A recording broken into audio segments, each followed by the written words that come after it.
you! You're scared. And you should be. This is not your company anymore.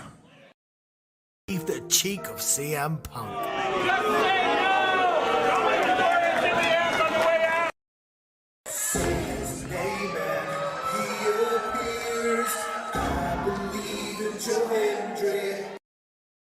Out! Combo move! This is what they've been doing! Hey, McAfee!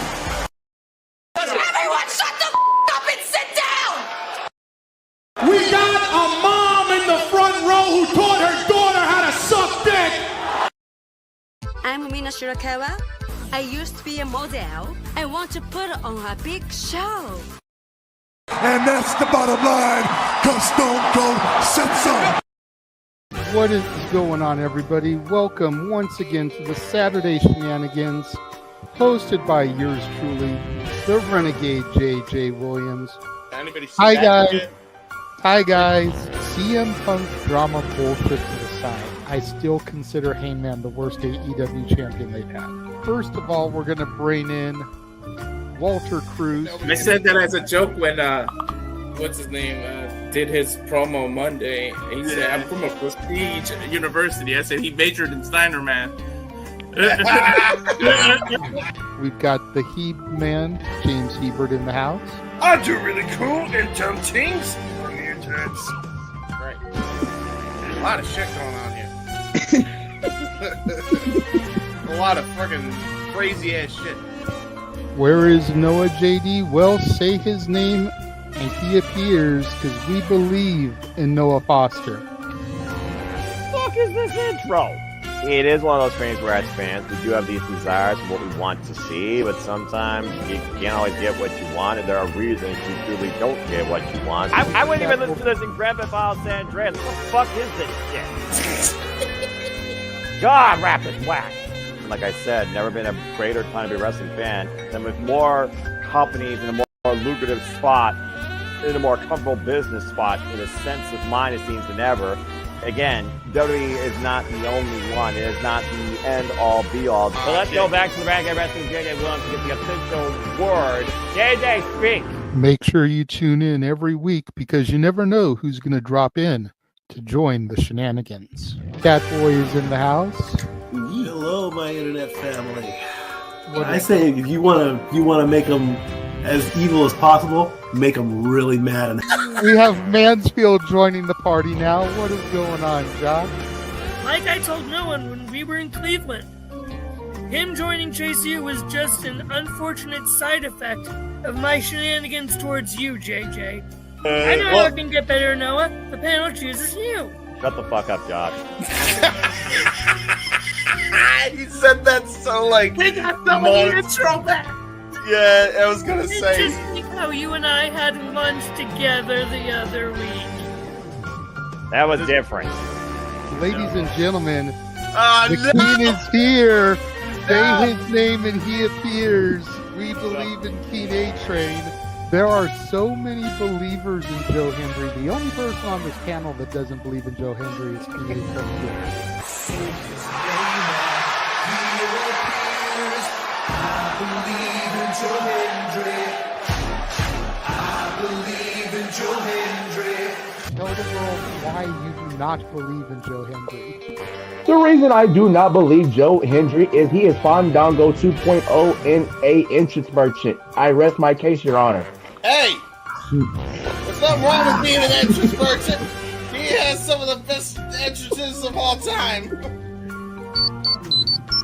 Teleporting into the command center, all the way from Angel Grove High, Datilla. Oh, yeah. I went to the command center on Thursday. I went to Vasquez Rocks, which is where they filmed a lot of episodes. Somebody actually climbed to the very top of those rocks. I made it halfway. I was like, I'm not going up there. Definitely Toni Storm versus Mariah May. That's the one match I probably am looking forward to the most. I really like the story. I'm familiar with all about Eve, so if it plays out that way, I kind of know how this is gonna go. Say goodnight, Datilla. Good night. James, you did say his name, so he shall appear, ladies and gentlemen. first time on the Shenanigans. Jeff Meacham is in the motherfucking house. Ah! All right, we're coming in hard with the botch. All right, fucking hell. It's good to be back. It's good to have an opportunity to talk to the crowd on a Saturday. If you want to have yourself stomach through it, you can go back and watch when the Main Event Mafia took over Impact. That's what James is talking about. So if everybody just joined us, we're talking about people sedating people, attempted murder, boys, and tips. Welcome to Saturday Shenanigans, everybody. Aren't you glad I'm back? Welcome back, Devin. Cool.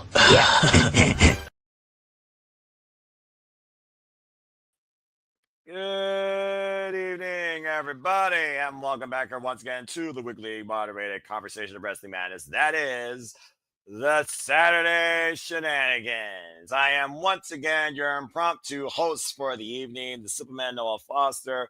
Good to see you all once again on a Saturday night. Hope everyone's doing all right. Again, please like, subscribe, comment, and tell a friend. If you want to dictate the conversation, Super Chat is as simple as that. We got a trifecta of topics ahead for you here, and of course, you all will further dictate it with your questions towards the end. Good to see Charles Schultz and Nathan Banks as always. Appreciate y'all's support continually here as you continue to allow the passion to persist. Let's go ahead and bring in the cast we have so far to usher in the madness. First and foremost, the most reliable man of the Superchatted Studios, not named me. Although more times than not, he might be working or gaming. Right now, I imagine he's trying to level up in something. We have the Rage of Wrestling, Walter Cruz, who just got done calling his NXT to a degree. Walter, you seem laid back and much more comfortable. How are you? I'm doing okay. Yeah, different setup. I got the ring light and the phone on there, and I'm in the living room watching the freaking UFC that I wanted to call, but that's why I look relaxed. I'm in the lazy boy watching the UFC. Nice. Well, again, you wanted to call your C. I wanted to call you W Collision. At least we know we're calling one tomorrow. That UFC you got coming up, I see you do a retro of that because I don't know much about that, but appreciate you always. And joining us here, becoming more of a regular. It's good to have him back, part of the family once again as he continues to take care of priorities over passions for the most magical place on the planet more often than not. It's good to have Jeff Mother and Meacham back here on the Shenanigans. Hello, Jeff. How are you? We passed 5 minutes. Jeff motherfucking Meacham's here. How you doing, guys? Yeah, I'm actually coming back from Disneyland right now. I'm making my way toward the building once known as Staples Center. We don't talk about that new name and that fake money boo shit. But yes, I'm on my way there to meet the parental and the taller than me minor, and we are gonna talk some wrestling. God forbid I talk wrestling on a Saturday night, but I'm here. Let's do it. Yeah, I'm all for it. You know me, wrestling 24/7, 365 all the time from all the companies, even those that where the passion might be at a simmer. I still discuss it because we all have something that we could take away from it. And once the blue moon, even the most mid stuff can stand and deliver. So good as no, Jeff. As always, be safe on your walk. And again, happy to have you here. And again, shout out to... I'm almost there, so we're good. Okay, good deal. Get safely to the Staples Center. And of course, shout out to, fellow members of the Superchatted Studios, including to the current host, JJ Williams, who of course take care of our passions. His passions this time as he enjoys GCW. And speaking of which, of course, other parts of our team included but not limited to Ryan Fish and James, I believe, are covering GCW as we speak. So I think without further ado, while it's just us three wise men, the most stable men, if you can believe it or not, who is here right now. Without further ado, simply predicting community, Saturday Shenanigans, family, Simply Reliable Studios, ecosystem, and community. Let's get into it. Again, we got a nice little trifecta up top. It's included, not limited to TNA reaching an agreement with AMC to bring total nonstop action to a network that doesn't know a jack dilly about professional wrestling. John Cena is set for his final match. We will see him for the last time 1 week from tonight, Saturday night, taking on the Lane General Gunther. But we will kick things off with ladies first, as we have a unique conversation piece for y'all to start. How fitting that I have an advocate probably as big, if not bigger than me, for women's professional wrestling, damn it, on screen for this. That's Walter. He dropped out for a moment. Must have got knocked out. USC fight. Oh, no, he's back. Yeah, I put like the Bluetooth headset in my ear, and I think it's screwed with everything. Oh, that will do it. Yeah. because it resets audio and video standards. So anyway, let's get into it. So once again, let's go ahead and talk about what truly drives us forward in a way, and that is women in professional wrestling. Damn it. And not a singles ride this time. Although in some companies, they need to figure out their singles divisions. You know who you freaking are. But today, we are going to focus on the ever-going, never-ending, still not correct story that is women's tag team wrestling. Of course, started all the way back in TNA, of course, when they actually had a Knockouts tag team division, and you had the likes of Taylor Ryle, then Sarita, just to name a couple. And of course, they evolved from there, figured about what they did when they brought them back with Inspiration, with MK Ultra, with Decay 3 times over, with even Madison Rain and Tennille Dashwood at one point, Jordan Grayson Jazz. But that's just TNA. We're particularly going to talk more about how WWE has turned a wheel into a square, a triangle, a hexagon, an octagon, a nonagon, a dodecagon, an isodecagon, and still haven't gotten it freaking right, including ruining the only chance they had in removing the NXT Women's Tag Team Championships and merging them into the three-way ecosystem where either system doesn't have a tag team to begin with. But here we are with AEW, trying it for the first time ever, picking their spot, picking out the roster, planning, and adjusting it thereafter. Women's Tag Team Wrestling. WWE also once again trying to counter AEW with some people believe is a renewed focus on the Women's Tag Team division. With 4 teams it looks like. Rio, the Kabuki Warriors, Bougie Bitches, and of course, Charlotte Flair and Alexa Bliss. Yeah, that's a thing. So we got AEW that started with 8, and we're down to 2. We crown the inaugural champions this coming Wednesday, of course, with the bands of Wrath, Will of Nightingale, and Hardy Cameron versus Timeless Tony Storm and Nina Shirakawa, the Timeless Love Bombs. Why WWE has the Kabuki Warriors versus blank. So once again, are we counter-programming? Do we think there really is a counter-program to begin with? Is it all just a pointless conversation because WWE hasn't figured it out to begin with? Now we're just trying to pigeonhole women's tag team wrestling shouldn't be a thing, or AEW is going to fuck it up out the gate. Let's go ahead and get some thoughts towards the aspects of women's tag team wrestling, then versus now, here versus there, and see if you guys consider it a matter of importance or even if it should be there. And Jeff, I'm going to start with you. All right. Yeah, I will fully lay claim to introducing this topic into the system here. Not the system that got railroaded at Final Resolution, but that's neither here nor there. Shout out to the King of TNA, Sega World Champion. Anyway, yes. Okay, let me cancel that so we can get work here. Okay. All right, there we go. Beautiful. All right. Stupid Undertaker, non-Undertaker hat off me. I'm gonna bald head incoming, kids. Sorry in advance. It's scary. Okay, it's called thinning, Jeff. It's called thinning. You're supposed to use the appropriate term, thinning. If it was thinned anymore, I'd be in the Stephen King Thinner book. Okay, I'm just throwing that shit out there. Oh, okay, fair enough. I was trying to free you up. Anyway, continue. I appreciate that. I am full. So yeah, I introduced this topic because all I've heard about throughout the internet wrestling community that talks ad nauseum about the tribalistic nature of the business between the two major North American companies and what they're doing and not doing is AEW. And in my completely, for the record, outside of the fence, out of the house pissing in, not really watching AEW all that often, I do notice the social media posts heavily focusing on the new women's tag team championships that are going to be introduced and finalized with champions this coming Wednesday on Dynamite. I think, okay, that's cool because there's a lot of women on that roster. We've talked about that numerous times over the last 5 years on this show and other shows we all appear on, that the AEW women's roster is so stacked but so underutilized, a lot of them. For the last 2 years, it was the Toni Storm, Mariah May show, and, Mercedes Moné has got a stranglehold over that TBS championship. But just, okay, tags. Okay, we'll get some renewed focus. That's cool. I like that. We'll get some more people involved. I'm here for that. And then I'm at Survivor Series, as everybody knows. I popped in for what was supposed to be a 5-minute hello, turned into a 40-minute monologue. I apologize to y'all again about that one. That was an actually crazy moment. And then I went out and got and it was delightful. That was post-show.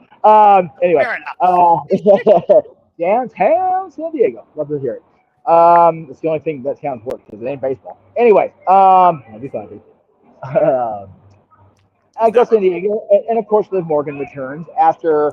I turn to Dylan and go, if John Cena retains this title after everyone at Judgment Day has interfered, they need to break up like right now because that was ridiculous. And then Liv Morgan came in and did what Liv Morgan do. And then on Monday, we have this blue haha at the end of Monday Night Raw with the Judgment Day ladies standing tall. And even Liv Morgan handing one of the tag titles to Roxanne rather than knock her upside the head with it. I still think it's coming. But, so I immediately, and watching Raw, I think I watched that Tuesday morning because Monday night was a blur. I was tired and whatever.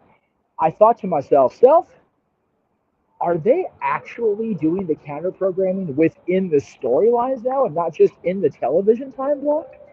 Because other than Charlotte and Alexa, and their story is wonderful, I am so happy to be able to be a fan of Charlotte Flair and cheer her and get to meet her at Survivor Series weekend when she's a babyface. A lot easier to deal with her when she's a babyface, from what I understand. But all of a sudden, everybody wants in on the tag team action out of nowhere. We've got Charlotte and Alexa frenemies. We've got the Kabuki Warriors as your reigning defending undisputed tag team champion of the world. We've got everybody all of a sudden wanting to get their shit in. And I went, I wonder how much WWE Creative went, AEW's doing this. How can we flex this? That's what I thought. That not the fact that Liv Morgan is back and strong and standing tall with her sisters in the Judgment Day. It was, this is WWE fucking with AEW again. That's how my sick brain works. It is what it is. But I don't think I'm wrong. At least not entirely. I want the small, let me see if I can, that little bitty optimist in me wants to go, both companies are focusing on women's tag team wrestling. Somewhere in 1988, Vince McMahon's going, all right. But I love it, but it makes me wonder because, as you mentioned, Noah, the TNA knockouts have been the standard bearer in tag team women's wrestling and, of course, in singles. And we know how the knockouts kick all that ass. I loved, by the way, during Deadline, them calling the knockouts title the world title. That made my day. Not gonna lie. Great. And also, Kendall Gray, what the fuck, out of nowhere with the Iron Women's Survivor. Dude. Wow. She is not the future. This is supposed to. She's not the future. She's now. I cannot wait for January 6th. Her and JC Jane take all my goddamn TV ratings money. Holy moly. Long as she wins. I'm just saying, long as she wins. We need to correct the mistakes of the past. I'm just going to leave that there. So, valid with Kendall. I don't necessarily know if I'm ready to have JC lose it again. She just got it back, and I love me some JC Jane. That's fair. I know you don't, but I do. But yeah, that and then Oba and Javon, right? Yes. No. Yeah. Oba and Javon on. Evil. Yeah. Spoiler alert, folks. New NXT Deadline. Your Iron Survivors this year was the Evolve Women's Champion Kendall Gray and Javon freaking Evans. I love that John made those picks and he put Javon over like Rover and they put him over like Rover. So happy. I'm so happy I knocked my damn camera down. I am rage. So yeah, I just think that it could be a little bit of, Helmsley, counter booking, but whether it is or isn't, if the tag team divisions on Wednesdays and Fridays means we get more women showcased, I am seated. Make it happen. Yeah, you already know me, Jeff. I don't look at companies by this versus that, apples and oranges versus bananas. This is better than that. There's those companies that really drive for what I love about professional wrestling, and then there's those athletes and those companies that don't drive for what I truly enjoy professional wrestling, but I still care about their growth and development. And as an aspected advocate, as you've come to know me as for women's professional wrestling, I truly do want to see the women succeed on all fronts. When we talk about Ring of Honor, I'm going to tell you how the women succeed on all fronts on that show with three incredible matches. I just have 4 words as far as the Ring of Honor women's division as a whole for you, Noah. And I know you know those 4 words because you put them out there yourself tonight. Well, actually, for us in here, it's 5 words. Long may she fucking reign. Yes! Thank you for that, Jeff. So now stay tuned for our wrestling recap when we run down the show to a degree of what we covered literally in this weekend. But for me, I look at it like this. AEW is trying for the first time planned for it to the point that now these two teams, despite the circumstance that brought them together, there's a lot of intertwining elements that really is going to make this a very unique first time ever. And I'm looking forward to what Tony Schiavone, if he got anything from them, when we cover Collision tomorrow, folks. As far as WWE, you screwed up when you did the Inspiration /Iconics initially. Many people thought the Bella should have been it because they literally were a team. Now, truth be told, you did use your top two singles athletes at the time who were beefing. Of course, was Sasha Banks and, of course, Bayley. And you may have rectified that a little bit, what they did back then. But ever since, who knows how many times when, whether somebody was injured, whether you broke a team up, or whether you put someone in a team to try and make it up, you never got the formula correct. And you had a chance to try and rebuild in the brand where it should be built. NXT, my NXT, hell, to a degree, the orange and white NXT had a chance. And you fucked it over. Brand's been out, be damned, while you're trying to ruin Saruka, the only other team that actually might be of some merit. You literally got a bunch of single former women's world champions now in a tag team dynamic all of a sudden. What?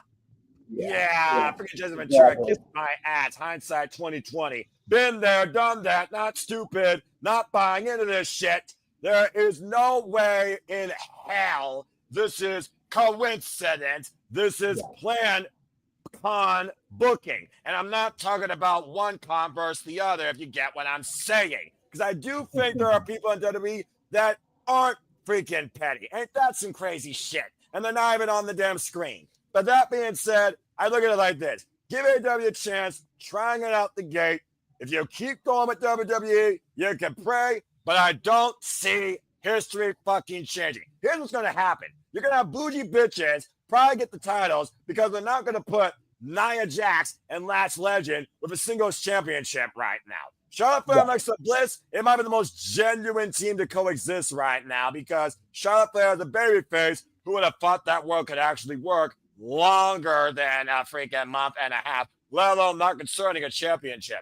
Rio and Io are one-on-one match away from finally closing the book on You Can't Beat Me. And at the end of the day, when WWE Women's Division is talked about, there's only truly one superstar right now, more over like Rover and still going over, fracture face be damned, and that is Mommy Rhea Ripley. So at this point, they're going to have to separate Io and Rhea again. And as far as the other team, Kabuki Warriors, Walter, going to make you rage. You're not giving Asuka a WrestleMania win as a singles. You expect me to win as a tag team? Get the fuck out of here. I got to fit out that. Bottom line, AEW is trying. WWE is not improving. I'm tired of giving WWE 15 chances. I want the women to work. I want it to evolve. Don't see it happening. Let's give AEW a chance because it's the first time out the gate. But don't freaking go tribalistic on me and say, they're going to do it right. WWE's been doing it forever, so we always should just go with them. Get the fuck out of here with that shit. Jeff, I do see your hand before I go to Walter and introduce somebody else that's in the green room. Yeah, I just want to say before you go to Walter on this topic and the other person in the green room, I think they're not putting the belts back on Charlotte and Alexa yet because have you seen Charlotte's abs since she came back?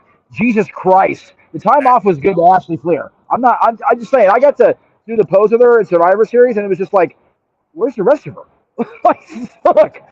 You want to put a belt around that waist. She rehabbed that knee and got herself in 100 and more %. But her overall look, she is, I think, the best she's ever looked in the 10 years she's been on the main roster. That's why I think, yeah. Yeah, well, let's also put it out there, Jeff. She's also far less fucking stressed. Yes. I can definitely, based on a very dear friend going through the same situation as far as signing those papers and the ink's not fully dry, the stress lessens so much. And that's why I don't date or around anymore, folks, because I don't need that bullshit. Amen to that. Preach it, brother. All right. Well, that being said, I do see Charles. Yeah, I welcome you in, bro. I'll send you the link. And yes, it's the fridge, but what does that make Lash Legend when she's taller than Nia Jax? The fridge is the tallest application you could have in the kitchen. So what is she? She is the double-decker microwave. Lash is the walk-in freezer, but only Trick gets to enter. Yeah. It's a deep He's freezer. using English. Somebody's gonna be the freaking idiot. Actually, that might actually be appropriate.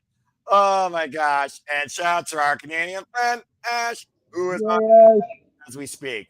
Again, always appreciate her. Again, don't be a dickhead.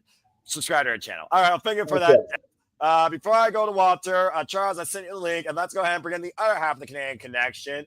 Bringing us in now. Here is Nicholas Ferrantes, and right on cue, is Charles Trump. Mike. Charles, good to see you. How are you, sir? Doing good, and damn you, Noah. Should have saw that coming. Yep, you should have. That's why you're Avatar, man, for a reason. I'm just waiting for your Avatar to be a manhole cover. Get back to you later. Walter, you're up next. Talk about the state of women's tag team wrestling. What do you think about WWE doing it for the upteam time? The coincidence we got 4 teams, while AEW started an 8-woman tag team tournament, and AEW is about to crown their first champions. And what do you think about AEW's approach of it so far versus maybe what WWE began with? Go ahead, Walter. Counter programming is always going to exist. There's no reason to cry for it. Every time Marvel does something, DC is going to do something. So every time one company does something, the company is going to counter it. So regardless of how much we complain and cry, get over it. It's going to constantly happen. Now, in terms of the state of the women's division, TNA, I feel bad. You let Scott D'Amore walk out, and geez, I can see the effect horribly. Literally, I'm not inspired. The champions have nobody to defend against. You're going to do the old WWE thing and put random ass people together. There are no legit teams in that division, and it hurts. It's sad to say, because TNA, the women is what saved them. I call them the little engine that could, and I'm telling you, the smokestack that was coming out of the engine making it go was always the women's division, and it hurts that that's going to do that. The knockouts, you got to get some legit tag teams. I love AEW. In terms of AEW, I love their approach. I can't wait. I'm happy regardless of who the wins. I don't give a damn. I didn't even expect Tony to get past. What are their names? What is Tony's tag name? I forget their names now. Timeless Love Bombs. Yeah, Timeless Love Bombs. I didn't expect them to get past Shafir and Megan Bain, but they did it. So now, I mean, I'll be happy if it's Willow. I'll be happy if it's Tony. If it's Vita, I don't give a damn if I didn't get my bisexual brawl match. I'm happy either way, but I really think, unlike JJ, I'm going to pick. I think Timeless Love Bombs are going to be your inaugural champions, and they're going to do it right. As long as that title isn't cursed, WWE first champions get injured. Second injury. You break people up. You do so much stuff. I mean, how many times you're going to restart? And you know, they restart more than a failing Nintendo game. Like, I swear to God, that's what they do with this division. Charles had to get off mic and be like, accurate. No comment. Can't give a comment to that. It is true. It's not a coincidence that all these tag teams are forming out of nowhere. It is the counter program. Hopefully WWE can do something right. But what you shouldn't have did was unify it. That when they I knew that they really hurt when they screwed it up when they unified the NXT tag titles with the regular main roster tag titles. You barely defend these tag titles as it is. Then you unified it, which means you should have been going down to NXT and defended it more. Yes, there was a few defenses, but not the way you should have. So one can remain optimistic and hopeful, but I just don't think WWE can do it right. That's why I'm happy AEW did what they did, because I think WWE will try to respond and actually take it serious this time, though. And maybe the competition will force them to say, we got to redo something. We'll see something we haven't seen. So I'm hoping that's what happens. I want both companies to succeed with that. Unlike people that show all tribalism and everything, I just want to be entertained with professional wrestling, damn it, especially the women. So just give me competition from both sides to where I can't even pick. If you make it difficult for me to pick like which division I like more, then you've done your job. But the fact that I can easily pick one division over the other makes it make no sense. That means somebody's failing in what they're trying to provide. It shouldn't be an easy choice. Fair enough. Domo arigato, Mr. Walter Roboto. Okay, that being said, thank you so much for that thought. All right, well, that being said, let's go down to Nicholas Ferrante, see if he can bring his thoughts to light now that he is on the screen and has his mic probably flipped. All right, Nick, welcome to the Shenanigans. Hope you're doing well. Let's go ahead and get your thoughts on the state of women's tag team wrestling in the upper echelons of the business. I know you've been a bit vocal in the past about AEW women's tag team scene initially developing and talking about how they're going to start right. They need to keep the duration going right. And we got to see what happens following this versus who chased it versus who's being chased. So go ahead and lend your thoughts, Nick. The floor is yours. Well, I mean, I was told, right, you know, I really don't have many thoughts because I was told that AEW is going to die next week because WBD got bought by Netflix. So I don't know, like AEW is not going to be here next week, so I don't know what's going to happen. All right, well, here's your quick, not timeout. All right, we're not going down this rabbit hole. Otherwise, I'm kidding. I'm on the screen right now. I'm going to say this once, and I'm only going to say it once. And if anyone brings anything up, I'm kicking you off this stream. All this deal does is affect fucking movies, not wrestling. Okay. People don't seem to understand that, Noah. People don't need. Whatever happens with this deal, it's not going to be for another year to year and a half at best. And there's so much antitrust shit going on. That's why I purposely asked Noah. We took it off the docket for tonight because we would be done. We ended up going down uninformed, incomplete, lack of knowledge rabbit holes. So no. No, apparently Twitter said it's right, so it has to be right, Jeff. God. Nicholas, I will put you in timeout, sir. No. I'm just fucking around with you guys. I know. Yeah. The shit that I heard this week. Oh my God, it was fucking incredible. Anyway, once again, I should be accused, but go listen to 83 Weeks. Bischoff and Conrad and Raj talked about it for like a half hour. That's all you need to know. Like seriously, they broke it down. I'm like, this makes sense. I'm good. Honestly, God. People are so just. Oh my God, So, the shit. If you only seen the shit. Anyways. I believe it. No, I mean, I was never against tag team. I was never against the women's tag team championships in AEW. I just wish they kind of had fun with it and did something different.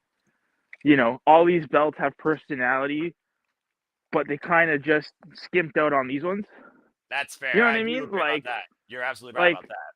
Like make it, and then, sorry, just the way this tournament went about the stipulation match and just I would have done things differently. With that being said, I mean we're getting the two. I mean I didn't think I thought you were gonna go a heel versus babyface dynamic. You chose babyface versus babyface. Maybe we get a turn.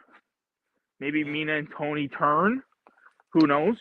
I don't know why, but you know something. They better not do that. I love them too much. How they're gonna. I think.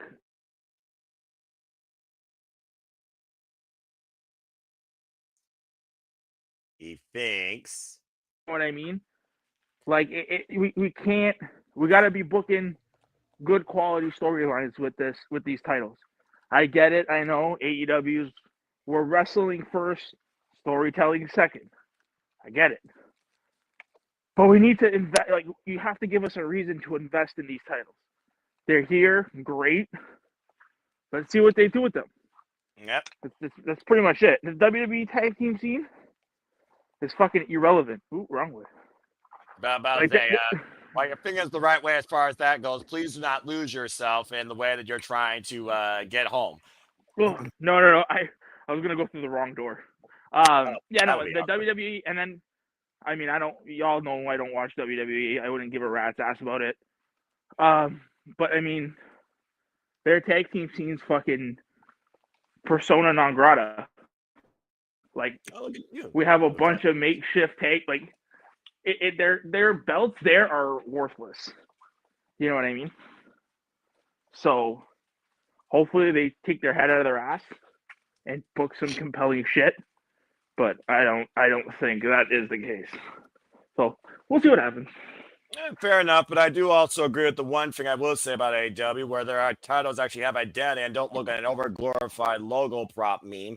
It is one of those things where I hope that this early design of these titles do get personality. We've already seen custom straps, for example, with other champions that aren't the world titles. So, again, but hindsight is 2020. At the end of the day, it's about the champions making the championships matter, not the championships making the champions matter. So again, hindsight's 2020. What do you look at more? The women holding it or the title that the women holds? Anyway, especially women. No, especially it's definitely the people that hold the title, but you want to make these titles unique, right? Like, you want to differentiate. Like, I get it, you put in women's tag team. I don't know, you just want to make it look interesting and unique. And I know that the whole different straps thing, I would just keep that for the TNT title. Because then if you start doing that with other belts, it's not special. So far, they've only done it with the TNT title for its lifelong duration. The only ones that messed up another title was MJF when he made that title American. Other than that, all the other titles have remained the same. No, but that's what I'm saying. But that's what I'm saying. Like, I would just keep that to that championship. I wouldn't start going and doing it with all the other titles, because then at that point, you're just, I don't know, you're making that whole marketing nightmare. You're making that look like literally create a title. Yeah, once something was cool, and now you're just like the Casino Gauntlet for me. It's like, you made it cool, now you're doing it 80 million times a year, and now you're not making it cool. That's a booking hindsight. Let's not go too far off the weeds. No, anyway, but you get Jeff, what I'm trying to say. I get your point. Jeff, you have something you want to say real quick? See, Tony, nothing pink and nothing butterfly shaped. For the love of God, don't even put that thought out in the ether. Hey man, you know, if Willow wins it, if Willow and Harley win it, you can go with like some like really funky bright design, right? Like, yeah, nothing butterfly, nothing pink. Yeah. No. We don't live in an era of divas. We actually live in an era where women actually Yeah, wrestle. well, okay, so I'm only going to counter that before we go to the next person, because they have, who do they have on the show? CBV had Maxine Dupree. The women on that roster, if they relaunched the brand show Total Divas, I'm seated for that shit too. They got some great women on that roster right now that can make a hell of a show. Just saying. Divas in the ring? No, but Total Divas, I'm here for that coming back. As long as it's not wrestling related, I will go ahead and echo anyone else summons that enjoy that like you. But again, divas are not wrestlers. That's all I got to say. No, I know. All right. Thank you for that, everybody. So, bottom line, folks, the hindsight of tag team wrestling and women's wrestling, it's never had a correct formula since TNA's inception of it. And when they brought them back, they had a strong foundation. Let's see what AEW can do about the gates. And as far as WWE goes, just stop it. Seriously, just fucking stop it. You can't figure it out. You get people injured, you break them up. As soon as you build a team, you ruin it. Just fucking stop it. All right.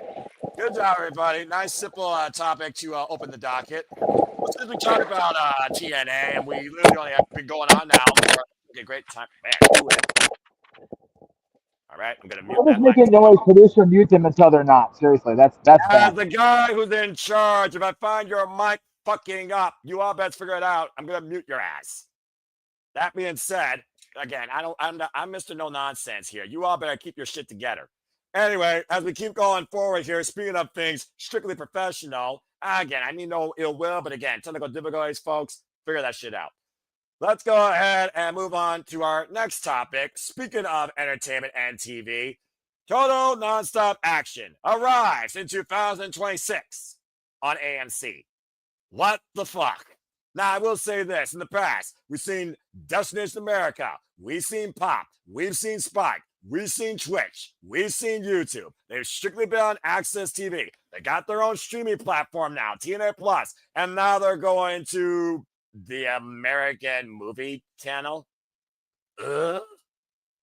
Either way, this is a big deal for TNA because it is a level of exposure that could help them, because Unlike Access TV, AMC is a more recognized network by channel name and channel number, probably by most damn providers.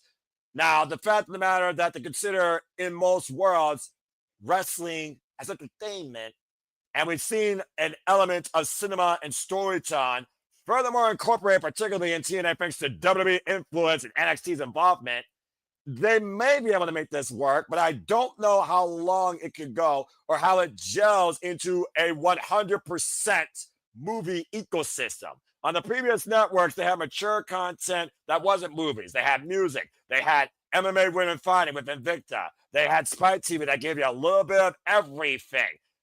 I mean, Destination America, I guess people like, stuff outside. Pop, I don't even know what the fuck that channel was about. AMC, though, and wrestling? They don't even have Glow on there, and that's a Netflix property, so I do not know what the fuck this means or how this can work. But let's go ahead and get y'all's aspects on TNA to AMC. Does it mean better things for TNA wrestling? Or are we looking at another possibility of business regret, buyer's remorse? And will it not stay the course? And will everyone's little engine that could be jumped around like a hot potato again sooner rather than later? Let's see what you all think. Walter, Robot, go Jeff. I need to go first only because they're emptying out the hockey game, so I got to get my shit in before I get to the car because I'm going to lose signal. Please do. I'm sorry. Okay, you're fine. So I understand. Please do. I'll make it really clear why they're going to AMC and why it works. No, I know you're not a TV person as far as like a current TV person by nature. Yes. But a lot of people are going to know a lot of these names. Mad Men, Breaking Bad, Better Call Saul, shows like that were on AMC that were critically acclaimed.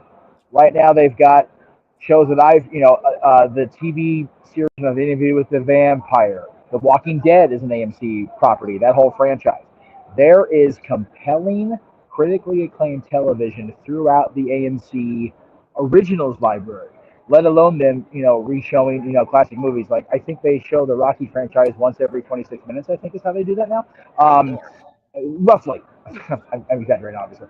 But yeah, AMC is a great outlet, not just for classic movies and television, but they have a lot of great original programming. Bringing a brand like TNA Wrestling and their Impact television show gives them a different outlet to a new audience. Yes, they've had one-off specials on AMC about professional wrestling, but never a fully contained, episodic television show every single week on Thursday nights. And by the way, I'm glad they're staying on Thursdays. There are rumors we're going to move them to try to compete against somebody else. Thursday night's your brand, baby. Thursday night's your spot. You tried Mondays. Stay on the night. Stay the course, baby. I'm proud of Carlos Silva for making that decision. Good on Carlos and the team for staying that course. Now, AMC, for me, it's up in either the high 20s or the low 30s channel number wise. I don't have to go to channel 395 anymore. I'm here for that shit. First of all, I'm a lazy ass when I come to channel scroll. Just saying. But I reached out. I didn't speak with, but I spoke with Frankie Kazarian this week because that's our guy. I told him, and I told him to tell Carlos, I am so proud of that brand. I'm so proud of this company for everything that they have reached so far and everything that they are now doing. And going to a network like AMC only means going up further and going higher and getting more exposure, as you said, and all the good things. So I know I'm a shill. I know I'm friends with people on the roster and whatnot, but I, for one, am proud of the world champion. I'm proud of the president, and I'm proud of everybody involved with TNA Wrestling. And I'm going to go to the car now, and I'll come back up top for the main event topic because that's also a friend involved. Indeed. And I wouldn't expect anything less from you when it comes to that topic. So we will see you then. Walk safely. I'm about shortly, sir. Yes. All right. Well, that being said, thank you, Jeff. All right. Let's go to Nick real quick. Get some thoughts on this. Nick, do you all have access to AMC up in Canada, eh? And would this consider you maybe possibly checking out TNA Wrestling? Have you checked out TNA in the past or thought about checking it out at some point again? And what do you think this could mean for the brand now that wrestling is being introduced into a mainstream entertainment network. Okay. Yes, we get AMC. No, I will not check it out. Because after what I saw last night, hell no. No, thank you. Y'all can keep it. Y'all can keep TNA. Okay, I guess we'll talk more about that in our wrestling recap when we come back from commercial break, possibly. But continue. Look, they got a TV deal.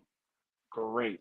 Was it what, $30 million? Let me go ahead and read the cliff notes here real quick. As AMC Networks and TNA Wrestling have announced agreement to bring TNA's flagship weekly TV show to AMC, Thursday Night Impact. This will kick off January 15, 2026, live in Dallas, Texas, weekly event on AMC, and also the AMC Plus app. Kyle Silver, super excited. And of course, TNA Wrestling is going to bring back-to-back nights of live wrestling, first time ever in Albuquerque. It looks like that they already got ticket pre-sales going on. And of course, talking about how this company has been founded since 2002, echoing the X Division, blah, blah, blah, blah, blah, blah, blah, blah. Yeah, it looks like it was about $30 million deal. I love it. I find it hilarious that, and I'm shooting from the hip right now. Go for it, bro. How fitting a network that shows Western movies, by the way. Continue. Bang, bang. I find it hilarious how we don't know the exact details of this deal, but we're all experts on AEW's multi-year fucking TV deal. I find it so amazing. Anyways, listen, this TV deal don't mean great. Good for them that they got a TV deal. Super. They got it from AMC. I don't know anybody nowadays that is watching AMC. Like, what new programming is on AMC that will entice you to stay on that? What, old reruns of Walking Dead? You can find that on streaming. So, sure.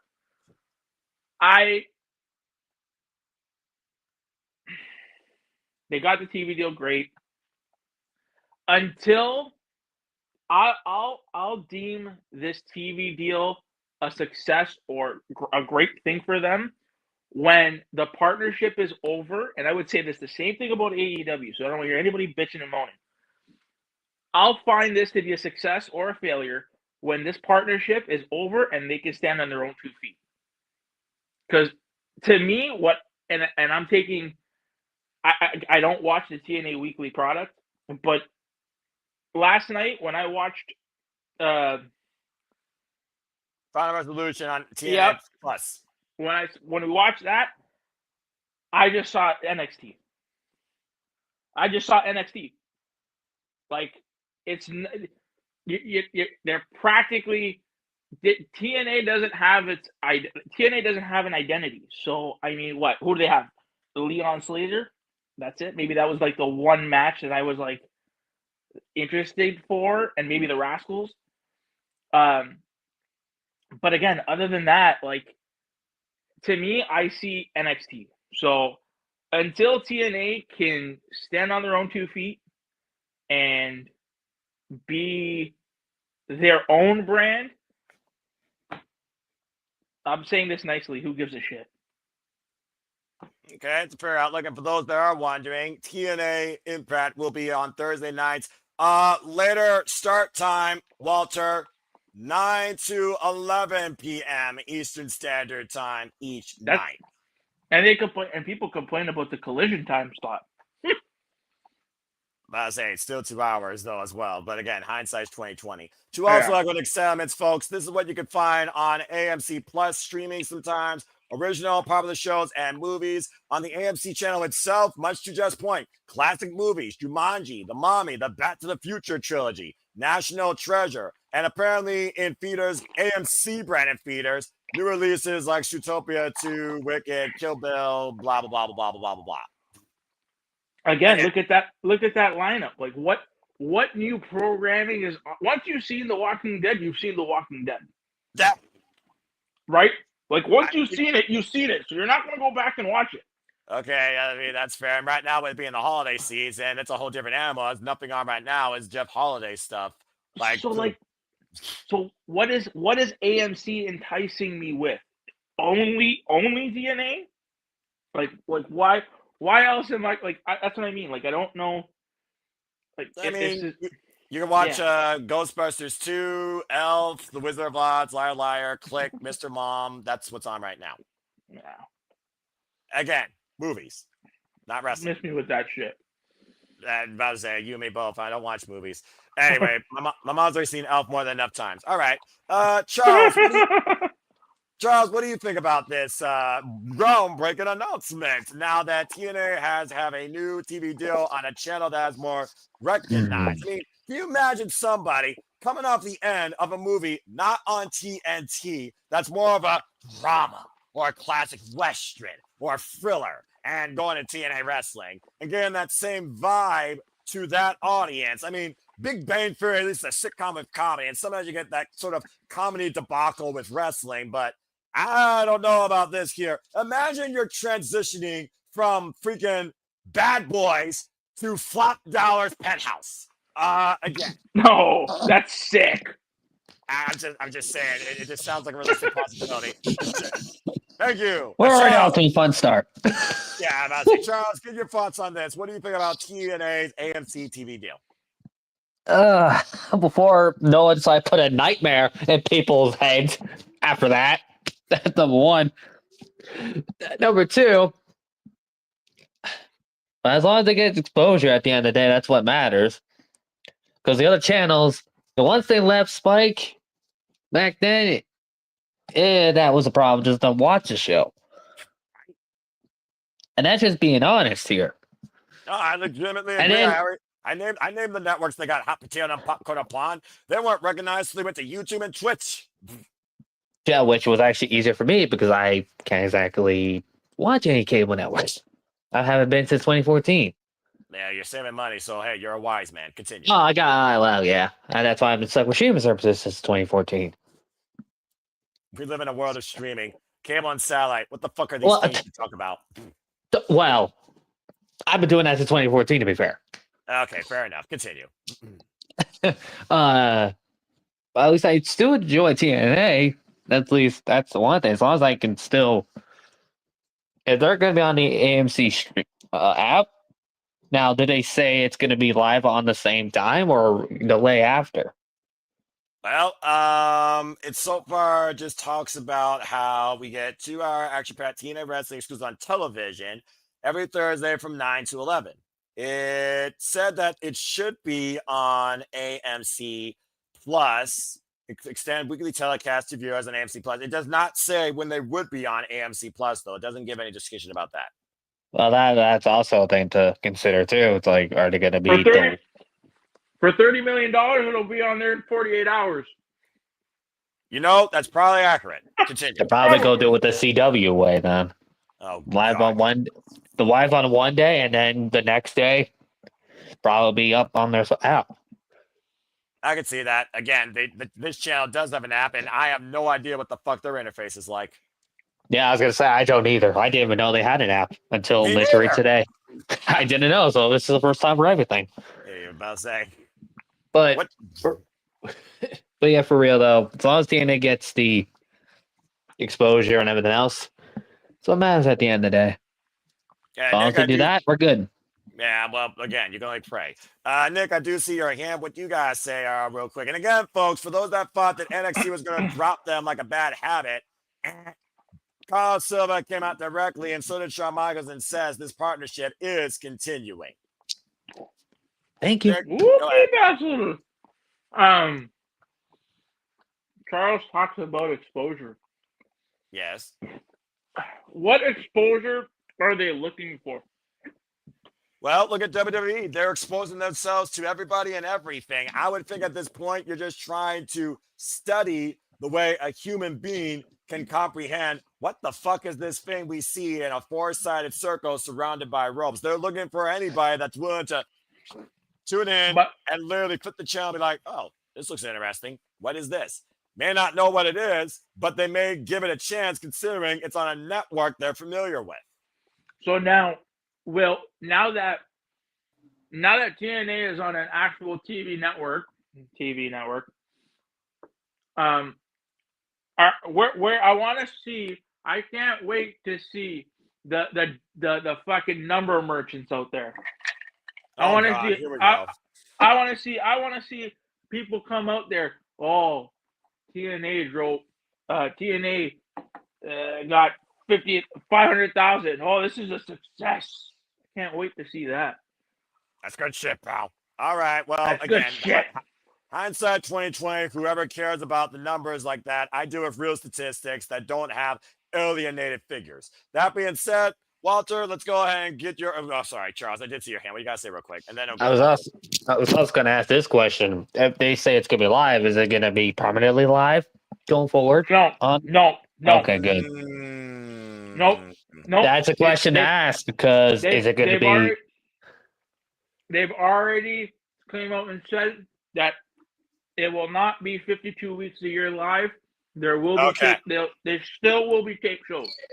Okay, so the tip delays. Oh yeah, They released the schedule like last night during the show. Yeah. They showed what was going to happen, and you can see the word live next to the ones that are going to be live. So it's still tape. Like I know that this I think it was that first show is live. Then I think the second show is taped. I'm pretty sure it's 2 shows a month that are live. Okay, so the typical schedule with a slightly higher travel agenda. Exactly. Okay. All right. So this is this is again, everybody is so concerned with AEW and their deal and their media rights thing, but when it came to TNA stuff, everybody's hush hush. So they're getting, let's argue for argument's sake for us here, they're getting $30 million. Is this $30 million over 3 years? Is this $30 million a year? How long's the deal for? Is it for 2 years? Is it for 3 years? I love how all of these questions are left out of this deal. And other companies don't get that same treatment or respect. You know what I mean?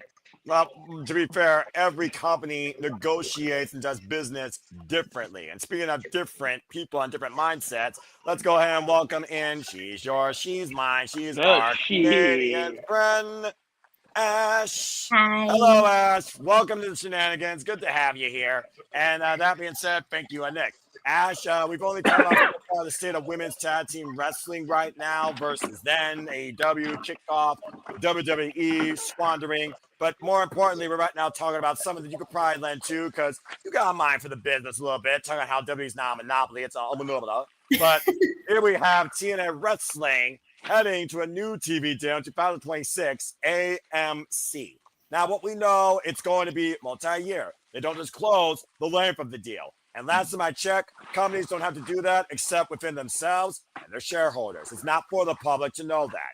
Also, we know that their shows are not always going to be live. It's not going to be 52 weeks a year of live television. It's not becoming WWE. Although it does feel more like, based on what I heard from Nick and Walter, it sounds like TNA is becoming more of a similarity than being the original alternative it was always meant to be. Different conversation from every day. But what do you think about this deal for TNA Wrestling heading to a more recognized network in AMC? And does this encourage you to even channel surf for it and give it a chance? So I'm glad. So I was happy that TNA has found a network that's in like multiple homes. Now the question is, what are they going to do to get people to watch it and change the channel? Just like how they got me to watch them those many years ago in 2010.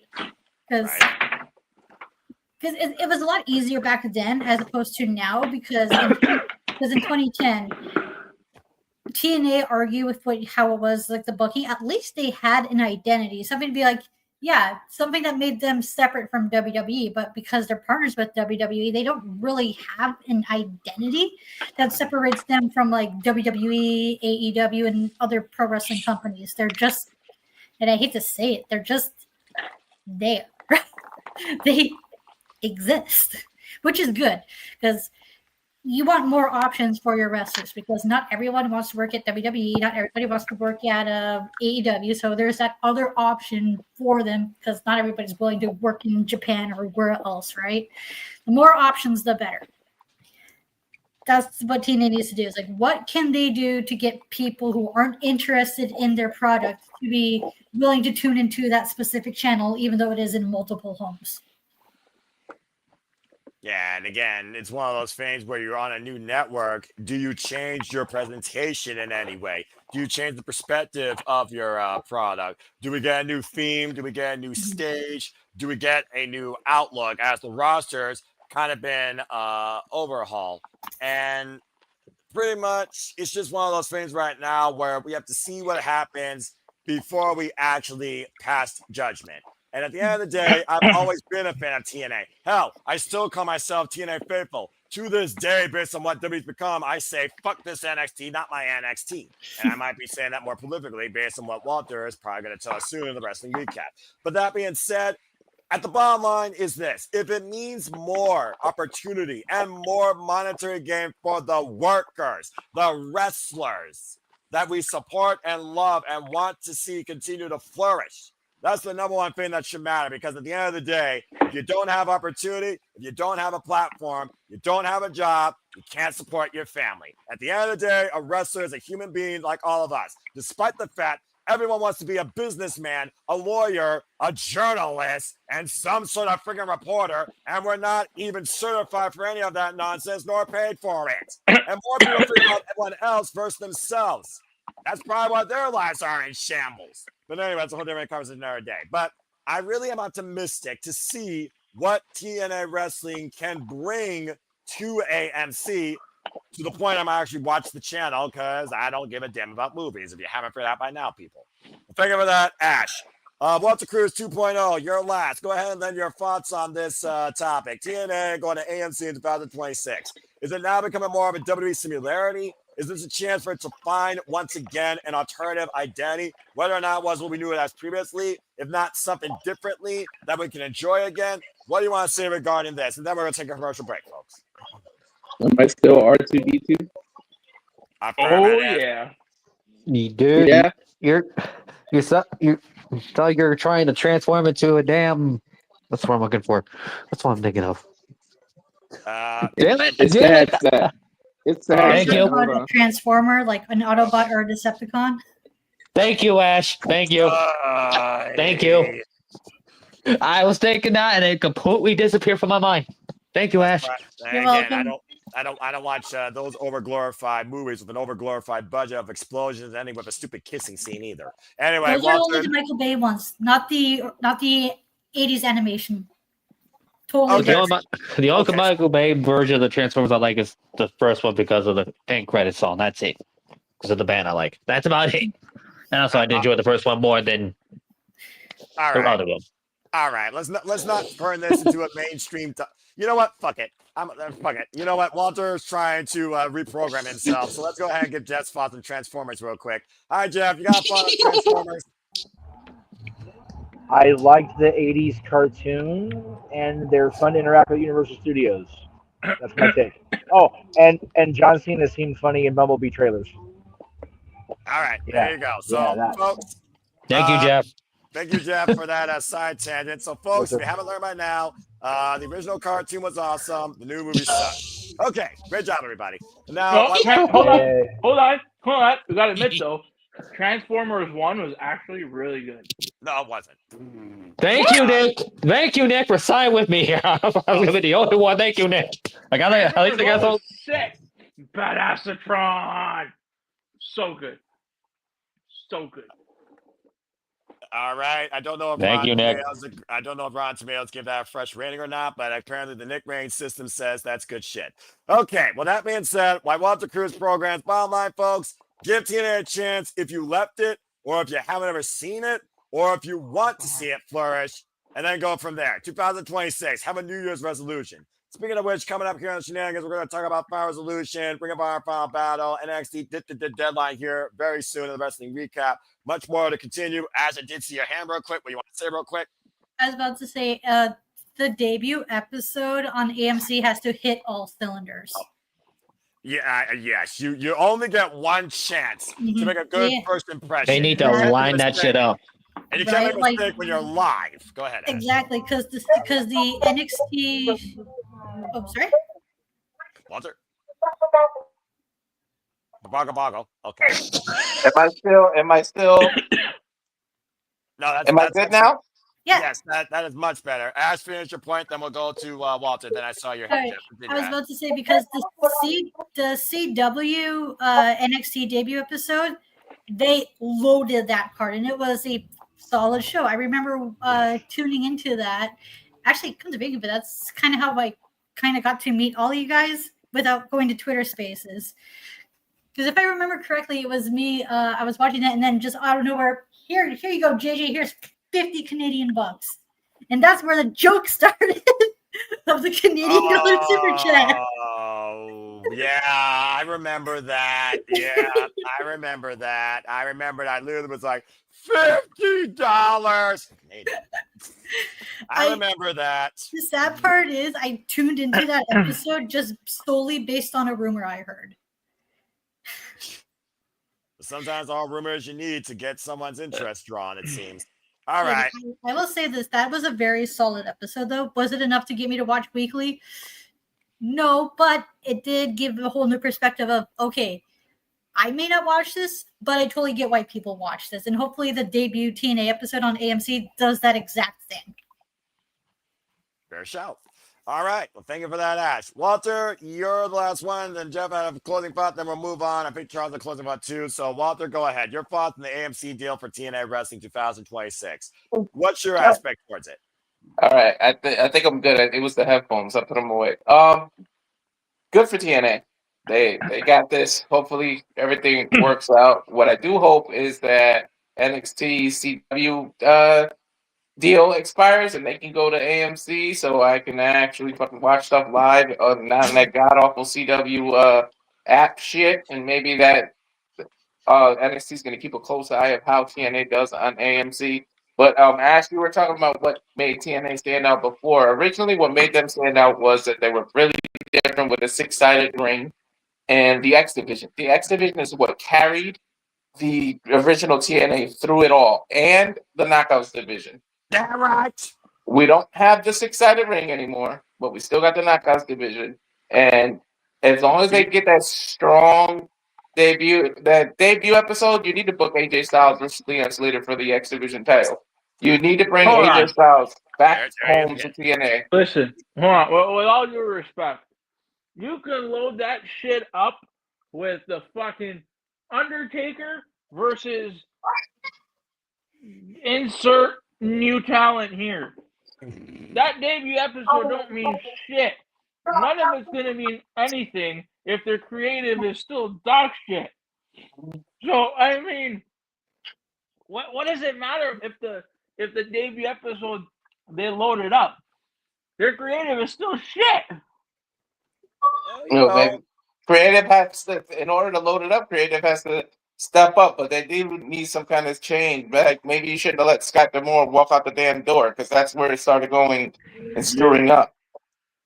I guarantee you know how they're gonna load up the first show? Mike Santana will probably win the world championship back again on that show. That's fighting words, Nick. Those are fighting You're gonna words. trigger Jeff. You're gonna trigger Jeff. Let's not do that here. All right. All right.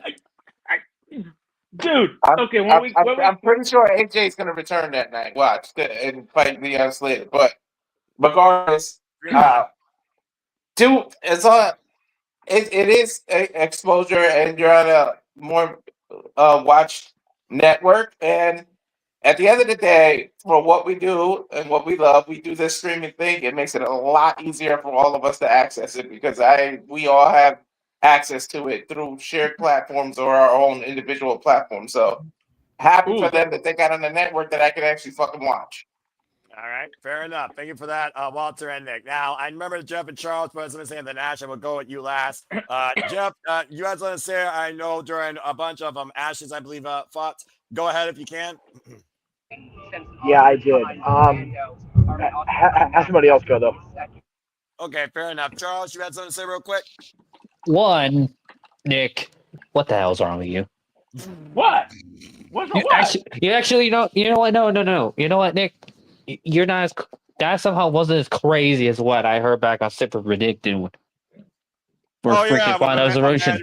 The manual card was activated. Yeah, we're not going down that hole again. Continue. Yeah, I know. Don't remind me. What did Emmanuel say? Now I need to know. He thought that No, Joe what? Henry should have gone for him. Joe Henry should have gone where? I believe in Joe Hendry. Where did Joe? He thought that Joe Henry should have gone heel and joined Dark State. Anyway, that's neither here nor there. Moving on, Charles. Back to the topic at hand. Yeah, I was getting to that. That was the first thing I had to question Nick over. Second, Nick, I was the one that said about the TNA should probably have get the belt there. But I don't think it needs to have. Oh, sorry. What? You okay there? Walter, you okay? What the fuck was that? No! I just literally watched somebody's arm break. Ugh. Oh. Okay. Wow. Okay. Well, that was a wild subtangent. That Charles continued. That was the most out of nowhere subtangent. What the fuck? And as far as I was going to say, I changed my stance on that until when they have a show in New York. That's when Mike gets the belt. But until then, they're probably going to have Frankie defend the world title against Nick Mammoth on that show. He has to call a shot unless he calls a shot by force. But again, we're not bookers. All right. Exactly. That being said, Ash, I did see your hand, and then we'll go to Jeff last before we close the book on this topic till 2026. What do you want to say real quick? Okay, so I wanted to say something about the prediction of Joe Hendry joining Dark State. Oh, fuck me. No, he needs no. Joe Hendry needs to stay the fuck away from Timu House of Torture. Okay, he doesn't fit there. Ash, I hate the fact you brought out House of Torture. I hate the fact you did that. I hate that. If this happens, then the entire wrestling as a whole will become a Dark State. And you know what? And you know what? When that happens, we automatically know who put that into the universe. We know who to blame for that. I'm about to say yes, and he will forever be banned from sleep predicting, and I will officially publish my commentary card for calling anything in WWE again. All right. Damn, Noah. I was going to the Nick's point here about what he said about he does make a good point about, sure, they can, yes, they're going to load up the show for like the debut episode, but that brings up another point. What are they going to do to follow up that? Like, how are they going to continue that momentum going forward? That's the bigger question. The strong start versus the consistent. Exactly. You have to think of it like this, and this too. You people are going to ask, and like you guys said, let's load up that first episode, right? Right. How are they loading it up? With what? I would think they would have the TNA World Championship on the line, the TNA Knockouts World Championship on the line. You would have a debut or a new signing, and you probably would also echo, because again, this is AMC. What is TNA Wrestling? You probably have some special appearances, some sort of promo, kind of like when Eric Young gave the speech about the revival of TNA when the Hard to Kill, of course, me and Jeff covered that actually, Hard to Kill 2023. I think you got to do something big like that to really bring a presence now to TNA Wrestling on this new network, truly only known for movies. And you know what they're going to do? They're going to get everybody and their uncle from NXT to come for that show. Probably. Well, also keep in mind, it's also the go-home show for Genesis. Oh, yeah, that's right. That's the first pay-per-view.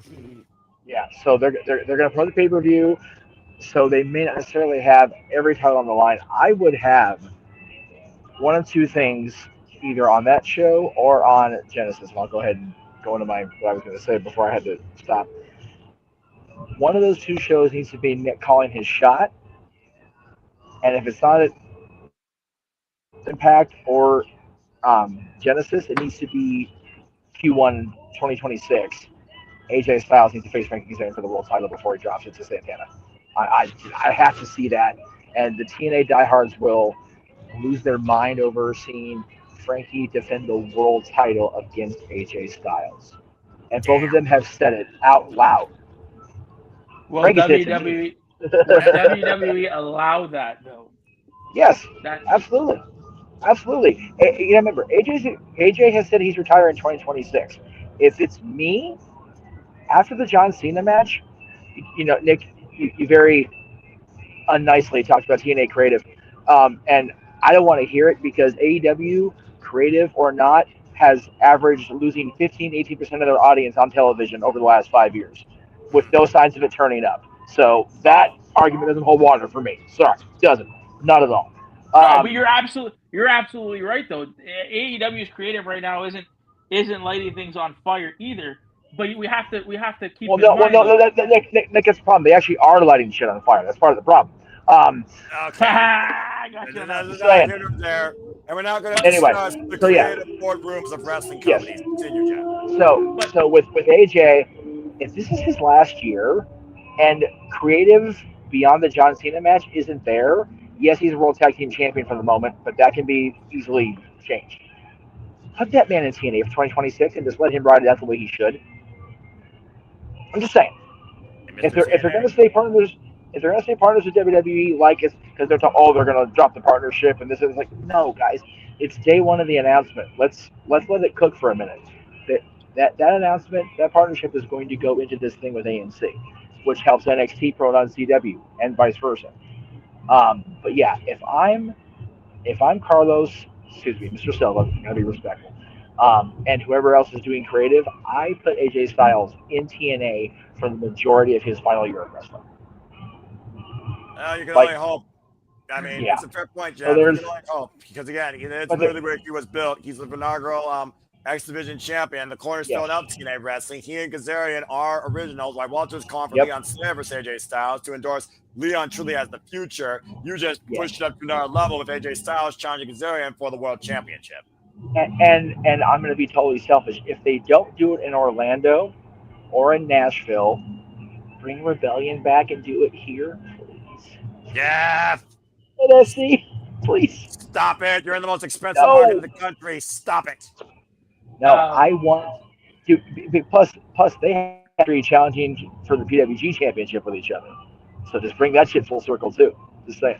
But yeah, I bring AJ into TNA, but for that first week where they're on AMC, either at Genesis the pay-per-view or at the Impact itself, we've got to have Nick call his shot. That way we can wipe that and just all right, we're starting fresh.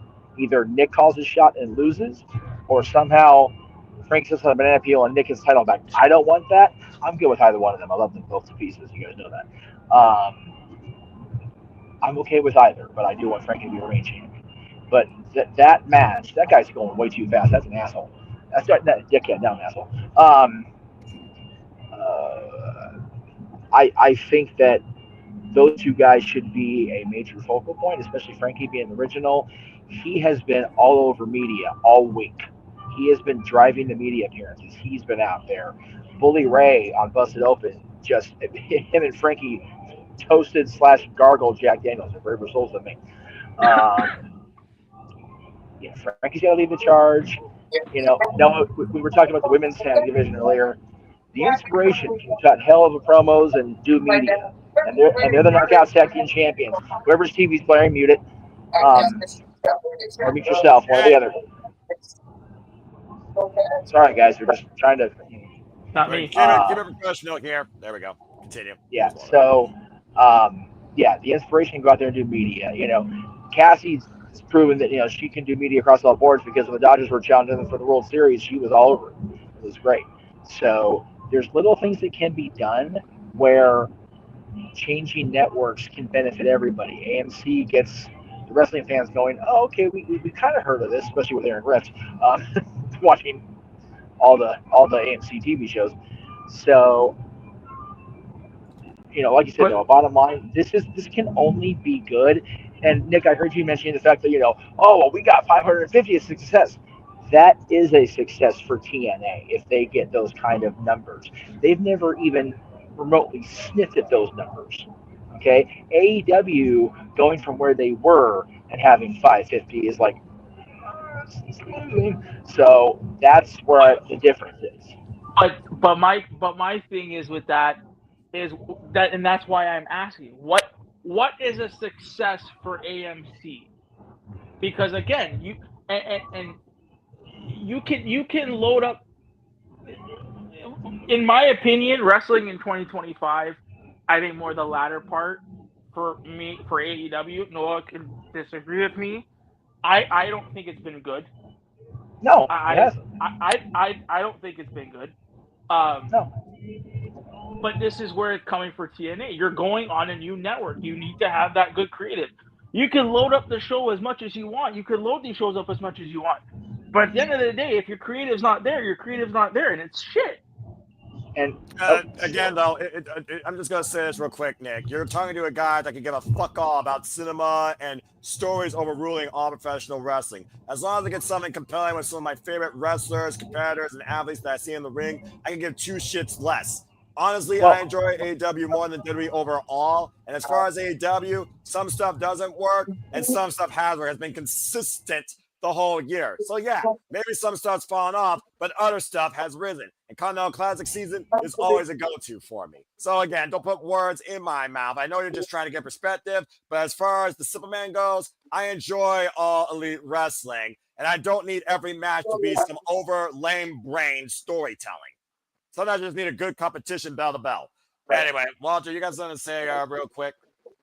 Yeah, if Final Resolution is any indication, it's downhill from here. That was the first time I could genuinely say that pay-per-view was horrible. And also, would you please stop fucking showing the replay of somebody breaking their arm? When we get the Final Resolution, yeah, I'm gonna nitpick that show apart. Oh God. Well, buckle up in for that, folks. And that being said, bottom line, folks, stay tuned for TNA on AMC 9 to 11 in 2026. The new era. I think Jeff wanted to say something because he was talking and his mic was muted. All right, go ahead, Jeff. Yeah, I wasn't done making my point because it was giving me good stuff to counter with. Yeah, you asked what's the success for AMC. With any network switch, they're going to load the show up. They're going to front load it. All right, they're going to have the history of. They're going to have names that even the casual fan can go, oh, I remember that guy from where.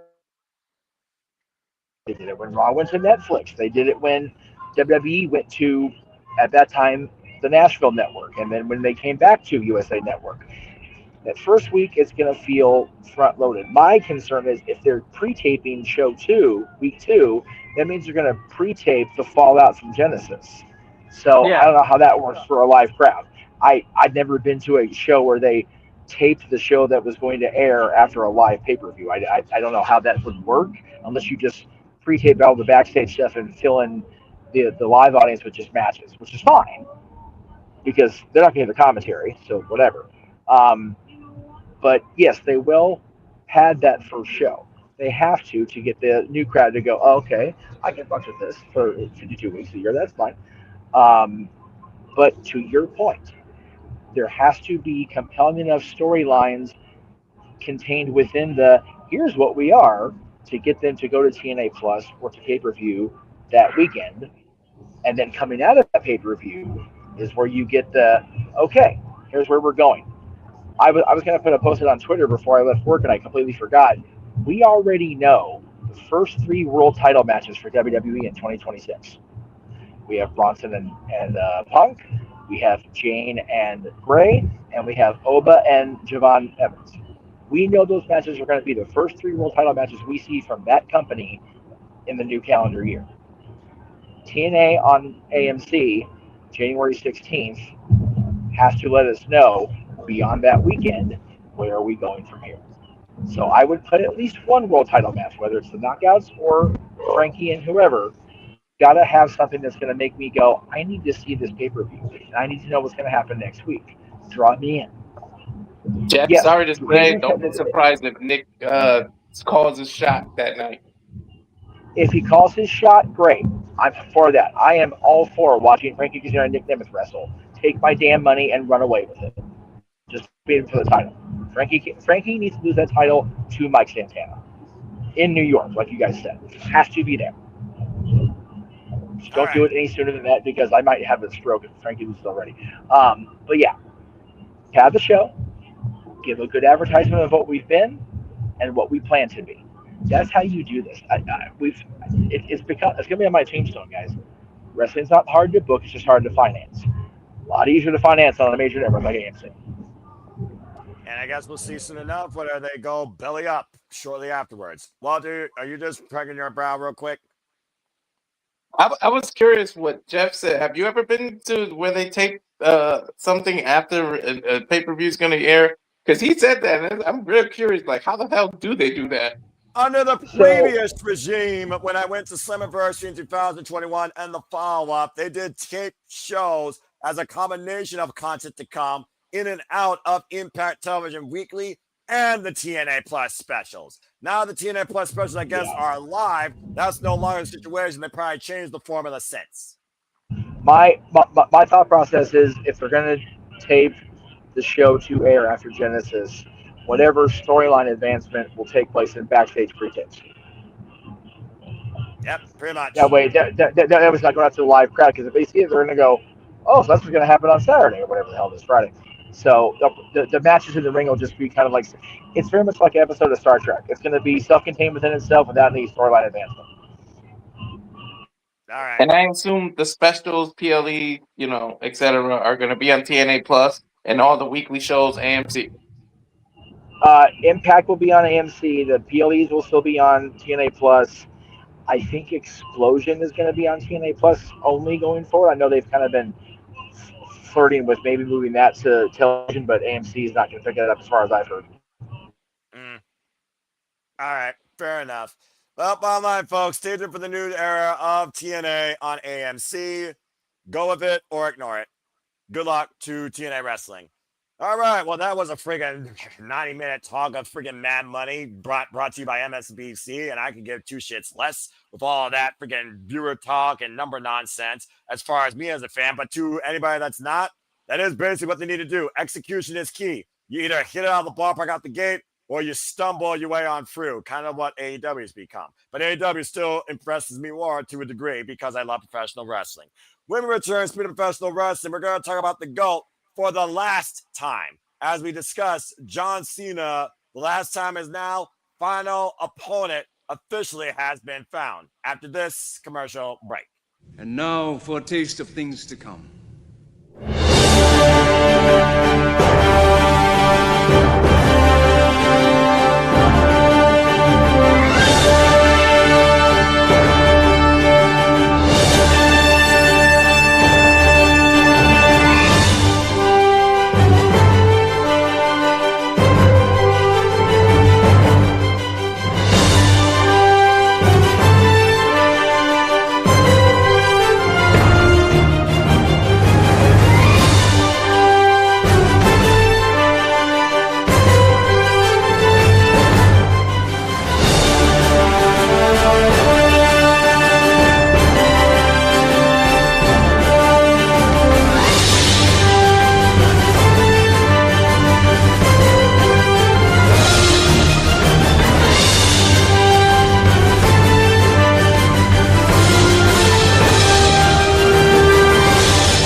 And as you saw by that trailer, truly here at the Super Reliable Studios, we truly encompass, celebrate, embrace, engage, criticize, analyze, pontificate, react, and cover truly to all the wrestling. And welcome back here once again to the Saturday Shenanigans. I have your moderator for the evening, Noah Foster, the only man that knows how to deal with yahoos in a suit.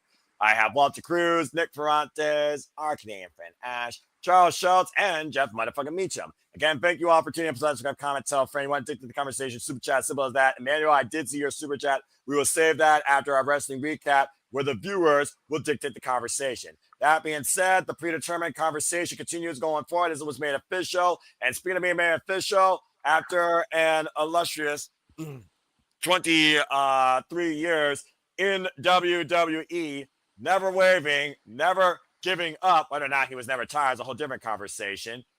For the last time, we will see John Cena compete in professional wrestling and in a WWE ring, as it is now known that his final opponent has earned the chance for immortality in being the only man to say, I retired John Cena, and beat him in his last match. Because next week, here at the Survivor Studios, prior to Saturday Shenanigans, we are covering Saturday Night's main event from Washington, D.C. The last time is now, as John Cena will face the ring general Gunther for the first time ever, who has been everybody through this last time is now tournament via submission.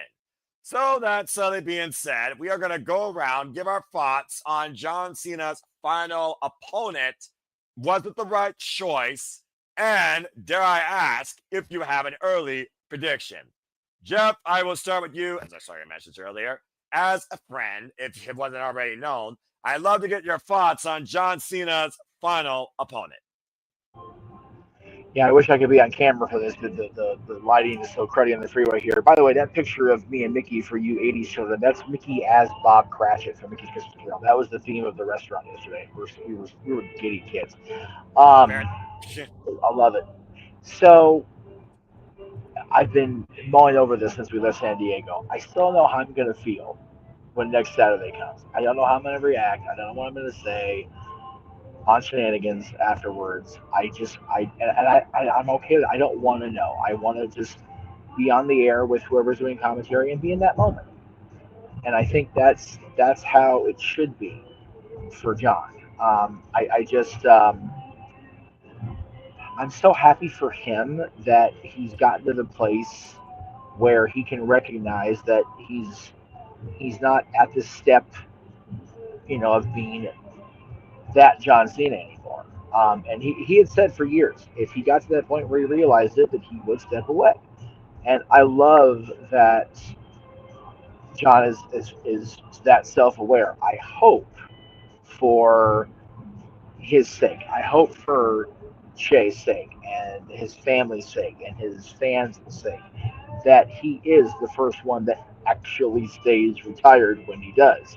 If I know anything about John and I know the integrity of the man, I believe he will. He is, if nothing else, a man of his word. He always has been. But I said that about Shawn Michaels 15 years ago, and I was very surprised when he came back. Yes, we kind of LOL over that crown jewel tag match. Nobody tries to remember it if they can help it. I think for John getting Gunther, they talked about this a lot on some of the other podcasts I listened to, and even on the No DQ review this week. I feel like Gunther, they back themselves into a corner. It's almost a no-win scenario. If Gunther beats John, then John goes out on his sword. He goes out on his shield, however you want to say it. But if John beats Gunther, it kills Gunther's momentum coming back in after the SummerSlam loss and the surgery recovery. It's kind of a no-win for me, which is why I was not surprised when they put LA Knight in the finals. Like, oh, okay, we may get a compelling story rather than a no-win scenario. Now, we are where we are. It is John and Gunther next time. The match is going to be ridiculous. Oh, it's going to be so good. I may be on air, but I'm just going to I think I'm just going to lie back and just watch you guys do your magic on commentary and just enjoy the experience. kind of like I did at WrestleMania, just let the fans enjoy my reactions muted because I'm kind of a spaz when I watch my friends do these things. So as far as a prediction, I can't. I can't, and that's copying out, and I own it. I can't predict it because I'm biased, and I, as a John Cena fan, want John Cena to go out with the W. But I also fully recognize that professional wrestlers go out on their back looking up at the lights. So for me, I'm good either way because he's good. He's at a place where he can bow out and do his thing and go live his life. I'm happy for my friend. And with that, I need to see if I can get the lighting here. Give me a second. There we go. There a little bit. I'm going to say goodnight because we're getting ready to hit the freeway off ramp. So thank you for letting me pop in and be crazy and try to navigate as I do here. I will be in studio in house next week. I did get the night off. Thank you, Disney Experiences. I love you for that. Thank you. Because I really wanted to be home, be able to watch. I really wanted to be in DC, but that's not going to happen. So thank you all, Disney Experiences, and thank you to everybody watching at home. I will be part of the experience next week. Just everybody that's not going to be watching with us or that is watching with us, just sit back and enjoy the next 7 days because after next Saturday, you can't see him.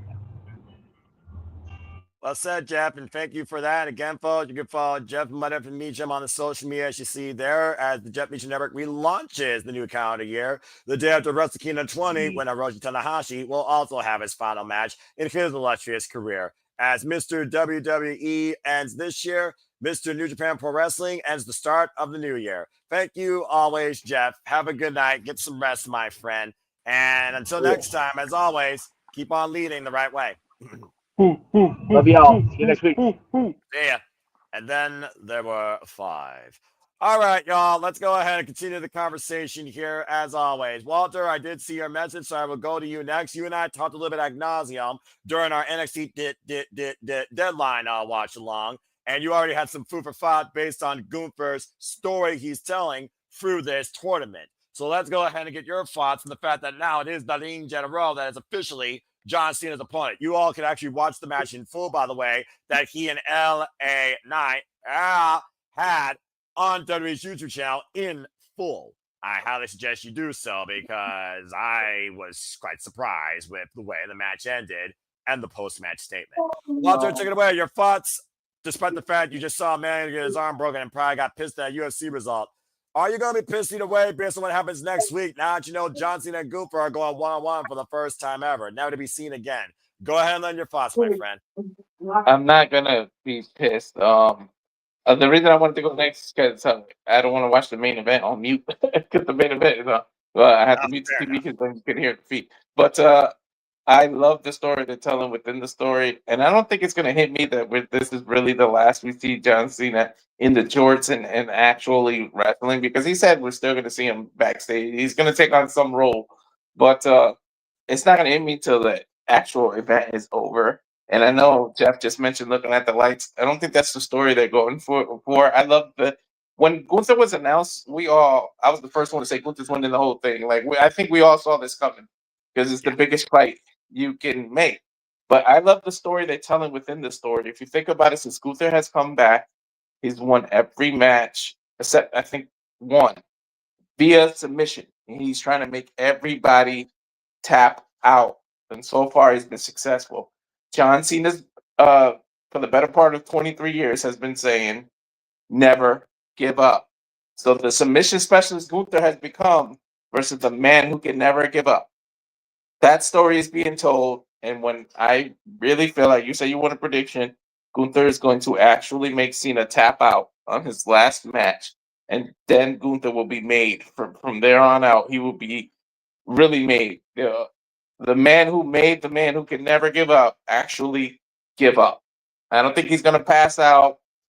I don't think any of that. Like LA Knight could have passed out last night if you watched it, but instead he made him tap. Everybody tap. I think we're going to see John Cena tap. And it's going to be an interesting story, and that's how you make Gunther. But as soon as this tournament was announced, You, me, Virtue, we all said Gunther. We like kind of knew it. Yes, it was a chance to make a huge new star come out of nowhere and do this, but I see where the story is going. The fact that it's no coincidence that he literally submitted everybody during the tournament, and then his marker has always been never give up. So I feel like that's the story they're gonna go for. But it's going to be bittersweet because the fact that we would never see Cena in that capacity again, but all good things must come to an end. You can always see him in the video game. W2K5 released like a whole John Cena thing. So you can get that.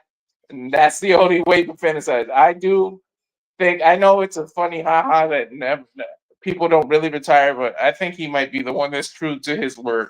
So we will see, but thank you for the career you gave us, John, and everything. So I can't wait till Saturday, but at the end, I know it's going to be bittersweet. Fair enough. Thank you for that, Walter.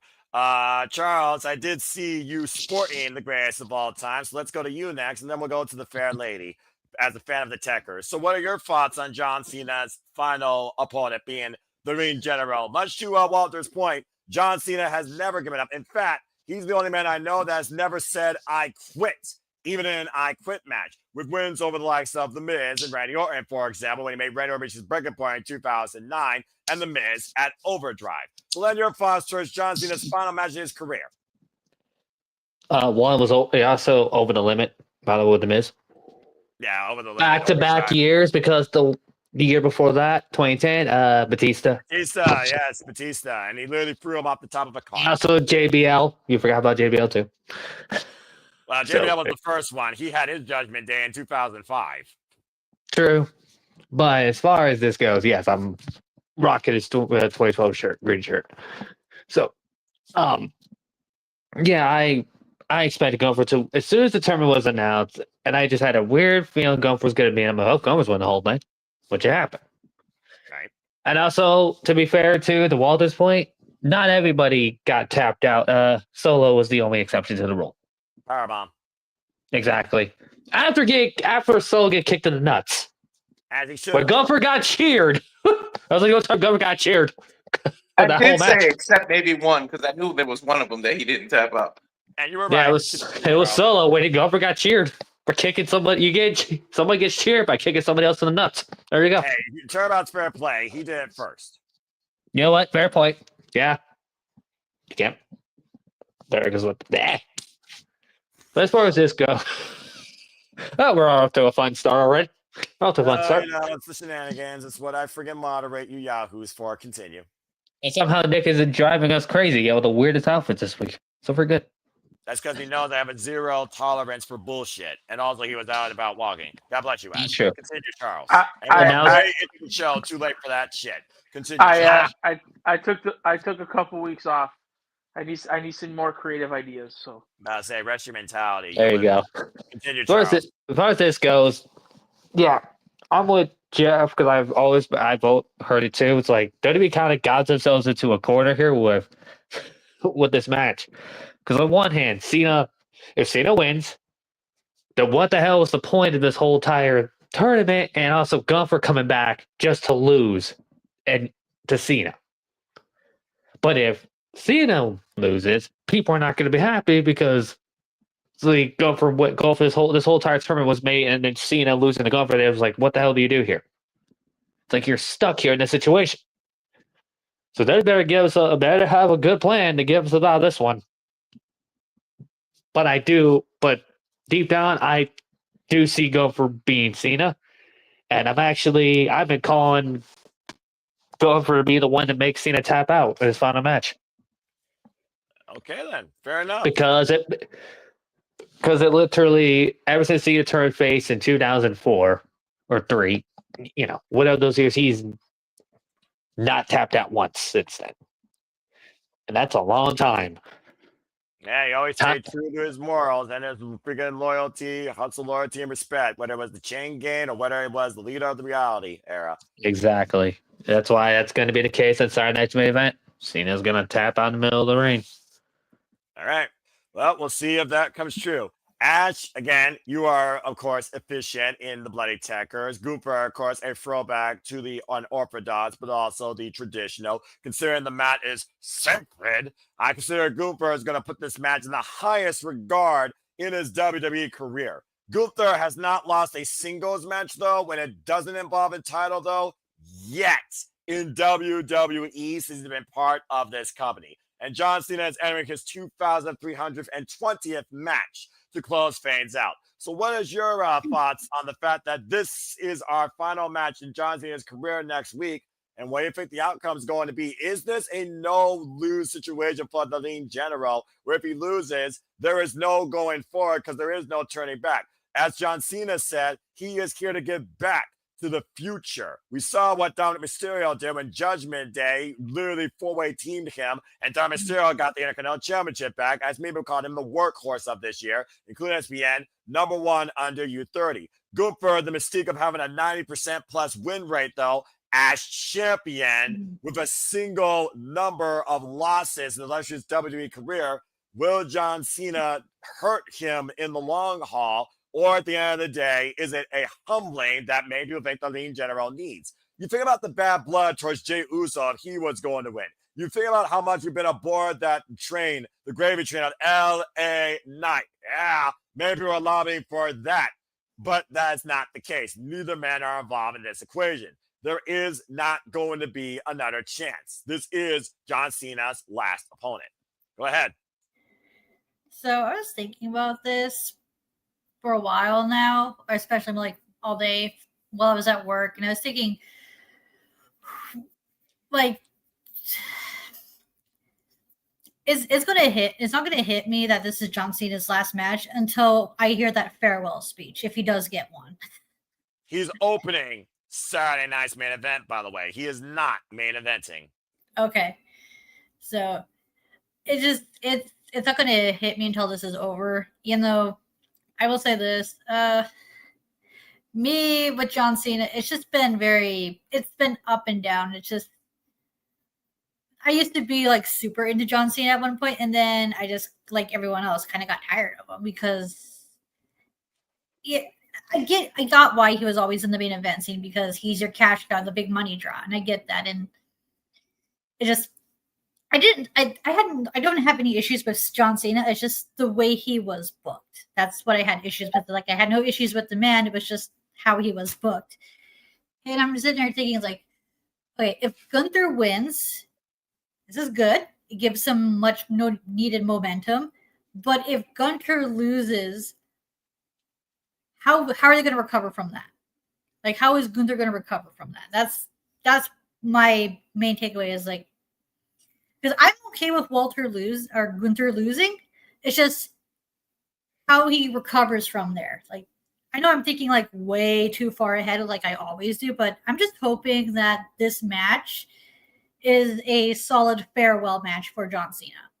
And that's all I can ask for. It's like, to me, whether Cena wins or loses, I just want the match to be really good and John Cena has a proper send-off, whether he taps out or not. Okay, fair point. Charles, do you have a thought real quick? Then Walter will go to you.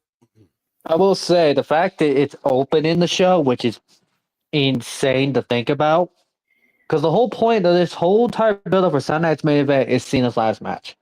It's like Correct. It's front and center, like in your face that this is what is happening here. Correct. But the fact that it was like, oh, this is open in the show, which is like, okay, whatever. Basically, whatever else has to follow that, good luck, because basically no one else is gonna remember the rest of the matches, because they're all gonna probably remember it's Cena's last match and how it ends. They're gonna be talking about John Cena the entire night, probably with video packages, probably with people tweeting about him, and probably which is another issue. It's like because if literally if it was the main event, we would expect those from the first after like the first match or the whole night. But now it's the opening. They better hope what they're doing. Coming up next, Silver versus Bailey and Cody Rhodes versus Obafemi. Yeah, literally. It's like yikes. If people are gonna be upset, like that's what you're doing with Cena's retirement. That's another. Fair shot, Arlie. But at the same time, though, Cena said himself, he wants to, focus on the future and everything else. That's why he wants to open the show. Yeah, again, John Cena knows that literally there's no reason for him to take the spotlight anymore. His time is up. Their time is now. Who is they? Exactly. And is they Gunther, first and foremost, considering Gunther has a chance to retire John Cena, as John Cena could be his victim in the last match of John Cena's career. All right, well, thank you for that, Charles. Walter, I did see your hammer quick. Then we'll go to Nick for some closing thoughts and remarks. Go ahead, Walter. Well, to be fair, it could be because they got some big thank you Cena thing prepped for the end, and they want everybody to have wrestled and probably going to empty the entire locker room to sit there and applaud for Cena, and that's how they go up the air. It's probably they're going to make Cena come back out, and it's going to be like a big ass celebration of his career or something. That's probably why he's going first.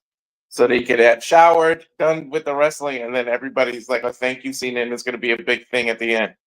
And to be fair to Ash's point, remember, Gunther was able to recover after tapping out to Jay freaking Uso.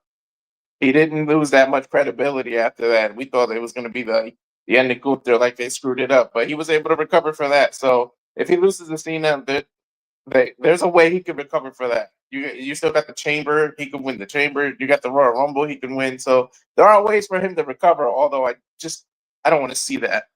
Look, there's a reason why the Ring General came back truly as Walter, despite the fact the name's Gunther. He's pure black, white, gray, Ring General, the Korvax New World Symphony, 4-4 movement, CFOS reinvention versus the original. He did not come back like this for no reason. Charles, I see your hammer quick. Then we'll finally go to Nick to close this thing out. Yeah, that's probably why. The more I think about what Walter just said, that's probably why it's going to happen, and probably more likely to be Cody Rhodes that calls him back out. This is Cody was the one that took the top of him, so it's probably fair that Cody calls him back out at the end of the night to do the big thank you thing. If not Cody Rhodes, Stephanie McMahon, because again, wasn't for Stephanie McMahon, we very well would not have had John Cena. Both. I say both. Probably after Cody's match. That's probably what both happened same time, though. And Mark Calloway, of course, who gave him that nod. I mean, yeah, there's a lot of things there, but that actually makes a lot of sense to literally close with a giant thank you, Cena. But would John Cena want that? Is WWE planning for that? We don't know Saturday night's main event lineup or outlook or blueprint. We just know John Cena Gunther is the opener, and that is John Cena's final opponent. Period. Nick, I know you're not a WWE guy so much anymore, but this is John Cena, whether it was now or then. He truly is WWE forever. And at the end of the day, all of us here, even the most salty person of the C Nation, Emmanuel, can find one little iota to say, thank you, Cena. So what is your thoughts on this outlook and John Cena's final opponent? I mean, see, listen, whether you're a fan of the company or not, Cena was our childhood, right? Pretty much. We remember when Cena cut that promo. I think it was on Edge and Carlito, and like they were all in the ring. Carlito Cabana, or the highlight reel, because it was Chris Jericho that was there as well. I know exactly what you're talking about. It was the Cabana, because then he was like, he told Lita that she's a slut and that she could blow him, and he blew the pinwheel. That's like a clip that comes up. I remember. Sometimes yeah. I do wonder. Yeah, that was the time. You know, there was like, regardless of if you're a fan of WWE or not, John was our childhood. So I mean, you know, he's had a career, and it's time for him to take a step back. You'd wish more other legends would do the same thing, but that's besides the point. Yeah, hindsight's 2020. Yeah, him facing Gunther. I mean, I would have preferred a young somebody. I would have preferred somebody like Oba, where, you know, a young up and coming star, or a star that, you know, you want to put the company on his back, and yeah, like I don't. Gunther's it's whatever. I do think, and stemming from everybody that I've read online and stuff, I mean, take it with a grain of salt. I do think that Gunther is winning, and I think this is Gunther's. They're positioning Gunther to be the legend killer. He's probably gonna beat Cena. He's probably gonna retire AJ. He's probably gonna retire Jericho when Jericho comes to WWE. They're giving him that. I'm certain that they're giving him that gimmick. It's a wild Now, idea. yeah. I mean, and now the way the tournament was booked, but regardless, John's a legend. So I mean, hopefully they do right by him on Saturday, and go to Hollywood, enjoy your Hollywood career. That does seem kind of like the afterlife of a WWE superstar, if not a podcast, or simply just enjoying family. It's also one of those things where Nick brought up a key thing that did maybe also think about another stat. Legend killer. The last time the Ring General was involved in a marquee match of science main event was Oldberg, and he was, of course, Oldberg's retirement match, and he won. Yeah. He's retired Goldberg. He's going to retire Cena. Again, I would not be surprised if he's the one that retires AJ. And Lord knows he retires Jericho when Jericho gets back to WWE. So, fair shout out to go from there. Emmanuel saying, why is Cena losing a book in the corner? He's leaving either way. Well, you guys, people that say Cena needs to win are drunk and they need to stop drinking the Kool-Aid, or Gatorade, I guess in this case. And talk about people that could have used this nod. Miz, no. Jey Uso, no, man, how the mighty has fallen since the Royal Rumble. Can we just say that right now? From the main event to nowhere on the card. Rusev, no. Priest, no. Sheamus, no. Nakamura, already saw that. Zack Ryder, that was just random. Yeah, Dolph Ziggler, no. Finn Balor, he's pretty much like a leader. Penta and Miro have been absolutely bananas because I don't know what the hell those two would have done. So Zakoma, the only match Zakoma ever won recently was against John Cena in Saudi Arabia. Let's see, LA Knight. I really liked the idea of LA Knight's moxie versus John Cena's integrity. And I do think there's a lot that those two kind of can share. And I do think LA Knight deserves better. I think he deserves the push. But also, like Nick said, not a young gun. Then again, they've been kind of holding down LA Knight, preventing him rising to the top, in my opinion, which is bullshit. Carmelo Hayes was probably my only one I really thought of in this tournament, being the future, and him right now has been stumbling on the main roster. Call up my ass, he's been demoted since NXT. And the Ring General Gunther, again, the mystique of a man that is not known to be anything less but the most complete professional wrestler in this company. Going back to a truly man of the Ring General, it does feel like they truly have booked him in a corner. And that's why I do think this is the point of no return if Gunther loses, even though Walter says you can rebuild him. And at the end of the day, well, you don't become more pure Ring General besides changing your name back to Walter at this point. I don't know what else you would do with Gunther if he loses here. And again, it's one of those things also where, much like Arlene said in the chat, never give up. If John Cena never taps, his body gives versus his actual spirit. The integrity of that mantra stays, but Gunther still wins in the end. That's a good part, Arlene. No, you got to remember too, in WWE, I don't think they give a rat's ass about wins and losses. So even if Gunther did lose, what does it matter? Like, you know what I mean? Wins and losses in WWE are not as magnified as they are at AEW. So I mean, that is a fair point. So even if Gunther lost, I mean, then at that point, him being the legend killer doesn't make sense, right? So I mean, even if he lost, what does it matter? Because he'd probably be in, like, God, who he'd probably come out the next week when CM Punk was saying something, and then he'd get a random title shot. So I mean, to be fair, he's on a rematch. If we actually believe in that, why I don't think Braun Breaker is going to beat CM Punk because Braun Breaker is not on the WrestleMania marquee. Spoiler alert for y'all folks. That being said, I do understand what you mean, Nick, but I do want to believe the fact that they haven't like jobbed Gunther out in his career, despite the fact he was so talented at WrestleMania, which is bullshit. But again, the story was there. It feels like to me, WWE actually does try to protect the integrity that is the Ligne General, but they also don't want to pigeonhole him into Control-C, Control-V, win title, lose it, next John Cena.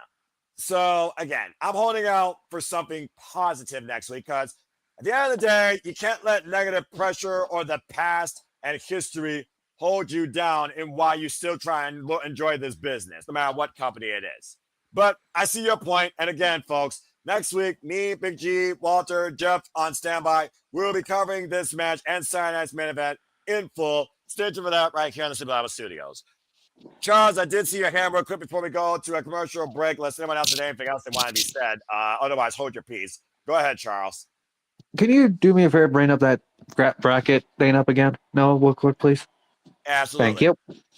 Now, you said something about Carmelo Hayes before, right? Yes. There's one thing there because of who Gunther beat in the first round. Javon Evans. Like, you could have also had that. It's like he is the only youngest guy beside in there fully.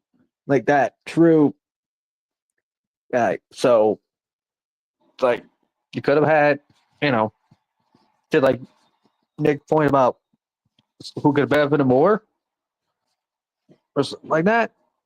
Should have been Javon.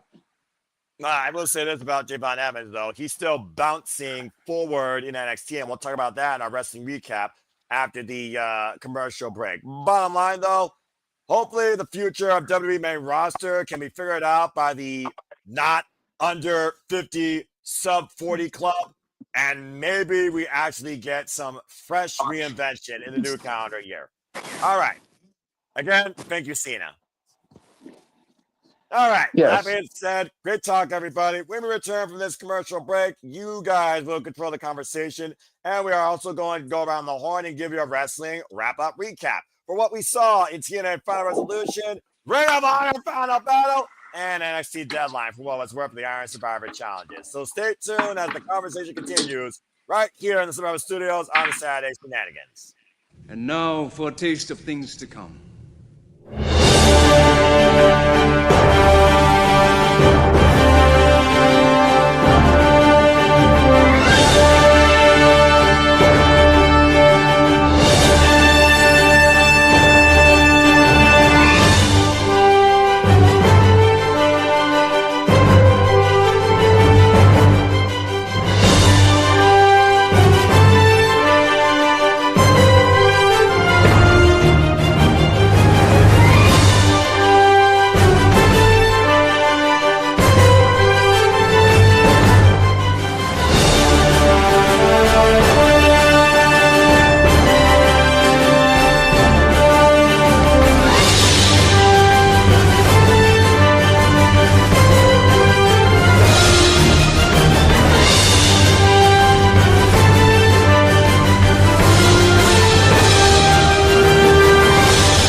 And as always, here in the Pappelallee Studios, as that trailer shows you, here we truly encompass, embrace, celebrate, engage, pontificate, analyze, criticize, react, and cover to all the wrestling And welcome back here once again to the Saturday Shenanigans. I am your host for the evening, the Cement Noah Foster, shout out to Rainbow JJ Williams, who is there live at GCW. Hopefully having a wonderful time again, following the Casual Studios.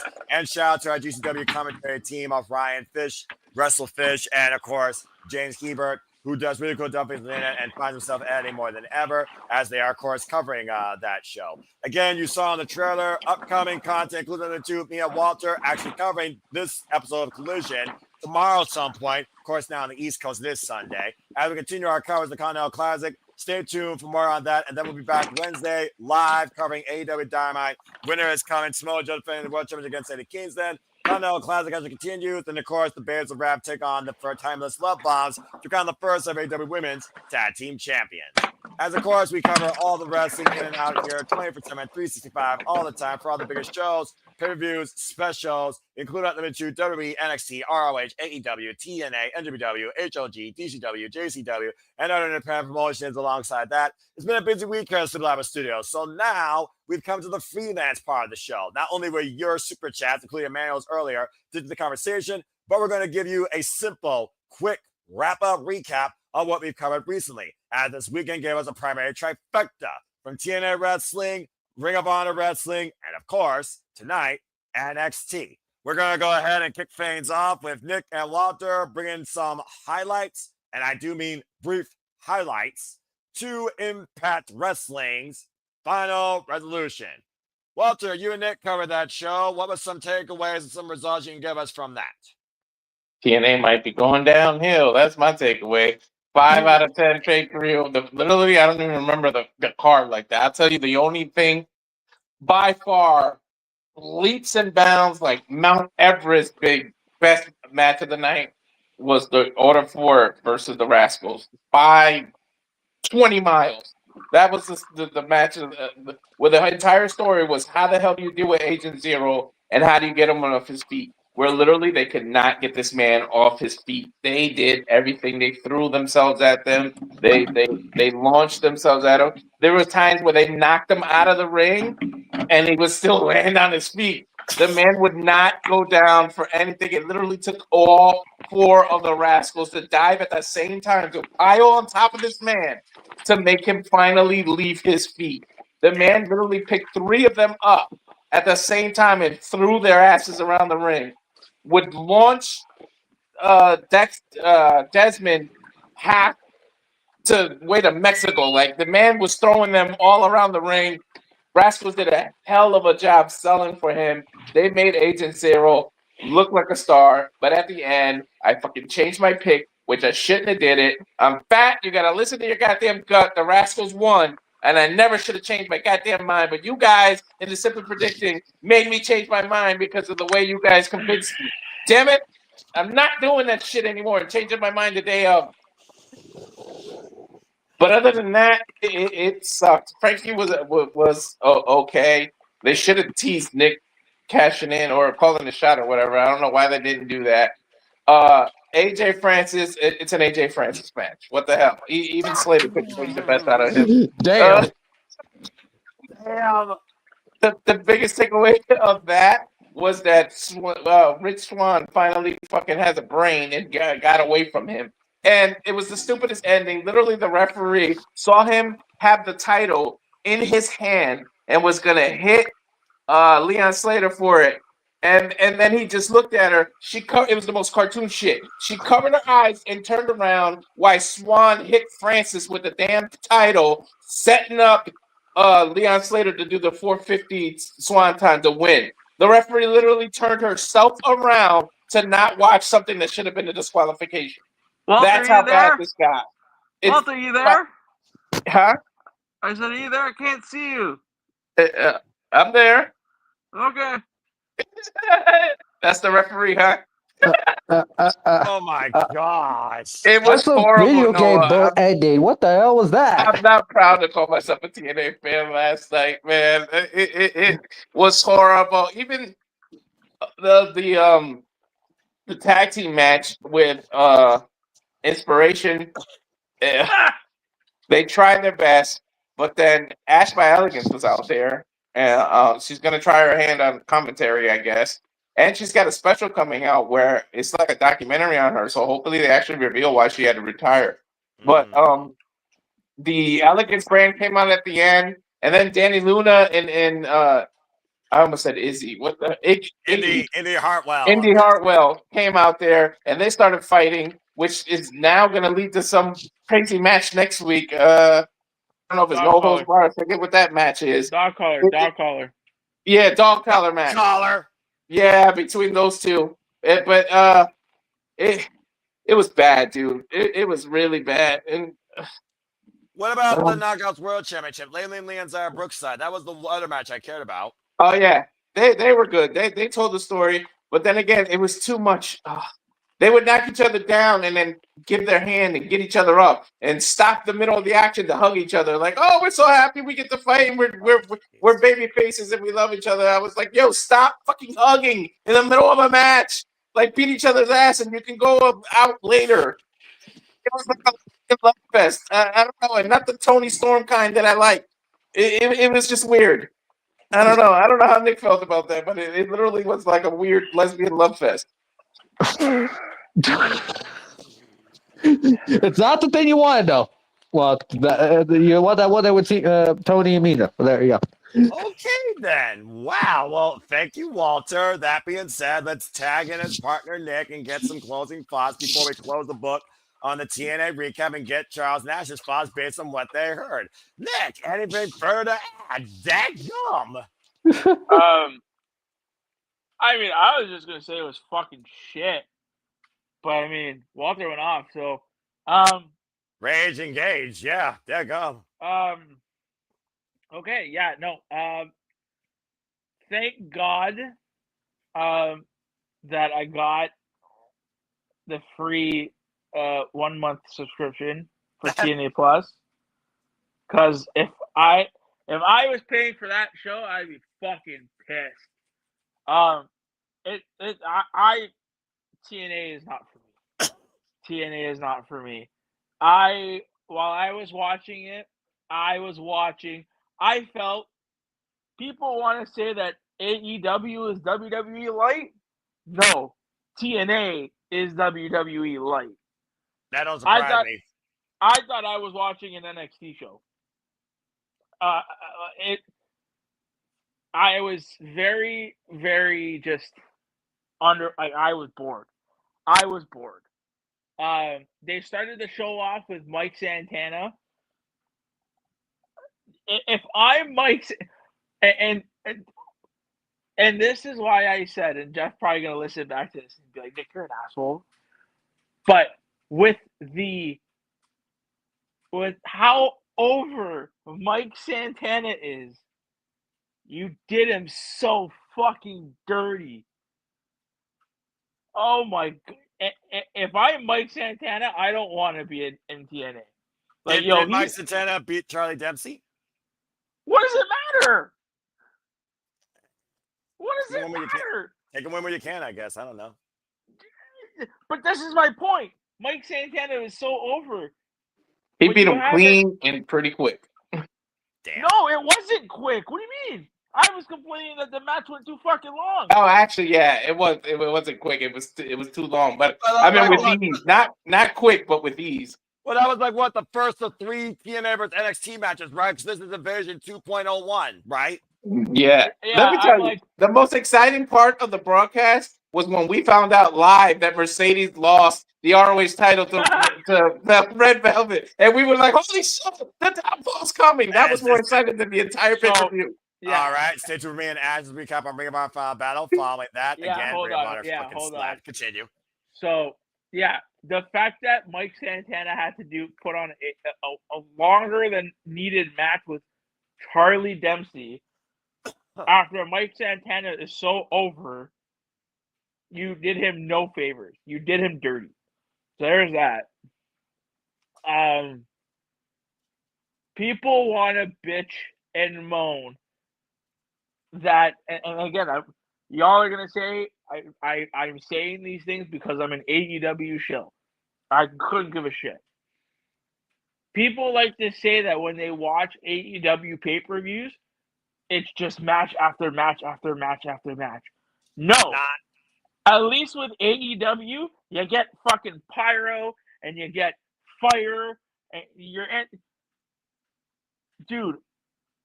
I was watching this show and I'm like, yo, can you give me fire? Give me a sparkler. Give me a fucking air cannon or something. Sparkler. Well, nope. I get pyro. Pyro is not a big thing, but you're telling me that AEW can get away running a 3,000 seat venue and have fire, but TNA can't give their stars a good entrance or something. Really? He literally accused Leon Slater of stealing Chris Statlander's entrance. Yeah, it looked like Leon Slater stealing Chris Statlander's gimmick. Oh my gosh! There's only one thing from out of this world and an alien. And what the fuck is Leon Slater doing with a fucking UFO? It's beyond me, anyways. That's hindsight aside. Well, thank you for this Yeah, critical analysis. If you want to hold wrap, on. Hold on.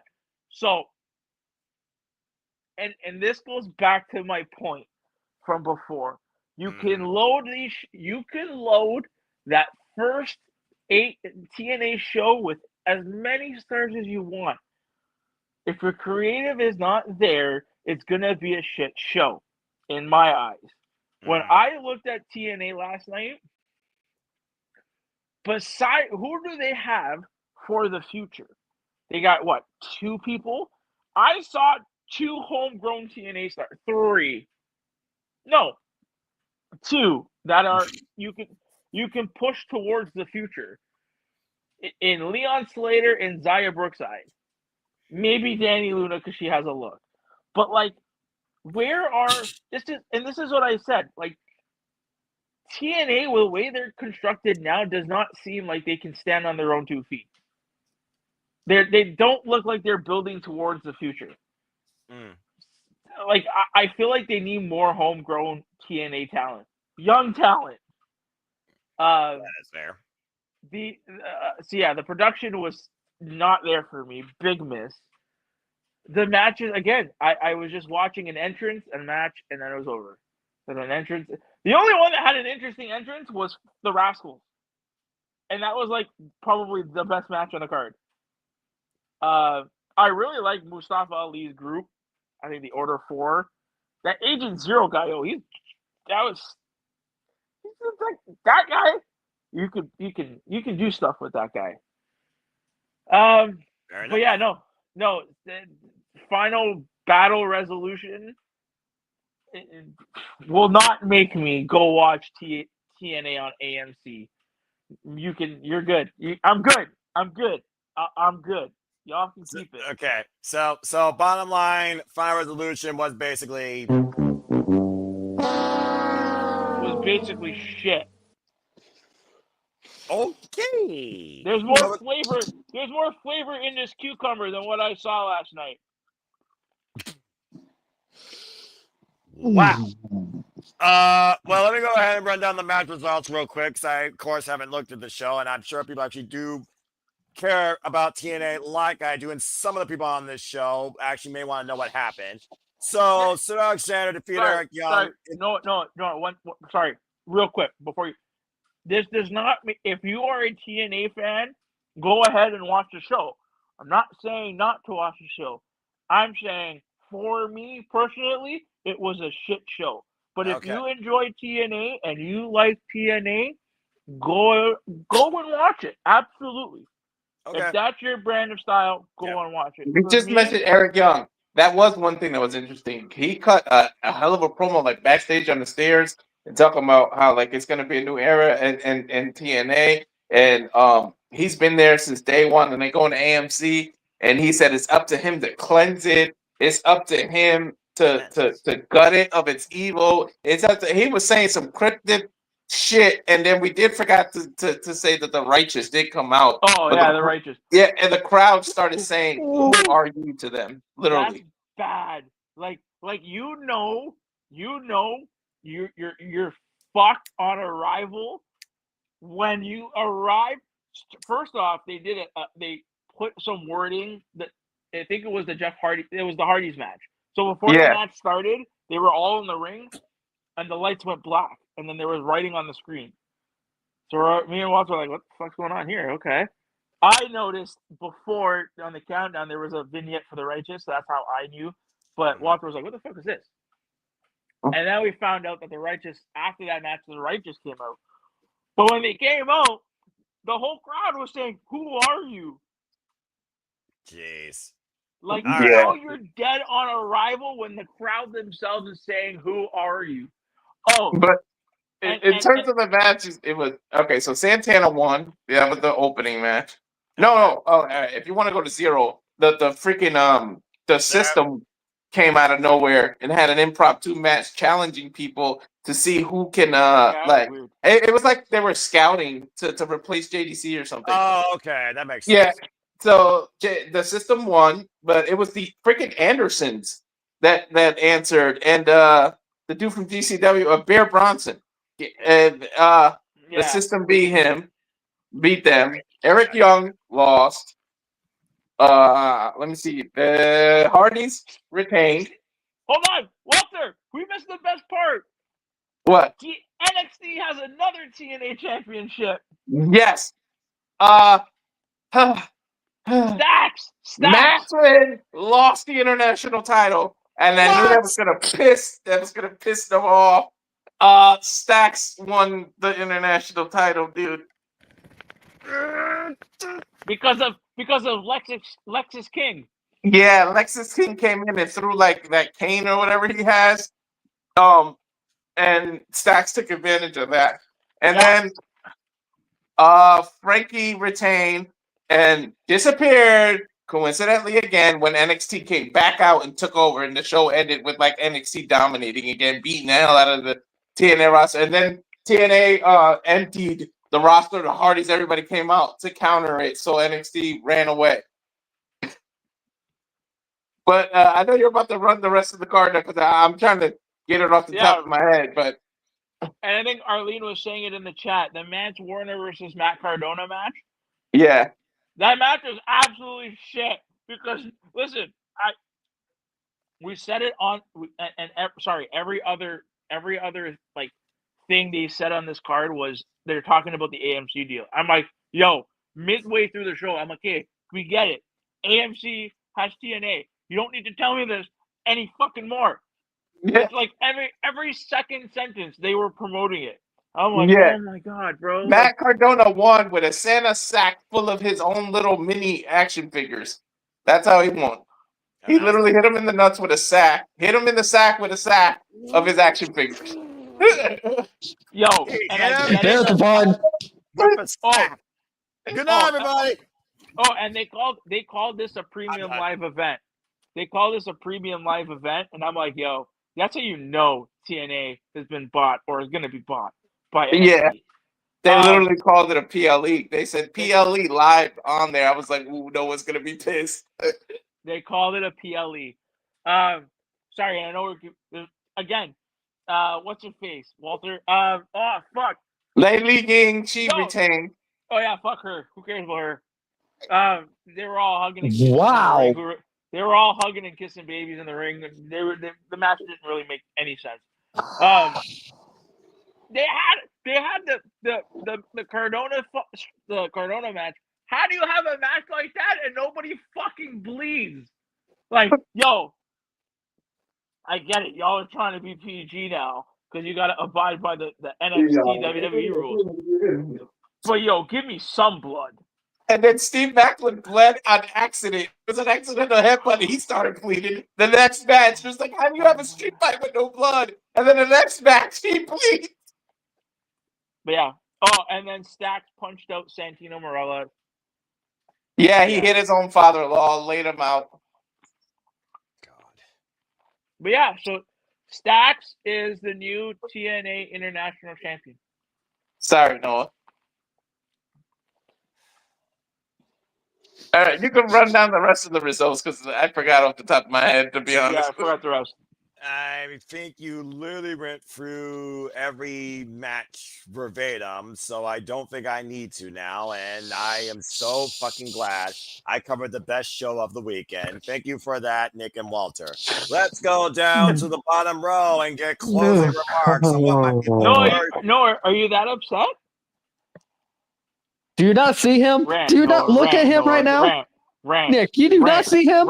Oh yeah. Also, TNA turned into GCW because they started using doors in that match. That's right. They used doors. That he hit him with the sack, but that's not how he won. He hit him. He did the Rough Rider. whatever his move is Radio called. silent. Radio Yeah, silent. radio silence through the door. That's how he really won.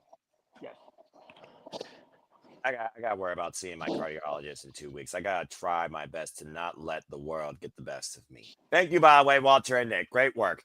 Charles and Ash, anything you want to say regarding what you heard with TNA Final Resolution? I'll let Ash go first. I have a lot to say. Let you go first. Holy shit. I hate to say this, but oh my god, that whole pay-per-view sounded so ridiculous, and it did not seem like I missed much other than the Rascals match. This show started at 8:30 and went till 12. Why DNA show needs to go till 12? Texas, they're 2 hours behind us. And Exactly. AEW have long shows. Yo, at least AEW has fucking pyro. I was about to say that shit. I was gonna say, but then again, at least with AEW, they keep you entertaining at least, or entertaining. Preach. 3 hours of total nonstop bullshit. Never mind totally nonstop action. Oh my god. Oh man, I used to hear that all the time back in 2010. God damn. I mean, there was 2 years that I thought TNA was going to die. I don't know whether or not they just got reincarnated into an absolute abnormality of ugliness or what the fuck happened that night. That being said, continue, Ash. I was about to say, this does not sound like... We got a rare toilet sighting. All right. Sorry. Walter, you taking a shit there, buddy? Just flushing it all. No, I hurt. My Achilles heel is bruised, and I really hurt it. And I just walked around the house trying to. Oh. Yeah, okay. Anyway, continue, Ash. We have gone off the fucking rails. Yeah, this Wow. Yeah, this show, it does not look as yeah, hopefully it just goes up from here. That's all I can say. All I know is this was the final show of their year, the final show of this era, and it sounds like they had a horrible end before they have a new beginning. That really makes me worry about TNA wrestling. I told you guys the best thing on that show was me spoiling the Mercedes match. Considering I was the one that fucking called it with Ash, but we'll talk about that more here in a moment. All right, Charles, go ahead. Close the book on leave your impact on your thoughts before I move on to the best show of the week. No pun intended. Also, Noah, this has not gone off the. Yeah, it's gone off the rails, but it's not as bad as it was back in August. That's number one. That's fair. You can't deny that because we haven't gone crazy since. Walter broke that night, despite the fact he might be dealing with a broken body limb. Continue. Yeah, that was fun. All right, let's have some fun here. I have a lot of things to say. There's a reason why I said Ash go first. There's a reason. Okay, let's talk about this crap show. All right, let's go. All right, let's go here. Go ahead. One. I will admit, I was wrong about certain matches on the show. I can fully admit that. Was they predicting? The Mike Santana match, I was the one hoping Mike would lose. I was wrong. I'll accept that. However, I will... Shut up, Nick. No, I'm not going to say that more than once. Number two. Oh my god. Next match. What was the next match again here? So I at least remember the order here. The order. So okay, let's just go ahead and just get the order here, folks. Apologies, by the way, for those that actually deem this show as watchable. We do not insult you nor what you enjoy. To everyone their own opinion. Exactly. But it sounds like I truly didn't miss nothing with TNA Final Resolution except for maybe the 4-way, the 8-man, and the Nagas. Okay, let's see. So Eric Young was first. The System beat Andersons and Bronson. That sounds like a restaurant. Mike Santana, Charlie Dempsey. Oh, it was the Inspiration that was next. They beat Tessa and Crawford. Thank Christ. Okay. I will admit. However, though, that probably just sounds restaurant probably doesn't sound bad. I'll think about it. Anyway. And let's not forget about that, all right? Well, hey, we got the man of food over here, Nick, in here. How could you not? That's fair, honestly. But this recipe sounds like something he would not even put into Hell's Kitchen. Continue. Damn it. All right. The Knockouts Tag Time match. I do enjoy Inspiration, obviously. I do. Since the days in NXT, all the way when they got called up. All the way through.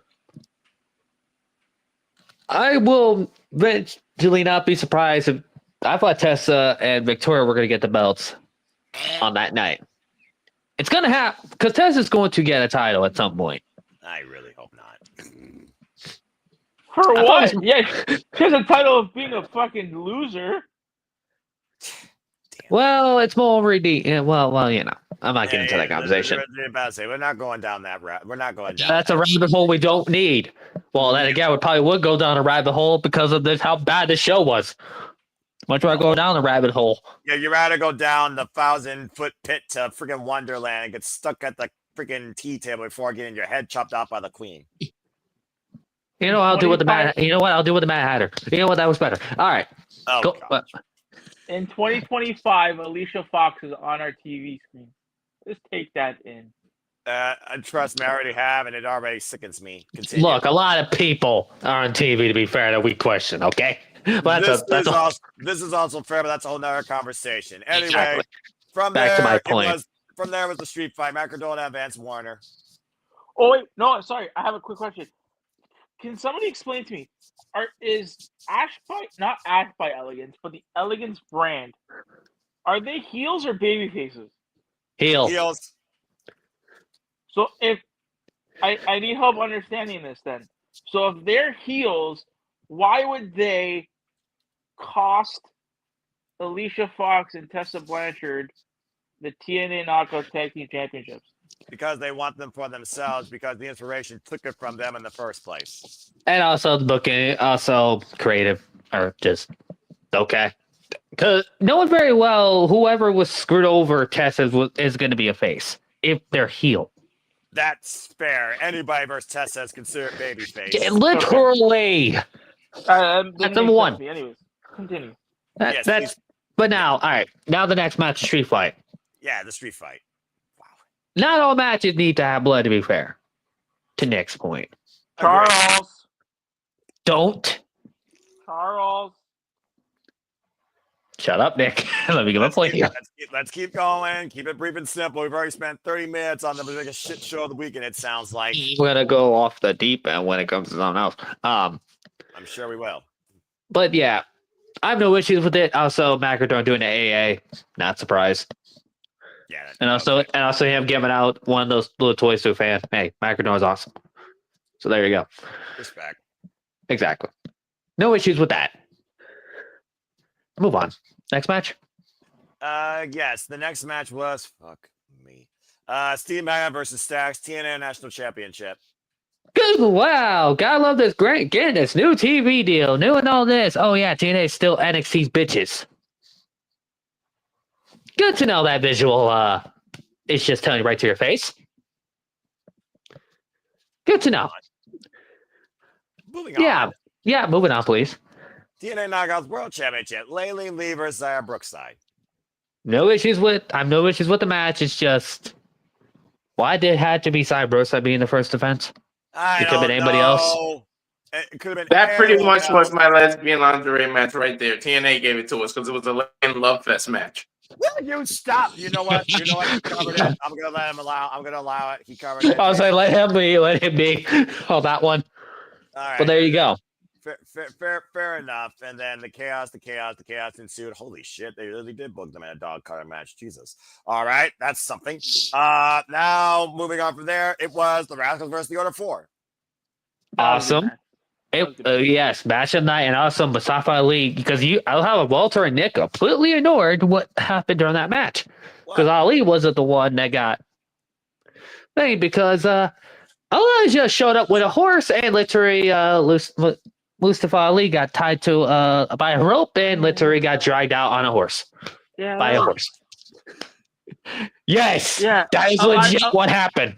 Yeah, I remember that. Yeah, Elijah came in on a horse and hog-tied him and ran away. Oh my gosh. Hey, to be fair, at least Mustafa didn't get pinned. That's at least a good thing. The order for we're going to lose, as long as he's not the one get pinned, it's just the Kimbo had a creative way to do it. Just hey, Elijah, good to see you on a horse. I guess so. Okay then. TNA World Tag Team Championships: The Hardys versus Grandfather Rejects. Tyson DuPont and Tyreek Glenn. God damn it, Noah. Wait, what reject did you say? Tyson and Tyreek. No, but what did you call them? What rejects? Grandfather. No, they're crime time rejects. Look at them. Oh yeah, they look like knockoff Crime Time. Oh boy. Ouch. They look like knockoff Crime Time. Was the match at least defensively competitive? Yes, there were points where I thought the Hardys might lose. Okay, there's that. Oh, you only thought they'd lose because these two guys are way bigger than Matt and Jeff. So the graphic doesn't even put their whole body in perspective. So it's like, yeah. Back to my list. Going next. Yeah, and then back to Charles. Yeah. And then the Righteous came out, which I was expecting the Righteous to return back to TNA at some point. Who are you? Who are you? Yeah, I want to say that was probably due to the crowd on that one. If they don't get that anywhere else, then I will say it was specifically that crowd that night. That's the one thing I will say. Okay. It's not dead on arrival. If it's dead on arrival, if they get that everywhere else, then yeah, it will be that. If you tease that for over the last month, and every time the Hardys fought, and you tease those letters and those, then we could expect, oh shit, the Righteous might come. But literally, this came out of fucking nowhere. True. And so yeah, which I have no issues with the Righteous at all. And also, to be fair, I was the one that noticed it when those words appeared. You heard a famous snap of your fingers. It's like, oh, I knew instantly was the Righteous. Dig what I'm saying, man? Exactly. Following that, hey, kudos to Vincent and Dutch. I wish them all the best. Enter the championship: Leon Slayer versus Flop Dollar. I enjoyed it because it's Leon Slater. That's number one. And also, with Swan finally away from Flop Dollar. We're good now. Timu Chris Statlander. Don't disrespect. Nick, for the love of anything right now. Stop. Gimmick. You have too much food. Stop it. Just stop it. Walter, please tell me you figured out a time we're covering Collision that will finally purge my mind from the evil within that I want to. Whenever you want, dude. I'm on your time. As soon as you come in from church, if you want, boom. Let's fucking do it. All right. We'll say this before, and to be fair, everyone does an alien gimmick. No. And the rest of them is. Fuck no. I don't know if that's true, but that different comes To another be fair, day. there's probably some obscure ones that we know of. But I'm saying it's the wrestling business. They're not doing alien gimmicks in WWE. Hell no. I'm not talking about WWE, Nick. I'm talking about the wrestling business in general. Oh no. Look. It would be more interesting to watch like those oddly satisfying videos of like people getting earwax removed than watching this PLE. I was going to use that. Go on, Ash. I kind of enjoy those videos where like people get like showing like the earwax removal. I don't know why. I just find it oddly satisfying. Oh my god! Fingers there, You know, Ash, sometimes I'll question you more and more as these times goes on. Kazarian JDC TNA World Championship. Wrap this shit show up. One, I was disappointed in no Fandango music. I thought we'll be to his final match. That's number one. And number two, yeah, this was an easy title finish for the king of TNA. I have to say it's in Jeff or JJ's not here. I'm sorry. Not sorry. At the same time. But yeah, it was just kind of funny how Frankie leaves. It's just Frankie leaves out of the NXT show. And considering this, 2 weeks from now, they're doing a Team NXT versus Team TNA again, but this time in a steel cage. And they're not calling it Lethal Lockdown. Oh yeah, that's right. That's right. They're doing a Team TNA versus Team NXT in a On steel December cage. 18th. Yeah, that's right. Yeah, they're not calling it Lethal Lockdown. No, They're it's just a steel cage match. Oh, brother. Okay. So yeah, pretty much the show was a crap. The only match people should go back and watch it was the Rascals match. That's it. Oh, I got another gripe, which I found this to be so. I was so mind boggled. How is it that Carlos Silva, the president of TNA, is sitting right beside the place where the belts go, but yet two matches, Flop Dollar did it and Kazarian did it. They went and grabbed the belts off the table. If the president of the company is sitting beside the belt table, how do you let the superstars take the belt off? Carlos Silva's standing right there. Don't you? Is it like? I was floored, dude. I asked Walter this same question. I'm like, does Carlos Silva sit there all night? Yes. I honestly don't know if he does. Well, he comes in and he puts the belt. That's a nice touch. I will say that's a nice touch. Carlos Silva coming in and putting the belt around because he does. That's like a UFC thing. But he's sitting right there. How is he not stopping Frankie Kazarian and Top Dollar from taking the belts off the stands? How does that make sense logically? I got nothing. All right. I got nothing either. I was floored. I had to finish that by saying this. Yeah, this show was no. And that's to go off the final year of TNA with a Not even a bang, but what do you call this? A snuff? Again, I wouldn't even give it that. Again, if you like TNA and you like what they're doing, go watch the show. And I'm saying this as a TNA fan. Okay, I respect that as a TNA faithful fan myself. Since 2005. Pretty close. I think the same thing for me as well. All right. Well, thank you for that, Nick, Walter, and thank you, Ash Charles, for that afterthought. When we return from this brief commercial break, we'll be giving you a positive outlook in the world of honor after this.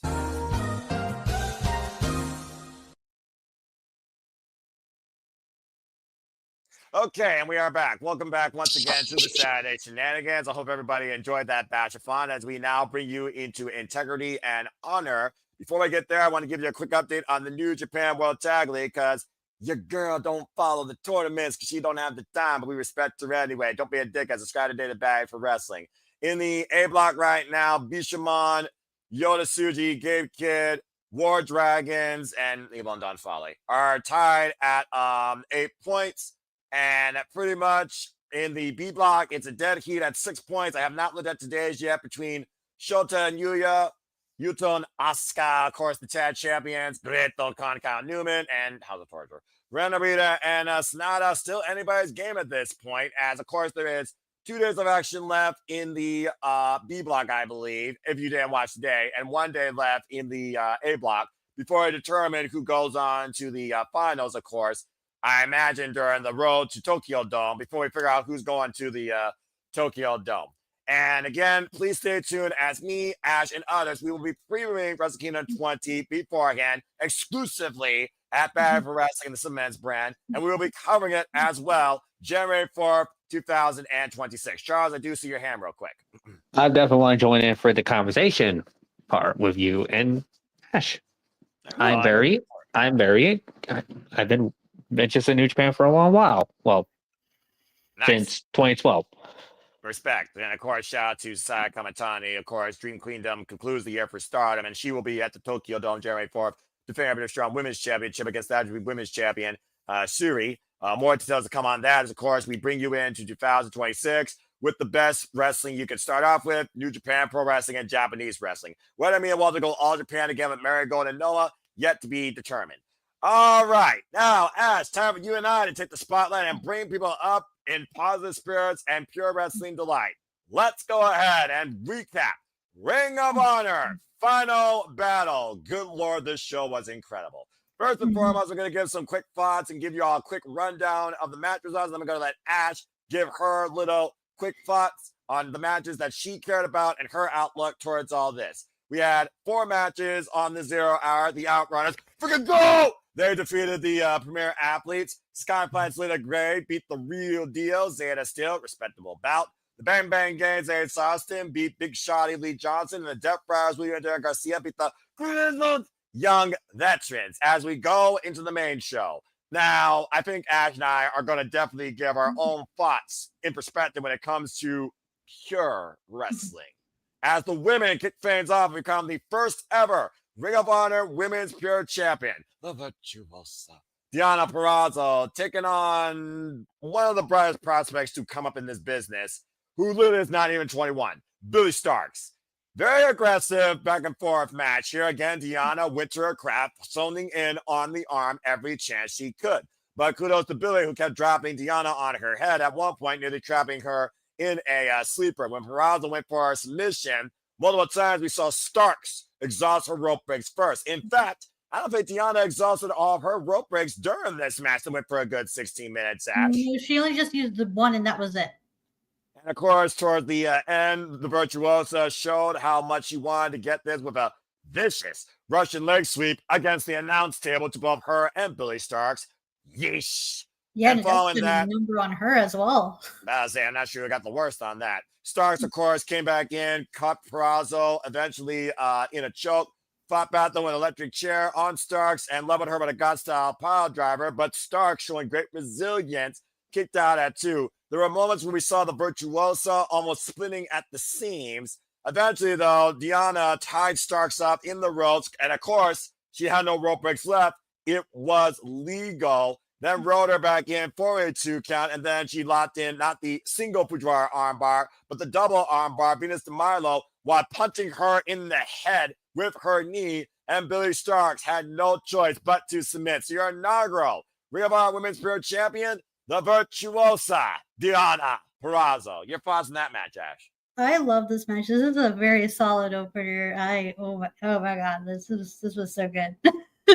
And again, now it really shows that this title was purely made for Deonna Purrazzo. Like this is her division. I said it. I fucking said it when she was put in that tournament, and that title was minted. Definition of technical execution and excellence and magnificence. The Virtuosa, part of the inaugural class of Women of Honor, now finds herself 8 years later forging more history as the face of pure wrestling for the Women of Honor. I couldn't be happier for her. And congratulations on your associate's degree, and happy pre-late birthday as you turn 21 on Monday.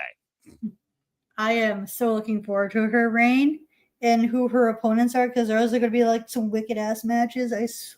Goddamn.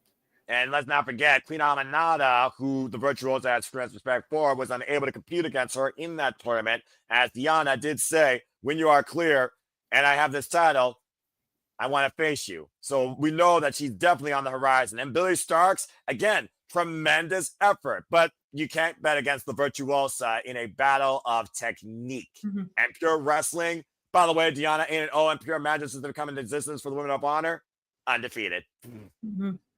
Let's see how long her streak continues. Like, do you think it'll be longer? Do you think it'll be like just as long as like Athena's ROH title run that she's been having? That's a long stretch, but again, we've seen how long the Virtuosa can hold not one, if not 2 championships. Again, 2017, she was competing, of course, for the Women of Honor Championship, and of course, won. 2021, went after Roxy, she was Triple A Anti-Randos champion, won the Women of Honor Championship in TNA Wrestling. 2025, she is the first ever Ring of Honor Women's Pure Champion. Couldn't be happier. So again, I mean, I'm not going to rule it out there, but we'll see. I'm still looking out for Deonna versus Deeb.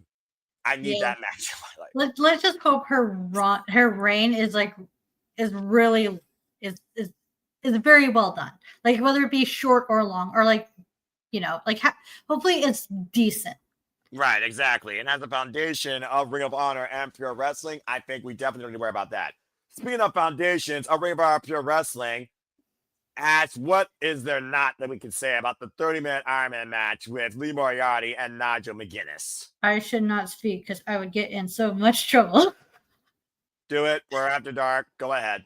Oh my god, I was so turned on by this match. Oh my god, it was so fucking good. Can someone get a quote of that, quote unquote, Ashley Vincent, and somehow put that in as a pin here in the Superchatted Studios? Thank you. She's now said that twice on the Shenanigans. First back in August when it was due to her Ring of Honor show, the match, and now tonight. There you go, folks. I think I know Ash is going to start following Ring of Honor now that she has Honor Club. You're welcome, by the way. Merry Christmas. You, I owe you big time for that. This match. Oh my god, this match was so good. It was just freaking like incredible. pure technical excellence. Like holy shit, man! Like I'm watching this and I'm like, Nigel, my dude, what the hell? Like this freaking roller coaster it took me on. I'm like, dude, Oh my lord. what the frick? And then Lee Moriarty, I'm like, yo, I gotta watch this dude now. Like, what the hell? I gotta watch all his title matches. I gotta see how this happened. And I'm like, oh my god, I fucking love technical wrestling. Damn it. And this was a pure technical clinic, despite the fact it was not a pure rules, and Nigel McGuinness, without the frosty tips, went back to the old school ways of Honor, where he used to do everything possible to break his opponent. The constant focus for Nigel was going for the London Dungeon, the same way that he beat Lee Moriarty in the technical spectacle. However, Moriarty was able to, of course, catch roll-ups multiple times over. We saw so many quick roll-up exchanges here. And for a little while, Lee Moriarty, I believe, had literally a 2-0 lead against Nigel McGuinness. And we were about 2/3 of the way in. After Moriarty, of course, was reversed, though, on a roll-up. And then eventually damage done enough where Lee Moriarty was mostly a one-arm man in asking contest. Let's be honest here, by the way. London Dungeon finally locked in enough for the long time in the middle of the ring. Shares of the technical spectacle. Nigel finally came up on the board 2-1. And then out of nowhere, McGuinness was held down for a 3 count. And then it was 3-1. As McGuinness, you could tell how bad he wanted this. You could tell how much Lee Moriarty wanted to prove a point, who the better wrestler was. A modification on the dungeon. Somehow Moriarty was able to not tap out. He rolled through and was able to continue moving forward. We had a triangle choke down the way and a toe on the rope for 5 minutes as Nigel was still down a freaking fall. These men did not let up when it came to body manipulation and quick roll-up execution. At one point, we literally saw Moriarty lock Nigel in a choke on the outside of the ring. At one point, almost nearly taking a count out. And by the way, in this match, it was a 10 count, not a 20 count. And of course, McGuinness was laid out. Somehow McGuinness was able to come in. Moriarty and McGuinness in another quick roll-up exchange, crossface counter. McGuinness rolled up Lee Moriarty, though, into a super tight pin hold for a 3 count.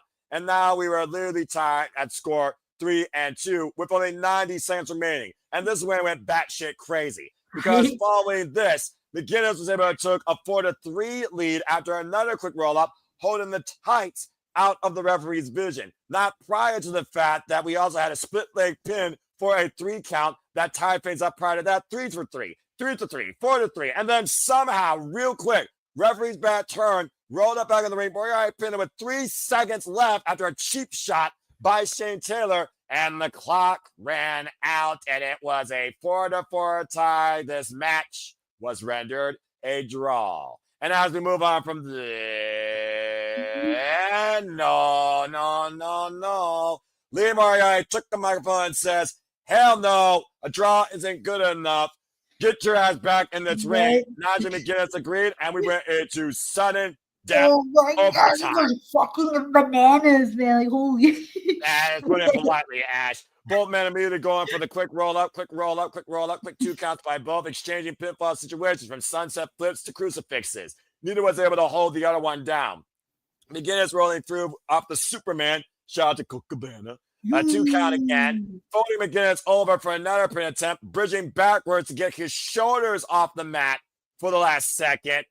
Because to your point, Ash, well called, by the way, both men were basically trapped, but somehow Lee Moriarty was able to get a shoulder up, and Nigel McGuinness was trapped in that stand-up decision. And in overtime, Lee Moriarty beat Nigel McGuinness once again, and has truly been ushered in as the leader of pure wrestling going forward, mastering the old school and forging the new school, as Nigel McGuinness, who came in, by the way, with the original Ring of Honor Pure Championship, passed it off to Lee Moriarty, who, of course, came up with the new championship, and bowed and respected him in the middle of the ring, Japanese style. That I love that. That was like such a beautiful passing of the torch moment.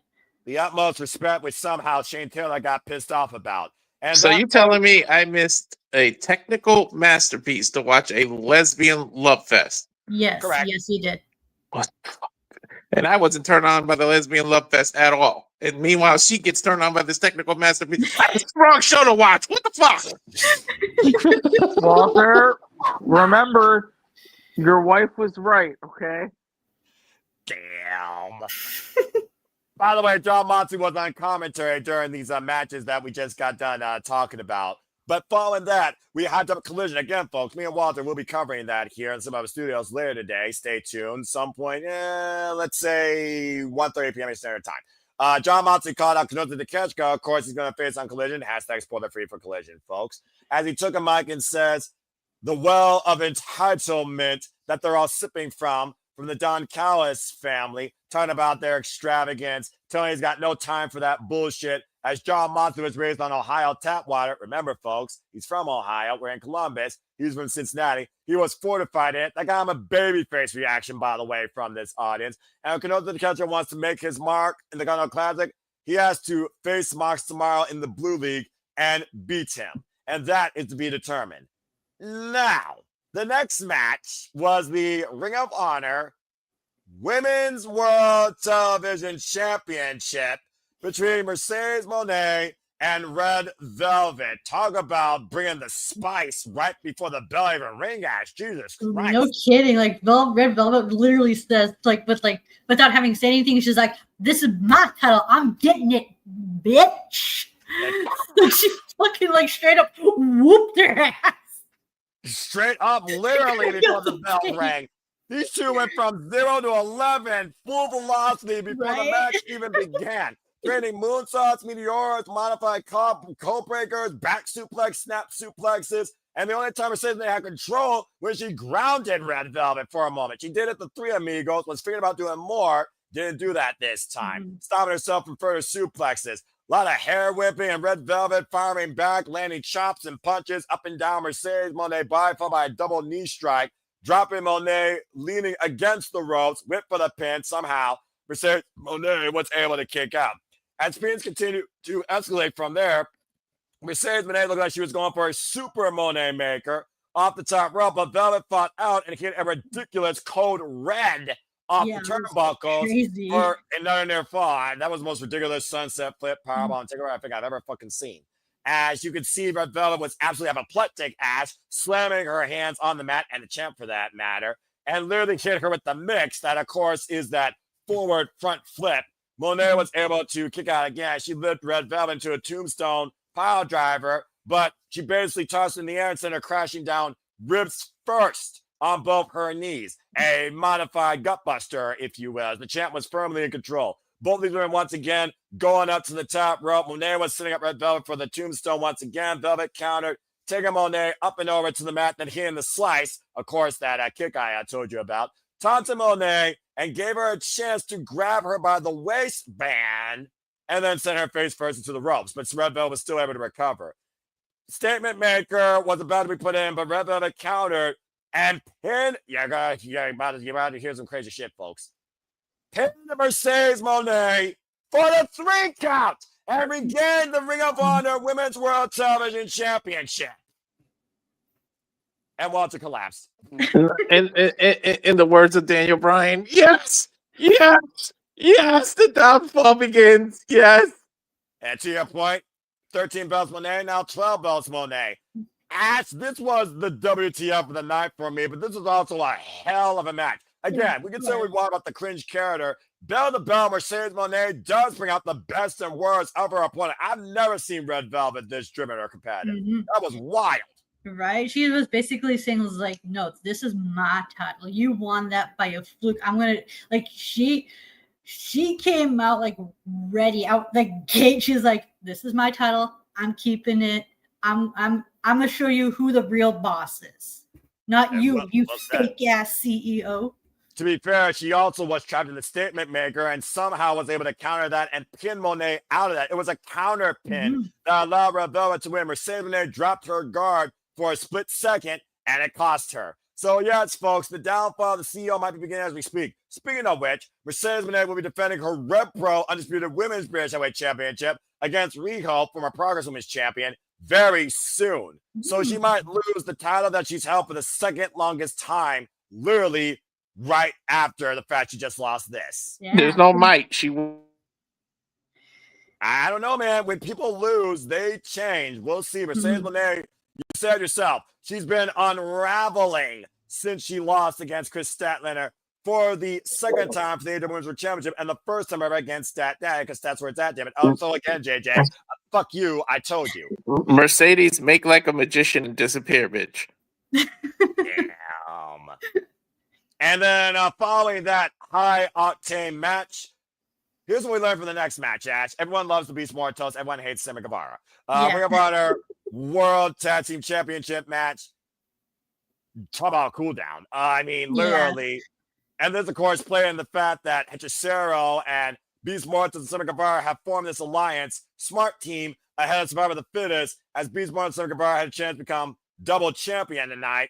In the end of the day, face Hechicero's involvement, although Tommy Billington and Adam Priest, for the third outing as a tag team, they got potential, honestly, I think. But the LFI crew, they won. The reason this match happened, by the way, folks, Rouge is out injured, so the titles were vacated. Sammy kept it in the family, though. Now, the Beast Mortals was the first time ever in his AWRH career is a champion. So take that for what you will. Also, again, let's hear for Beast Mortals, even though I only can say one word. As we move on from there, we go into, well, you want to talk about real, doesn't get more real than Eddie Kingston. Former world champion taking on former pure champion Josh Woods. A battle of Kings Roads versus the technical beast. Very back and forth, test of strong style and spirits here, as we saw the way that, of course, Josh Woods was able to throw Eddie Kingston around and nearly take out his arm, if we're being perfectly honest here. Went for a running knee strike in the corner, threw him out of the corner. How many times did Eddie Kingston get suplexed during this freaking affair is beyond me. A lot. He got dropped a lot. I think at one point the referee was even concerned because he got dropped on his head. Kingston was able to place Woods in the top turnbuckle, though, hit him with an avalanche toss for a 2 count. And then as they continued to slug it out, like legitimately throwing bombs, emphatically towards the end, they were just beating the hell out of each other, and I was just all for it. Went for a springboard assisted move on Kingston. Eddie caught him, though, put him down with the Explorer suplex, brought down the straps, yelling Samoa Joe, stiff DDT by Kingston, shades the way he did the Katsuyori Shibata, was all it took. Eddie Kingston beat the technical beast Josh Woods in a fair battle of honor, respect amongst each other, ahead of Samoa Joe this Wednesday on Winter is Coming. Yeah, this one gave like Eddie Kingston much needed momentum going in for that title match. Because that's what this match was. It was a good showcase of Josh Woods' technical ability, and also Eddie Kingston's fighting spirit as well. Right. His never say die attitude. Yeah. But I mean, that's always been Eddie Kingston's thing, right? He literally been living for this business his whole life. Doesn't know if tomorrow's ever going to happen because of what's going on up here. But inside there, that's where he finds his peace. Legit. We'll see if Samoa Joe gives him any peace this coming Wednesday. Don't worry, Walter. I got you. As we move on from there, this one was more about faction warfare. It was the Ring of Honor World 6-Man Tag Team Championship match. Shane Taylor Promotions, represented by Shane Taylor, Kevin Sandine, and Carly Bravo.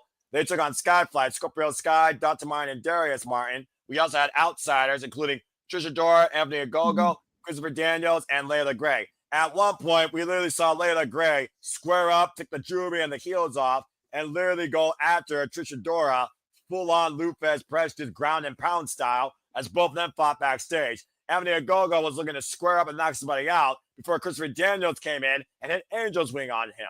There was a very great back and forth dynamic here, particularly with the infantry and Top Flight. And Scorpio Sky and Shane Taylor renewing the long-term history from Ring of Honor. At one point, Shane Taylor, he knocked that boy the fuck out with that damn southpaw. That thing is lethal. I don't give a damn what you tell me.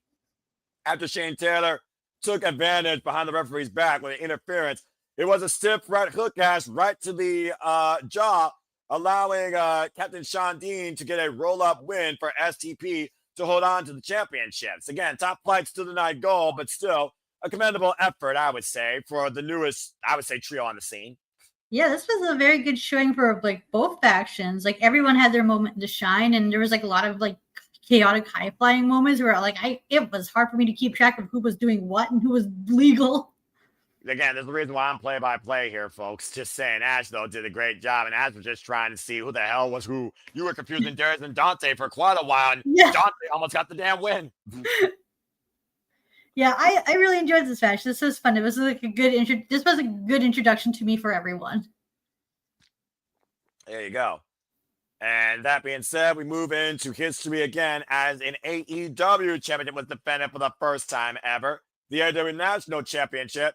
Ricochet, in his Ring of Honor debut, by the way, never was involved in Ring of Honor previously, taking on, oh my lord. This is on Ash's match. I love Dalton Castle. Go ahead, Ash. Talk about this. Oh my god, this was so funny. This was ridiculous. Oh my god, I missed Dalton Castle so much. I love this man. I knew you did. Continue. Oh man, this was such a good match. It was a really good showing of like Dalton Castle because oh my god, I love that man. He is a gem. He is a treasure. He deserves all the world. I love this man. Give him a title, please. Going literally gaga for Dalton Castle. I love Dalton. He was one of the favorite things when I used to watch Ring of Honor. So when I saw him, I was like, oh, I remember you. I miss you. I love you. The Dalton Castle experience. Ash never forgot about it. And she got every bit of it, boys included. Ricochet doing something sacrilegious, attacking on Dalton Castle's boys, and that really turned the tides of this match.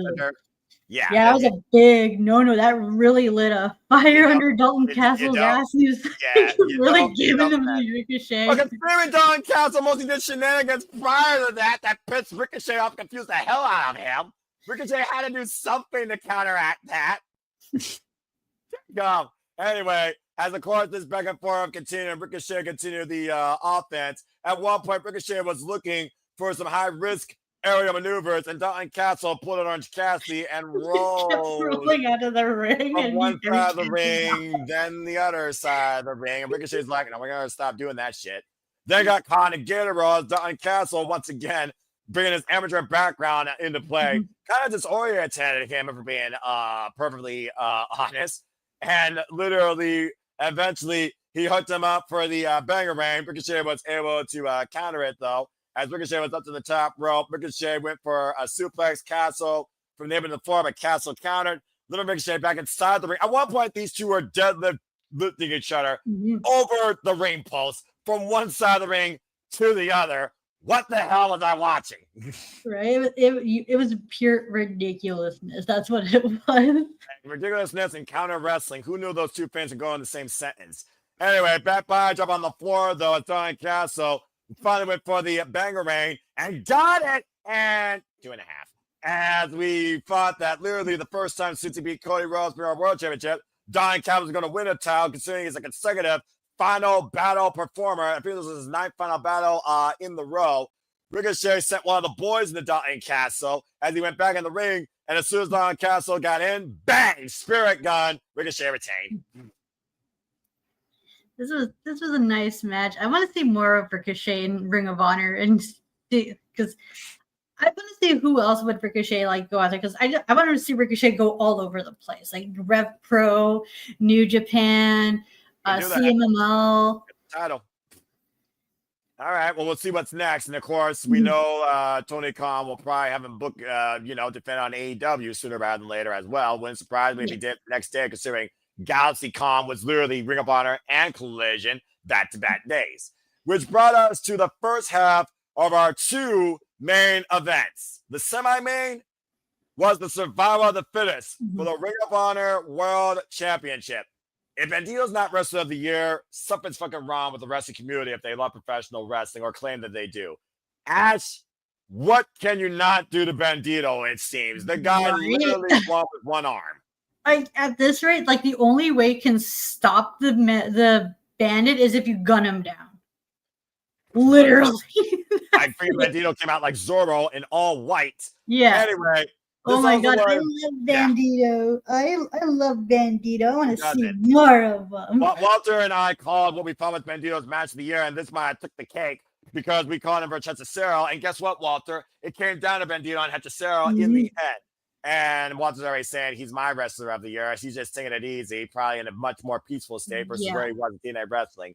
What's funny about this match, and I mean that quite literally, it started off as a handicap. It was literally Beast Mortos, Sammy Guevara, by the way, booed out of the building, and Hechicero. Hechicero was cheered, by the way, and Sammy Guevara was booed. This just goes to show who you really do hate in Ring of Honor. Just saying.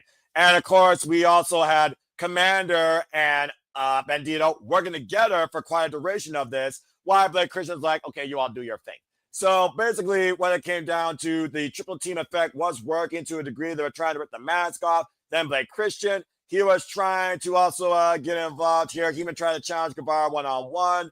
And they were like, no, Blake Christian, we're not working with you. Eventually, the fallout with the partnership of Hechicero, Sam Guevara, and Beast Mortos, we knew that was going to happen. And of course, Hechicero was like, what the hell, dude? Yeah, the ally that helped you win the titles. There is no honor amongst thieves, by the way, folks.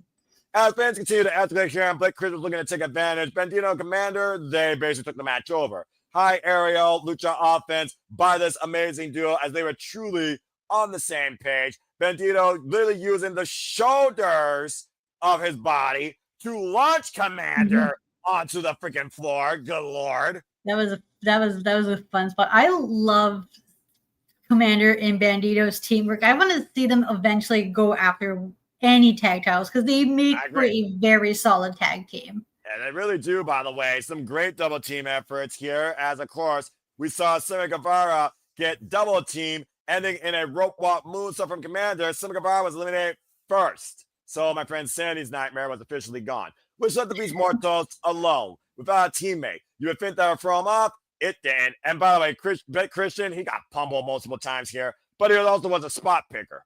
Anyway, as things continued here, there was a springboard twisting Poison Rana. Hechicero recovered in the corner. He leveled Beast Mortos as they teamed up on the big man here, and Beast Mortos was eliminated next. LFI was gone from the equation.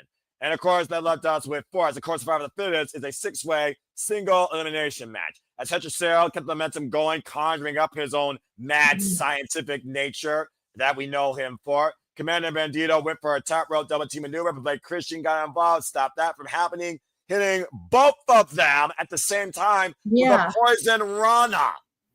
That was wild. That was like so crazy. I'm like, how the hell does Hechicero do that? Like, what? And of course, Blake Christian was able to capitalize, though, literally taking a page from the franchise playbook that I was watching on backstage. Jay Lethal hitting Commander with a lethal injection. And the man that Commander beat last year from our World Television Championship in Survivor of the Fittest finals, Blake Christian got revenge and eliminated him. Down to three. Hechicero, Blake Christian, and Bandito. As it looked like they were both double teaming the champion, Bandito threw Christian back inside the ring, climbed to the top, hit an Eddie Guerrero-inspired 5-star frog splash for a 2 count. While the deer looked to show his hand for the 21-plex, again, Blake Christian was able to counter. Poison Rana, followed by attempted another lethal injection, and Bandito kicked out of Jay Lethal's finisher.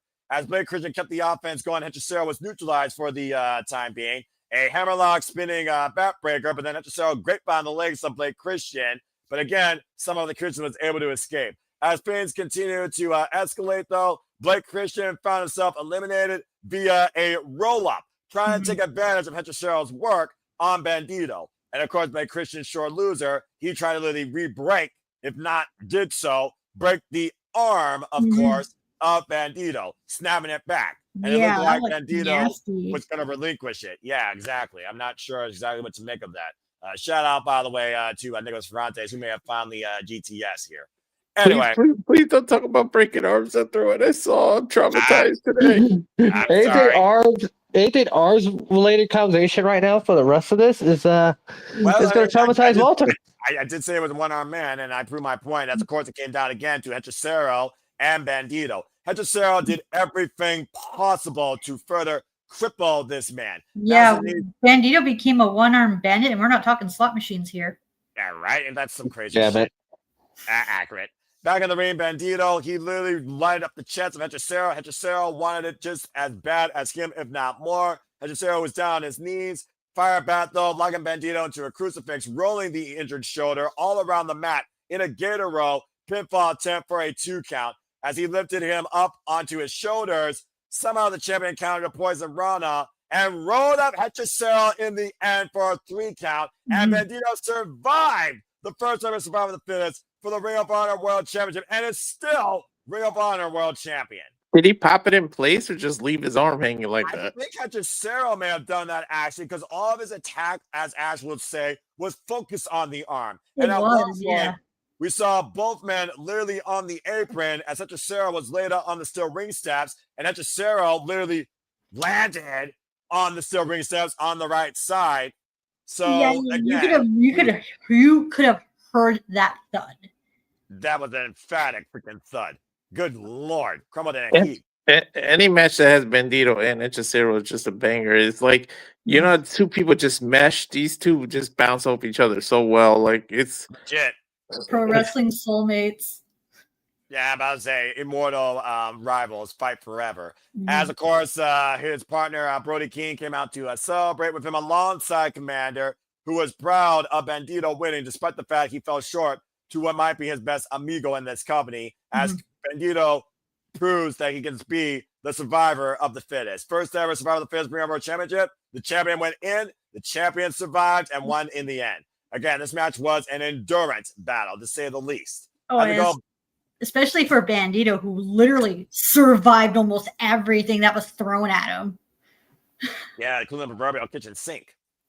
After the match, we go backstage to a despondent Mercedes Moné, who's trying to make peace that she lost one of her titles in a singles match, legitimately. Layla Gray came to consult her and says, "You're still an incredible athlete. You're still Ultimo Moné." But she's like, "Who the fuck are you? I don't need to hear none of that." As this baddie might look to take the TBS championship. And Tony Khan made it official. Layla Gray challenged Mercedes Moné for the TBS title on Collision. Again, folks, we'll be covering that later today when I come up for church. Stay tuned for more on that. Which brought us to our main event. Once again, closing final battle.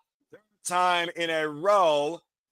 Our fallen goddess, our forever champion, Armenian overlord Athena, escorted by Diamante. By the way, they did wear, because she's a cosplayer, anime-inspired attire for Demon Slayer.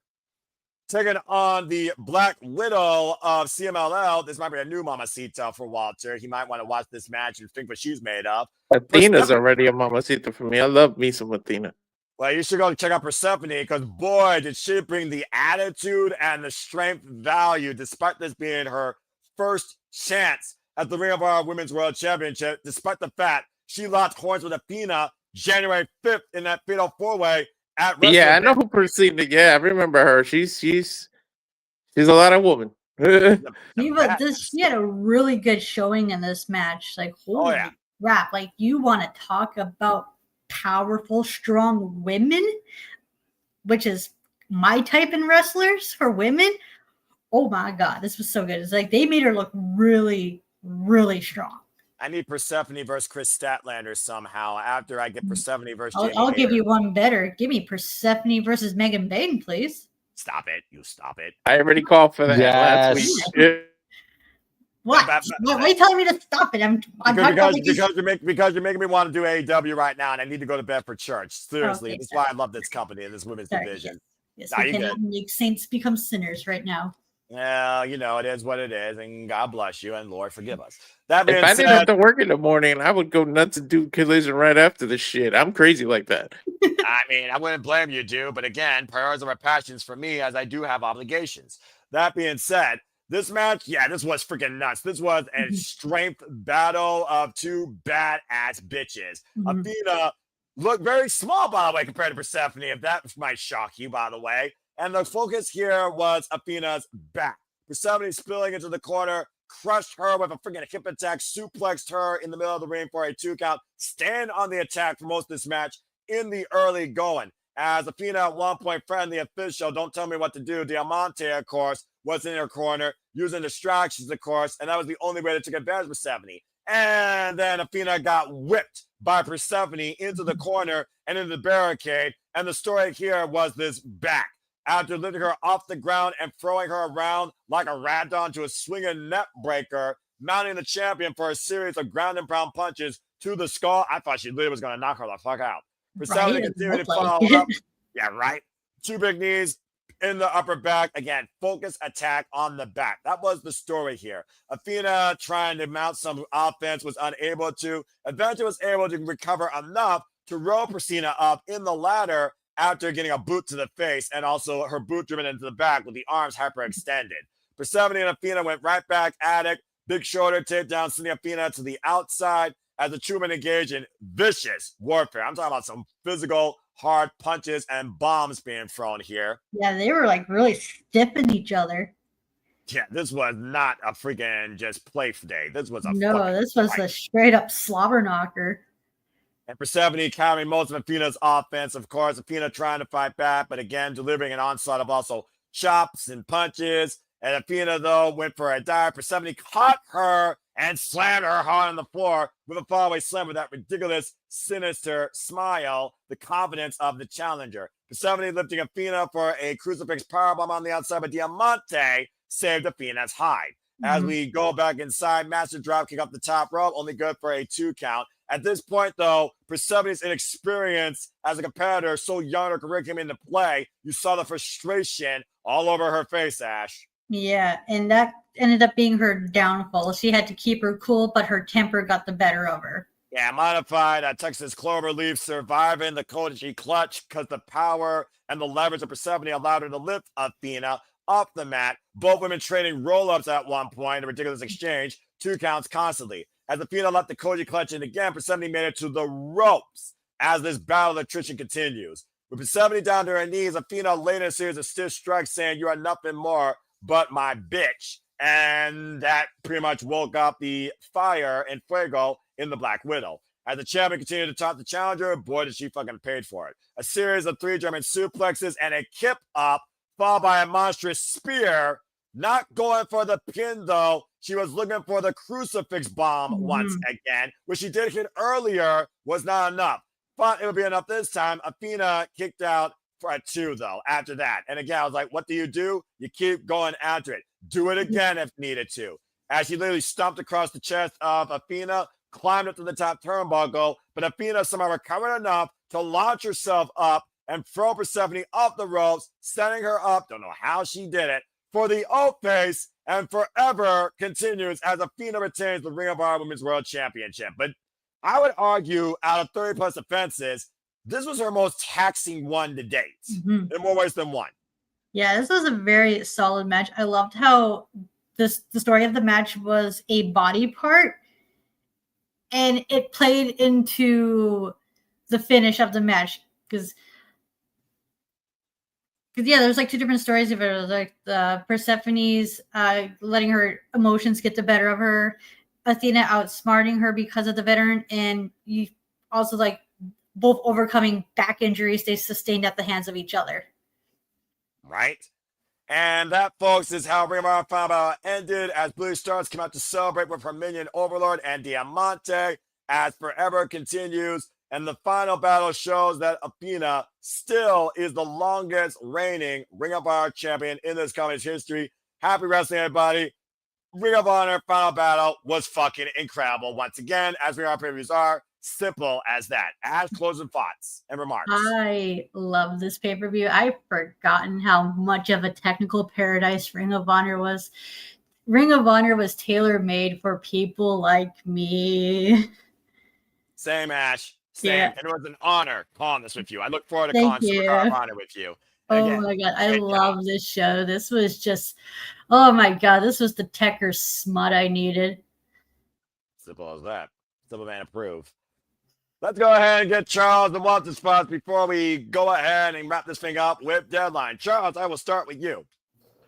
Oh, so starting with me, right? Throw me under the. All right. Like I said, I watched the whole show. Well, I watched all these shows at the same time while y'all covering these because, as I said, Appreciate you, I partner. am. Yeah, I'm also mentally crazy. No, aren't we all to a degree? Even though I'm the guy that tries to elicit the idea of protection mentality. Continue. You know what? Then again, Ash over here keeps surprising me as every time I see her on here and hear her, she keeps. Sometimes I more question you as the days go, as month goes on, but yet somehow I am. You're awesome. That's a The inner machinations of my mind are an enigma. Gee, where have I heard that before? Quote unquote. Actually, Yeah, you know what? You're right. Okay, continue, here. Charles. Your closing before- remarks, our Ring of Honor Fab Albus, and everything you saw, and our recap. Yeah, I'm just gonna say this bluntly. I'm much rather go back to rewatch this show than TNA. No. Oh, wow. Okay then. Look, after what? I watched all three at the same time. Right. This and the other show that was going on Friday too, was GW show. Because I'm crazy. Actually, you know what? I'll phrase that. I'll watch that other one and find about then TNA. I love this show. All right. It was awesome. And also, who the hell's gonna take that damn belt from Athena? I don't freaking know at this point. I thought it was gonna be Billy Starks again this year to try to get for a third time the charm, but apparently I'm wrong. That third time the charm, I guess. Not that final battle. Has to be it. Because if it's not Billy Starks, The last 2 years, Athena made events in Final Battle defending it against Billy Starks, beat her both times. say third time's a charm. It has to be Billy. Are they waiting until Billy finally separates from Athena before they have her win over Athena? The jury is out whether or not she's Has to be it. from her or not. That has to be it. It Otherwise, should be Athena that's 13 belts instead of Mercedes, like the way she's been holding this down. Well, the difference between Athena and Mercedes Monet, quality versus quantity. Mm-hmm. Thank you, Athena Charles. just needs the one, whereas Mercedes needs all these other belts to compensate for her not getting the one.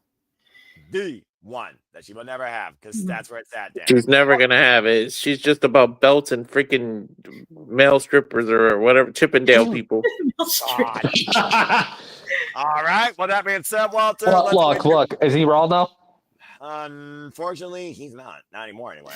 All right, Walter, let's get your thoughts. You know how much you and I love Ring of Honor. I missed you during this call as well. But based on everything you heard, lend your closing remarks on the results on this show and your outlook. I missed an awesome show, and I gotta find a way to somehow go back and rewatch this because, damn, that sounds like I missed something so great. Meanwhile, I had to deal with a snooze fest. Meanwhile, you guys are having the best show of the year. It seems like, sheesh. That's Ring of Honor for you. Yeah, exactly. Ring of Honor, because damn, Final Resolution had no honor. Yeesh. No, a Final Resolution was meant to put people to sleep. As long as it's a Triple H promo. It sounds like you believe that the show should have been called Final Resting. Yes. Outside the Rascals. That's not good timing. You just did this deal and then you put that pay-per-view on, but right before it. Thank you.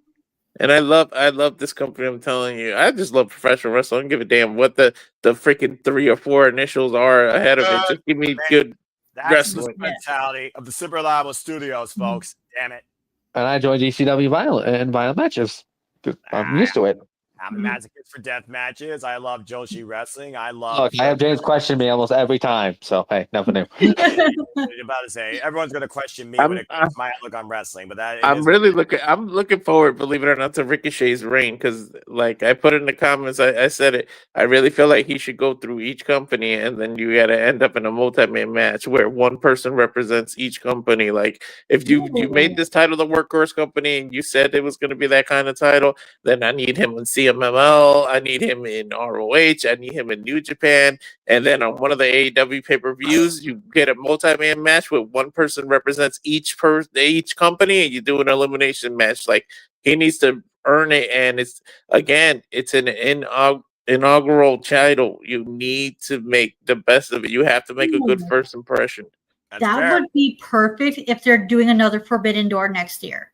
Exactly. This makes me really wonder, is this going to be a Forbidden Door, Rev Pro, CMLL, New Japan, Ring of Honor?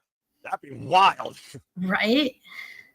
But again, we'll have to wait and see. As of course, that was Ring of Honor Battle. We will see what's next in the World of Honor. Now you know your champions are the Virtuosa, Diana Purrazzo, Bandito, Athena, Shane Terra Promotions, Sammy Guevara, and the Beast Mortos. And of course, still bring our pure champion, Taga Style, Lee Moriarty.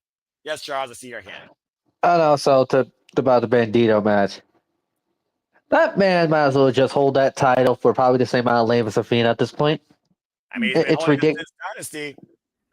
It's ridiculous. It's like this man's having match of the year, match of the year, match of the year, match of the year, match. I'll be here forever. At this point, have a be the longest reigning Ring of Honor World Champion. At this point, I mean, that's break Joe's record, break Nigel's record, break anybody's record. I don't care whose.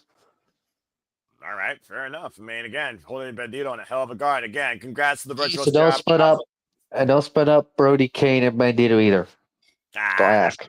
I think that brotherhood is going to continue to be what it's going to be based on the post comments we heard. But at the end of the day, to the Virtuoso Diana Purrazzo, long may she fucking reign, and God bless Ring of Honor. Happy wrestling to you, everybody. Add Commander, let them be the 6 shooters. You know what? That could work. We have to wait and see what happens. And again, Commander needs to wear a freaking outlaw hat next time too. Let's keep in mind, we know one thing is ahead, Ash. Even though he didn't win the Ring of Honor World Championship, Limai will defend the Ring of Honor Pure Championship against Commander on Boxing Day, December 26th on Ring of Honor. That's going to be a fun match to watch. I love me some Commander. Commander's so cool. I think it was like that. I think it was the Collision show that you and I called where I was just like, I like this man. I want to see more of him. Yes, it was Collision. I remember that very fondly. Emmanuel, I see your comment. Athena did get it. Well, she didn't get the main title, but she had a title match against Mercedes and lost. Yeah, exactly. Oh yeah, that's right. She had didn't she also had a match against Tony at Forbidden Door? She did. Yep, and she lost that too. Mercedes match was a non-title. There was a Sony match that she had challenged for the main AWS title. Her match with Mercedes was for the Owen Hart tournament. That's right. And then she somehow became partners with her, which made no sense. Yeah, and they lost in the opening round, and Athena was the one that was pinned by Harley Cameron. Hindsight. Harley Cameron might get the shot next. Who knows? I mean, you know, feel the wrath. Of course, the Bears of Wrath will take on the Timeless Love Bombs this Wednesday on Diamond is Coming. Again, folks, we'll be covering that. But that was Ring of Honor. So again, folks, if you really love professional wrestling, go to Ring of Honor and check out the pay-per-views, if nothing else. $9.99 Honor Club. Subscribe today. Again, $15 Canadian. That's right. It's $50 Canadian currency. Tony Khan, give out another free month, please. Yeah, you know what? I agree, Walter. Hey, he did it in October because of the screw up. Walter, Charles, later on in the week, I got you both. Don't worry about it. Happy early Christmas. I'll be good. I'm good. I got my own. There's only one show left to recap before we go into Super Chat. Any further conversation? Walter, let's go ahead and recap NXT Deadline. A 2-match show that was absolutely worthwhile for the 50 minutes. Go ahead. It really was a 2-match show, though. It really was. I'm telling. Oh, you know what? Hold on. Time out. 2.5. Other than Femi and Ricky Saints. Good opener. Continue. Oh yeah, that was a good opener. They went at each other hard, and this was a hell of a match. And Oba pulled out all the stops. These two were going all over the place. Story was Ricky trying to take out his arm. I thought he would go after his leg, but that shit is a tree trunk. So he went after the next thing and tried to take Oba's shoulder out, which was smart. He kept going back to the shoulder, but there was a point where Oba acted like he didn't even feel anything. He overpowered him with this crazy power bomb. Then they went to the outside. They charged at each other, and he caught him with another power bomb, which just came out of nowhere and shocked me that he actually pinned and became the new champion because he didn't cover. He didn't use his leg. Usually, when you do a sit-down power bomb, you use your legs to cover the shoulders. One of Ricky Stark's shoulders were not covered, and he still didn't kick out. But man, some of the stuff that they were doing to one another, freaking amazing, and it set a new pace. I should have known that's why it was an opener. A lot of people kept saying that there's a reason why it's an opener, and it was a hell of a match. And then it was followed by the match of the night, the women's Iron Survivor match. Holy shit! This was a match right out of the gates. The most surprising thing right out of the gates. Why can't I think of her name right now? You know what? Kendall Gray. Yeah, I was thinking of colors. Kendall Gray came out, gets the first fall, sends Kalani Jordan into the penalty box. That's underneath the 5-minute mark, by the way. Yep. And then Mamacita came next. Yes, your Mamacita. Yes. Yeah, Mamacita came out right out of the gate. Jordan Grace. I'm sorry, Jordan Grace. It was the Juggernaut. Oh yeah, Jordan Grace. That's right. She gets beat, pinned. She got into the penalty box. Then Kalani came out of that penalty box. She got her fall back. Then Mamacita came out, immediately spinning back fist, boom, got her pinfall. And Jordan Grace got a pin later on in the middle of the match. We're all tied at 1. Then we started getting Kendall Gray breaks the tie. She got to 2 before anybody. Then I think Grace got 2. Lola was the last person to get 2. We literally were all tied at 2. This included Soruka coming out and pulling a fucking double soul snatcher after Kalani cheap assaulted her, hitting 2 women back to back. Yeah, she did a double. When Sol Ruka came out, I forgot that Kalani immediately was supposed to go to the penalty box, but immediately took Sol Ruka's knees out, and she had to be assisted to the back. We thought it might have been over, but I immediately said, hell no.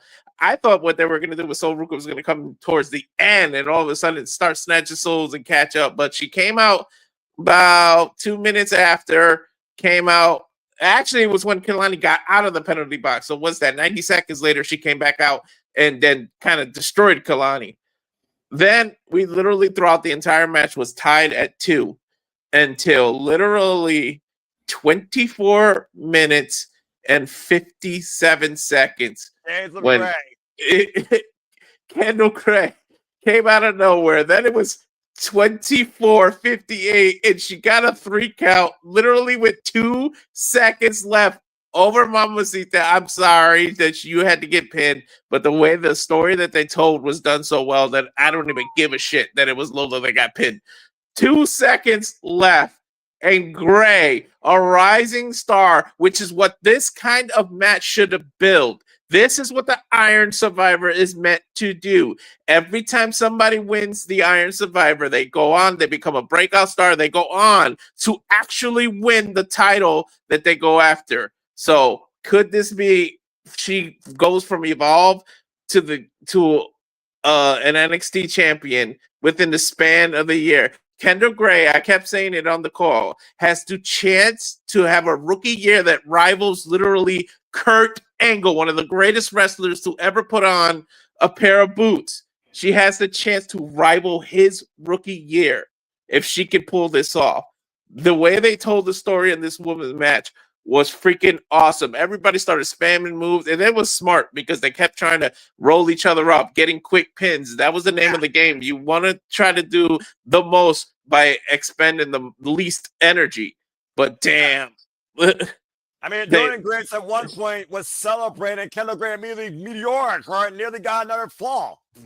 Yeah, I know it's I hate when Michael Cole says it and everything, but you really do got to keep your head on the swivel with these type of matches because out of nowhere people come out, and then the Sol Ruka was on the outside of the ring, off the step, hit Lola Vice with that damn soul snatcher, had to pick up her dead weight to throw her in the ring, but then she got attacked from behind. It's like everywhere you turn, somebody is in your face, especially when there's nobody in the penalty box. When somebody's in the penalty box, that's when you can kind of get a breather, but that's your best chance to try to get pins and covers. But man, like literally people last second were in the penalty box when it was like less time left in the entire match. People were in the damn penalty box. Like, by the way, at times you had Kalani Jordan attacking Kendall Gray. You had Kendall Gray literally trying to get back inside the last possible moment she could. You had freaking Sol Ruka literally wrestling on one leg. At one point, she did a one-leg hip-up. Yep, and then so what happened at the end? Kalani hit the 450 on Lola, but then Kendall broke that. No, Grace broke the pin up. Broke it up. And then Grace they started fighting over the rope, but then Kendall just snuck up there with her that splash she did. She snuck it, did that, and ended up with the victory. Like literally, guys, 2 seconds was left of this match, but she won. 12 total decisions pretty much were in this match. Kendall Gray pinned Kalani Jordan, then Kalani Jordan pinned Kendall Gray, then Little Vice pinned Kendall Gray, much to Walter's point. It was literally a springboard move that she got knocked down midair with that spinning back fist. And then we had freaking Jordan Grace pinning Kalani Jordan. So Ruka, who was taken out as soon as she came in for a good minute or so, came back with a vengeance, knocking Kalani Jordan's lights out and catching Kalani Jordan and Lola Vice in back-to-back pinfall roll-ups. Then freaking Kalani Jordan pinned Jordan Grace to get back into things. Then freaking Jordan Grace pinned Kalani Jordan. You can tell the hatred with those two women there. As Lola Vice pinned Kendall Gray one more time, and we were literally tied across the field. 2-2-2-2-2. To Walter's point, though, as Jordan Grace and Kalani Jordan were jockeying for that final pinning attempt. Kendall Gray snuck in the back. Lola Vice was isolated. Shades of Gray is what that's called, by the way. That impact flatliner. I thought it was a DDT. It was actually a flatliner. And Kendall Gray won the Women's Iron Survivor. And nobody in the predictions pool thought she would win. Nobody. Yeah, Arlene mentioned it. She said it in predictions. She said Kendall Gray, but then she didn't listen to her gut, much like the mistake I made, and she changed her pick. But just stick to it, man. Once you make a pick, stick to it. I usually follow that. Walter, to also echo your sentiment about creating a new star, nobody here left the gas, looked weak, or looked like they shouldn't have been here. Every one of those 5 women stood and delivered. I would almost argue there was a one-man show, except what the men did towards the end, because it did take a moment for that to pick up, but this match was beyond fucking incredible. It might be my favorite NXT match of the year. Yep, and then what happened? The backstage where the Ova ran into Leon Leonard and said, "I did my part. You got to do your part now," because he tried to light a fire under his ass to try to motivate him, but it worked. It did work for what it said. And then we had that Ricky Saints backstage segment where despondent, saying that the impossible is back on the throne. But Jim and Evans said, "Hey man, I'm going to win this and get that title." And it seems like, because we've seen the connection of Ricky Saints and Javon Evans for so long, Ricky Saints respects that outlook, but you gotta consider Ricky Saints losing that title. By the way, is it me or did Olafemi feel way too confident at times? Almost like he was kind of like a Hulish intention of "I am still above you." He was too cocky. And by the way, we forgot to mention Kendall Gray was a starter, and she literally ran the gauntlet to win this. Like, yep, she was there the entire 25 minutes. She did not come in late. And she only went in the penalty box, I think, once. And she went into the penalty box 3 times. She was in the penalty box for a total of 4 minutes and 30 seconds. Oh, yeah, that's right, because her and Kalani started fighting in the damn penalty box. Exactly. Yeah. Kalani Jordan was desperate just to get a freaking win. And by the way, that one submission hold that Jordan Grace did, we had like a double submission positions at times. that looked fucking painful, by the way. I'm just saying that. I mean, the fact that Kendall Gray, literally, amateur wrestling background, wanted to be a wrestler, background in jiu-jitsu, has a degree in history. This young athlete that started off and level up, not even 80 matches in a wrestling career, out of the NIL program, might I add. She literally is the future of this business. She's breaking out, dude. She might be the breakout superstar of the year, but they did it a little too late for the voting. But she's showing something. Like, she's making me want to watch Evolve again, and I've only watched the first 3 episodes, so it's like I want to catch up now. I feel like I need to catch up now. Kendall Gray has been a hidden gem for me this calendar year. I can't fucking believe what I called tonight. That was beyond incredible. But that being said, of course, like I said, this wasn't a 1-2 match show, despite the fact it truly was. More stuff did happen, and following this was Eagle against Mr. Iguana. It was what it was. It was pretty much a comedy match, and the Yeska, and he even botched a few times when he tried to reach for it. But he did dive. He did show some athleticism, but in the end, we all knew All Eagle was not going to go down like that. He did the twisted grin. He said, "Laugh at that bitch," and pinned him. Pretty much. I love that. It took a while for Mr. Iguana and Ethan Page to gel, because for the longest time at the beginning, Ethan didn't know what the fuck to do with Mr. Iguana, who was literally sitting on his back dead like a freaking creature in the middle of the ring. Yeah, playing dead, wrong creature. Those are possums that play dead, not iguanas. About to say, I guess if they don't move, maybe you think they're dead. I don't know.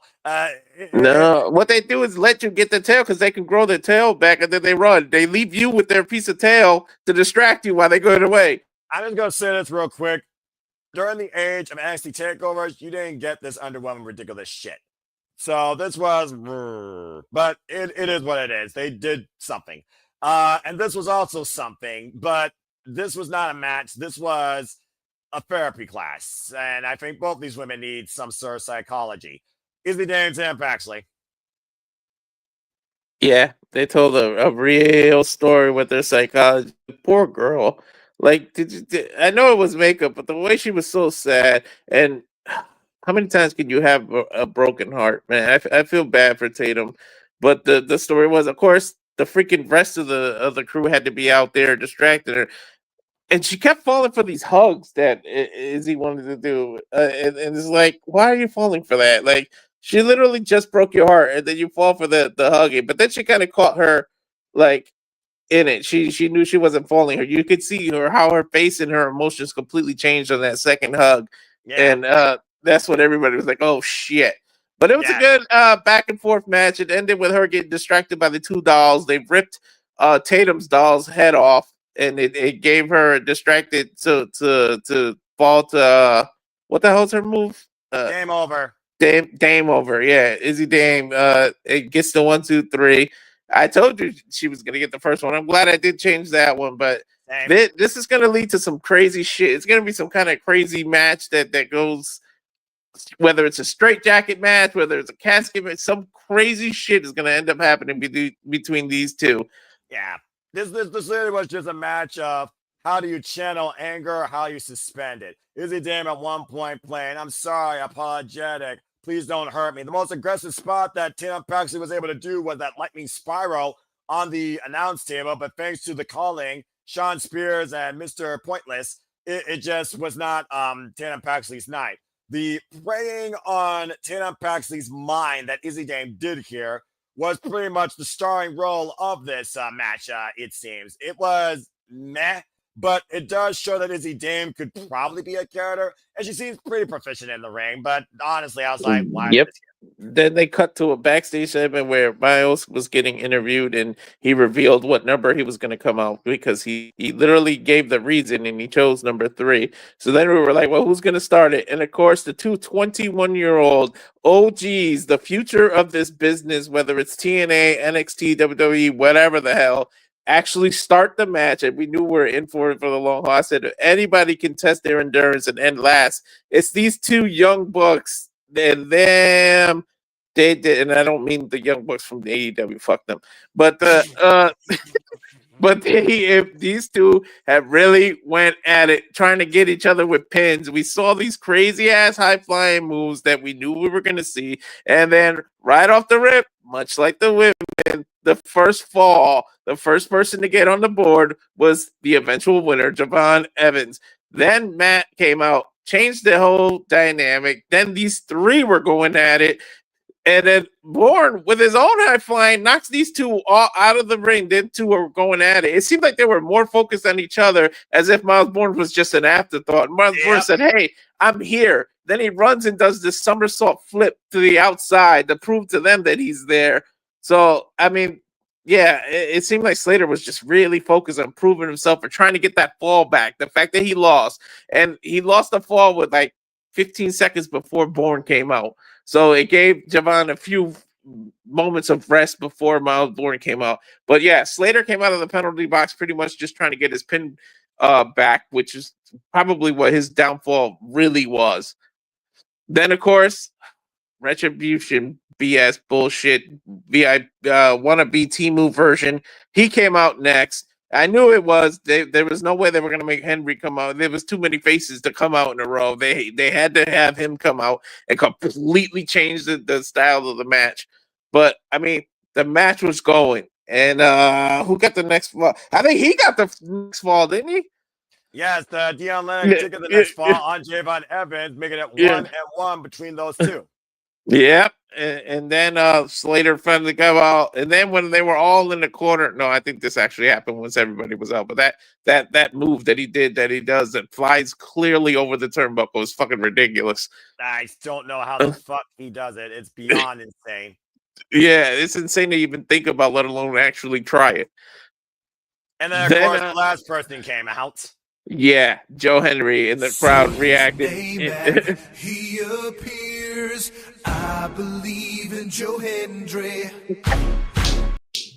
And he was also, he immediately made an impact as well. Came out there, got his move set in, and he literally did the fall away slam to both Javon and Slater. This man really is 252 pounds of motivation, and his strength is unbelievable. He literally picked both these men up for that fall away slam spot.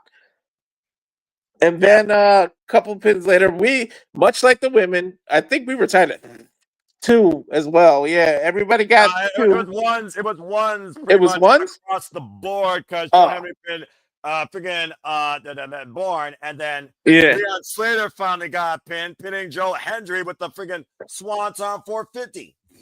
Yep. So everybody was tied in, much like the same. That Bourne pinned Lennox eventually, by the way, as Lennox for the longest time was kind of preventing Bourne from going for the fall. And then they both got locked into the penalty box and was going at it. They literally laid each other out. There was a point where Lennox was supposed to, or was it Joe Henry was supposed to be able to Bourne. It was Bourne that was supposed to be able to let out, but freaking Lennox laid him out and didn't let him come out. So he's like, it was almost like an extra penalty without being in the penalty because he couldn't compete. Then it was like last minute too. You said we were tied all at 1, right? Yep. That's when all hell broke loose. When that's when everybody noticed the time, and we got move after move and quick roll-ups. Joe Henry was trying to do quick. Joe Henry was actually smart because after every move he kept trying to do covers. Like, that's the name of this game. But it's just everybody kept kicking out, and then it just took pile on after pile on. Dion Lennox at one point locked Javon Evans in the penalty box with the referee. Yeah, which was smart because then he couldn't get out. And Evans had to climb through the top, which I knew he would. Hits a freaking splash from the top, taking out Lennox. That was like at the 23-ish mark, something like that.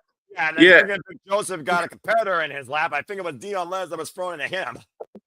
Yeah, then it cleared, and then Javon literally the same thing. I think it was a little bit more time when he did it, but he stole the pin with about like 3 or 4 seconds left, and Javon went up 2-1, but it was too late. No one could take advantage because literally there was 4 or 5 seconds left, and Javon Evans, Mr. Bouncy's on his way. But I don't know if that's the prize you want. Oh, it was Oba. Then Oba comes out with the title in hand. They get the official graphic. Then we start seeing a freaking bridge out of nowhere. And I said it. That looks like a blurred out version of Tony D. Mr. Bouncy turns around. Tony D's behind him. Goes to shake his hand, gets laid the hell out, and we end NXT with Tony D'Angelo, of all people, standing tall, drops whatever that black stuff is. I don't know what that's supposed to be. It looks, yeah, he drops it all over Javon Evans, and that's what the end. And Oba was looking at a ghost from his past, because remember, Oba's first pinfall, the first time he lost the North American Championship, was to that very man that was staring back at him. Tony D'Angelo was the first man. So it looked like he was a little nervous as to say, oh shit, this man's back. The man who actually gave me my first defeat. So I don't know where we're going to end, but I know January 6th, we get Mr. Bouncy, Javon Evans versus Oba Femi. Hell of a reward. And Kendall Gray versus Jesse James for the NXT Women's Championship. And that was NXT Deadline, as we'll see if Javon Evans once again flatlines against the ruler of NXT, now on the throne for a second time.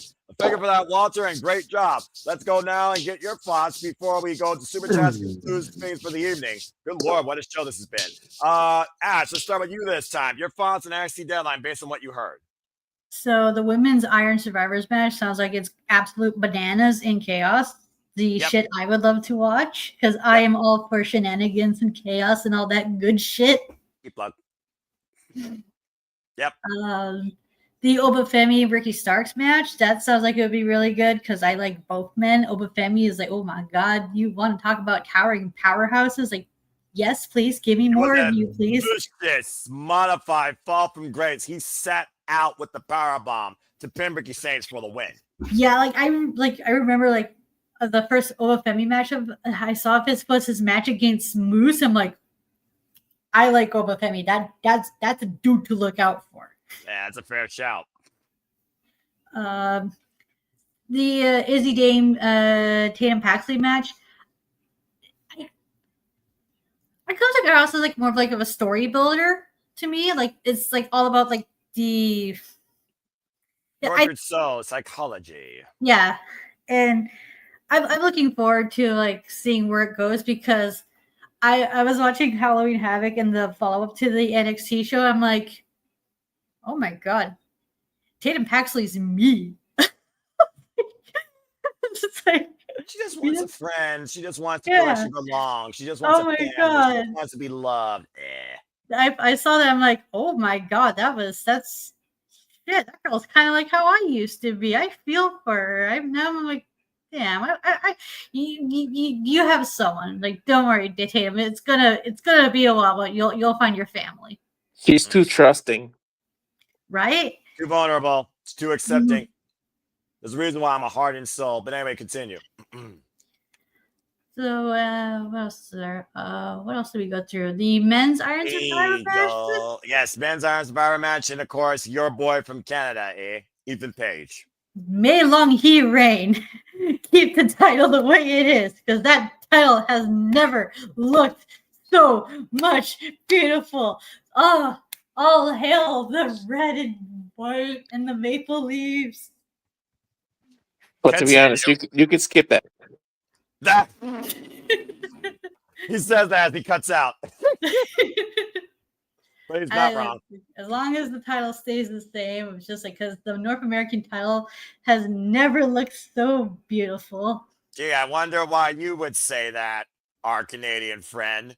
Continue. Then the men's Iron Survivor is all that's left. Yeah, I'd probably check out that too. It's like those are probably like the only 3 matches I would check out are the 2 Iron Survivor matches and the Oba Femi Ricky Starks match. Or Ricky Saints, as he's now called. I'm not used to having him call it, but it's going to be a while. Names. Yeah, sorry. It's going to be a while before I get used to calling. To be honest, that's why I said Ricky and didn't say his last name. Right? I noticed that. I feel you, because that's like with me and Brian, because I sometimes accidentally call Brian Danielson Daniel Bryan, so that's why I just shorten it to Brian. I don't blame you. Look, I'm the play-by-play guy for this crazy family. Even I screw that shit up. Mm-hmm. I have to call everything. Anyway, continue. So yeah, those 3 matches I'll probably whenever I get the time to do so, I'll probably check them out. All right. Well, fair shout. Charles, what are your thoughts regarding NXT Deadline and the winners of the Iron Survivor Challenge, particularly, which was truly the main highlight of the night? Well, one I can fully admit right now, I was wrong on damn near everything on this show. I'm more upset at myself on that one. Stay tuned, folks. By the way, the final leaderboards and the final stats breakdown by me and Pappelallee will be this Wednesday live 7 p.m. Eastern Standard Time to crown this year's winner of the Team and Galaxy NXT Predictions League. Thank you to all that participated. Continue. Now I'll start by the first match. One, the Oba and Ricky Saints match. I will admit, I thought it was going to be an easy title. However, Ricky was going to retain it. Oba get called up. But then that was before. Well, then again, that was during the week when we were on here for Simply Predicting. Until the out of nowhere factor of, the winner of this is facing Cody Rhodes on Saturday Night's Main Event. Main event. Yeah. In hindsight, that probably should have gave some change food for thought. Damn it. Probably, he probably did, because I'm like, oh shoot, okay, this makes it interesting now. Because I'm like, ooh, I want it. Part of me was figuring it was going to be Ricky because, well, the obvious connection there with Cody and Ricky's like, oh, okay, that's easy. That's easy, straightforward. Right, Jimmy? Right, exactly. Until a fall for grace happened, and then that shut me up completely. Yeah. They're like, oh. Emphatic fall from grace. Yeah, but I probably expected back in my mind whoever's going to win this is probably not beating Cody unless Drew gets involved, but that's for that. Next match was the Women's Iron Survivor. Yep. Oh boy. Find one flaw in that. Yeah, I was wrong. I was completely wrong. I was still Everyone up was Lola. wrong. No one picked her. I know. What didn't help? I thought Lola was going to win it, but I was wrong. Yeah, Gail, great. She's awesome, so that makes it better. Yeah, I'm sorry for Arlene the most here. That might have been a cost to the league for all I know. Continue. Probably. But I highly doubt she's beating JC Jane. Because honestly, I think they're going to go back to the way they originally wanted. It's probably JC Jane holding that belt till Stand and Deliver. This whole Tatum thing was just a small, just there you go, move on. I mean, to be fair, we know that Soruka, who is my pick to win, she's facing Bailey at Saturday's Main Event, so she's already got higher expectations. Oh, by the way, prior to the Iron Survivor match, Soruka did call Zarya and apologize for the recent outbursts of attitude and actions as of late, based on what Zarya did for Soruka and vice versa. Not to mention the fact that she didn't tell Zarya, first and foremost, when she learned that she was going to face Bailey at Saturday Night's Main Event, regardless of what happened at Deadline. But also to add to your point, Charles, come out, Stand and Deliver, the last person to snatch the champion's soul was Soruka. Right. So that's fine where it's... Well, then again, Soruka's going to have to worry about Zarya when Zarya spears her to oblivion. I really hope that doesn't happen. Otherwise, our first topic... Well, I think it was going to be that pretty much the teaser that happened on Tuesday. And they said they're sorry for that. I mean, tonight. So, you know. Yeah, you never really... Yeah, we say that, and then all of a sudden, New Year's Eve or whatever, bam, spear. There you go. Fair. All right, continue. You can't trust anything. Yeah, that's fair. But anyway, back to your thoughts about the Women's Iron Survivor. Go ahead. Oh, I loved it. The Gray surprised me. Completely that was twice in a row I got shut up. Most people did. I'll be honest with you. And let's go to the next match. So I already know the looks I'm going to get. I already know. Yep, there it is. I'm going to get the look because I already know Walter questioned me. So I know it questioned me too. Yeah, I kind of wished I was the one going against Ethan Page. I want Mr. Guant to win the belt just because of the merchandise stuff they could do. Oh gosh, you freaking! And also, because I know we're gonna talk about Tatum, I'll get to that because I guess it's because they posted something on their channel. And Mr. Iguana tried to hand over Yeska to Tatum, try to cheer her up. It didn't work. Team just stood there. It didn't work. Look, I get Mr. Look, give him for trying. Give him for trying. A lizard's not a cat or a dog or something fluffy and sweet that you can hold on to. Look, just anything would try to cheer up to him, okay? At least Mr. Guana, be thoughtful. That's why he's awesome. I'll give you that, I guess. Yeah. That's why he's awesome. But yeah, I wanted Mr. Guana to win, but I was wrong. Hey, however, I was right actually for that. I was right for the next match. Dan Patson is the damn. To your point, like freak for that. I was like, because if like a Tay would have won, I've been like, yep. And then everything else happened. What happened on the show? I was like, I just bit myself in the ass for not picking all these people. You would have probably literally gone 0 for 5. Yes, but at least Izzy won. Thank you. And now we can finally get the motions in place, which I already said Walter in the live chat before Noah got on. I was the one that suggested it. Back at Saber predicting. Diz is leaning toward the Tam, and Izzy is leaning towards the second ever women's casket match in WWE history. Or I don't know. They keep showing the dolls. It's gonna be some crazy like dollhouse match or some crazy shit. Dollhouse match. Probably. Or I'm still leaning towards the casket. Probably those dolls will be put in the casket with Izzy. And not to mention the only other casket match in NXT history, to Charles' point, Tana Paxley won and sent Winnie Chu to Evolve Purgatory forever. Exactly. I don't think Izzy's going to get that per se, but I think this will be the feud ender. Where? I don't know. Do it and stand and deliver. That makes more fun sense. Lots of fun here. All right. Hey, let's build this out. And also, you need Tay to have friends to deal with the two Sean Spears and I forgot his other guy's name. Irrelevant. No one gives a fuck. Moving on. But still, at least Tay's going to need friends to deal with them. I would not be surprised if it's the people that want to know JC heavyweight tag champs. I forgot their damn names. Take it, take. Thank you. Hank and Tank. Thank you. She needs to stop trusting people. Just be alone for a while. Sometimes ask Noah. He's been alone. It's okay to be alone.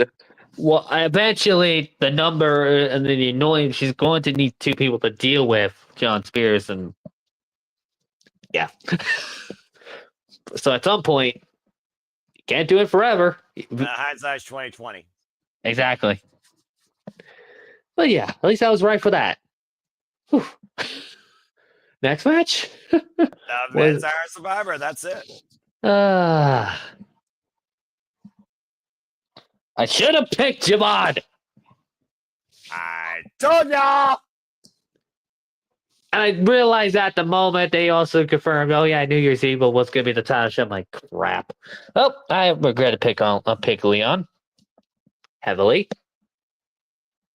Okay, and however, it was Joe Hendry that was getting the hell beat out of him by one of the members of Darkstay and that left. Like, believe that. I mean, again, I said on our call, Joe Hendry's been the bane of Dark States. Yeah, and also the fact that Joe Hendry showed up with a not smile was like, oh, serious Joe Hendry, let's go. No, even the attorney was serious. Joe Hendry was fired up. He was motivated here tonight. And also that double, that fall away slam to Leon and Javad was like, yep, 10 out of 10. That's why we need more positivity guys like Joe Hendry. There you go. That's a fair point. So overall, how did you feel about NXT Deadline? I enjoyed it, but also I was right about somebody returning and still confronting whoever the NXT champion was going to confront the NXT champion. Or at least because of Tony D'Angelo returning. The moment I saw the bridge back on that contract signed on Tuesday, I was like, oh, that's convenience. Showing that in the contract. A whole different looking Tony D. Oh, I know. Dark. That one. And also what he dropped on Javad was the same stuff that was in that box that Ava got. Yeah, and I don't know what the connection is with that stuff. It was probably his hat. It was probably the Dawn hat. Oh, that's because it's not a coincidence. I got to remember that's the same thing he wore when we last saw him, and now he's back. And he doesn't have a family anymore. That's a fair. He's on his own, but it's still a question of who the world that confronted him back in his restaurant in the first place. Whoever it did, changed him into what he is now. And Obafemi again knows that Tony D was his undoing the last time he ruled NXT as the longest reigning NXT North American champion. Which basically almost saying Javon's not win the title, and Oba's going to have to deal with Tony D'Angelo afterwards. Hindsight's 2020, but I could see what you mean. But All Oba right. gets win back over him, and then we'll figure out from there. Fair enough. We don't even know what sort of style this Tony D brings after he hoisted up Javon and dropped him like a bad habit. Literally. All right. That's my thoughts. All right, we'll figure for that.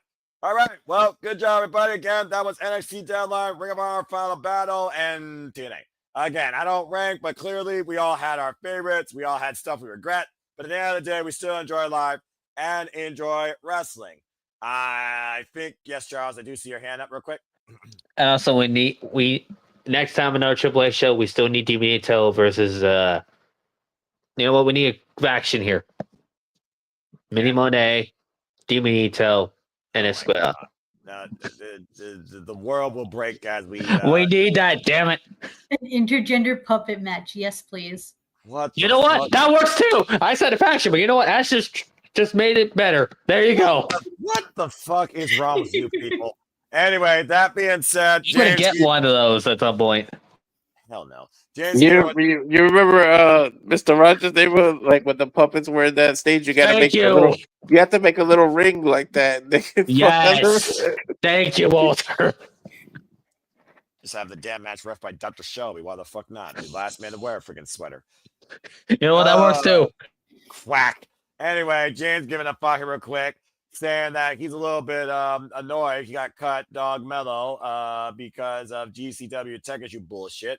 And he is so tired. I bet you are. GCW shows are a longer sprint than AEW pay-per-views. Says they need to decompress from the disappointment for our friends. So good night again, James. We love you. Appreciate you, man. Thank you for the update. He said the rest of the show was good, by the way, FYI.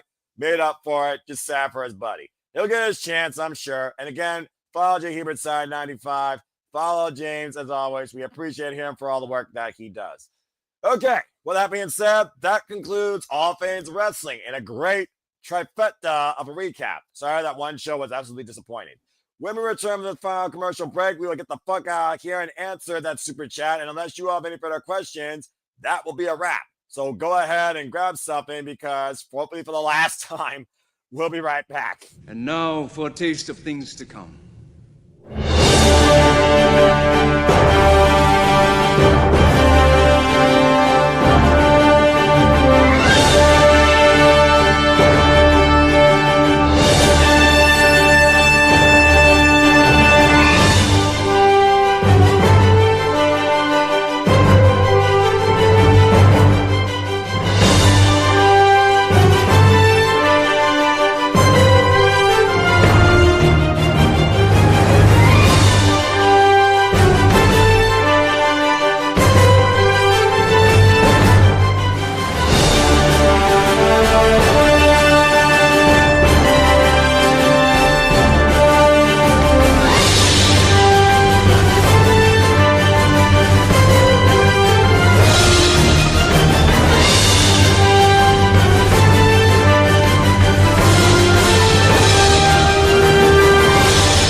And truly here, as always, the Pappelallee Studios. If you haven't figured out already, buy that trailer. We truly encompass, celebrate, engage, react, pontificate, criticize, analyze, cover, and, of course, provide our own post-show coverage to all the wrestling. And welcome back once again to the Saturday Shenanigans. Charles Schultz, also known as Optimus Prime 2.0. Walter Cruz, Avatar Man, UFC expert, Arknan, friend Ash, the lover of bloody techers and weird, goofy, silly stuff, and powerful woman, damn it, the Canadian friend, Again, thank you all for tuning in. Please subscribe, comment, tell a friend. Thank you all that's been along for this long haul as I moderate the madness, make sure everyone gets their say in, even if 90 minutes is a big, damn, freaking mad money conversation. Again, me and Walter will see you later today, Sunday, if you choose to be along with us live. I would say probably 2 p.m. Eastern Standard Time as we continue to cover the Continental Classic for AEW Collision. Here's the card that has the fall. Mercedes been able to defend the TBS Championship against Slater Gray. Claudio Castagnoli goes one-on-one with Matt Scalderada in the blue league. John Moxley goes one-on-one with Kenosuke Takeshita in the blue league. Second time ever these two go one-on-one. Orange Cassidy versus Roderick Strong one-on-one in the blue league. A rematch from last year's AEW Revolution where Roderick Strong broke Orange Cassidy and seized the AEW National Championship. We will have a sit-down interview with Timeless Love Bombs, the Babes of Wrath, with Tony Schiavone ahead of the Winter is Coming Collision this coming Friday to crown the inaugural AEW Women's Tag Team Championships. And Serge Strickland will also be in his house in the building. And I'm sure he'll have a lot to say regarding this unique alliance that he seems to now have with him and Adam Page. And so much more ahead when we cover AEW Collision as the Continental Classic season continues. All right. Well, before we bid everybody finally a fine adieu, Emmanuel Dominguez with one quick food for thought or maybe a what-if question. Anyone can answer this if they want. I don't give a damn. Emmanuel Dominguez with a $2 super chat. AEW can be the same in Netflix. WWE needs to expand. So apparently Emmanuel thinks eventually AEW could join the Netflix platform. I think he meant explain. AEW can be the same in Netflix. WWE needs to explain.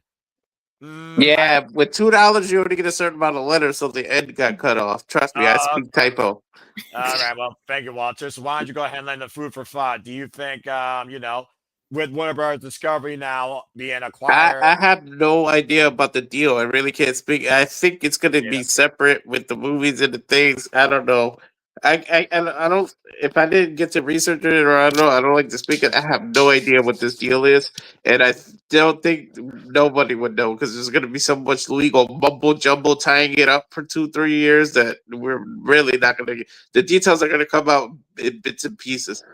Yeah, exactly. And again, based on everything that has been said here regarding the transaction details and timing, it basically,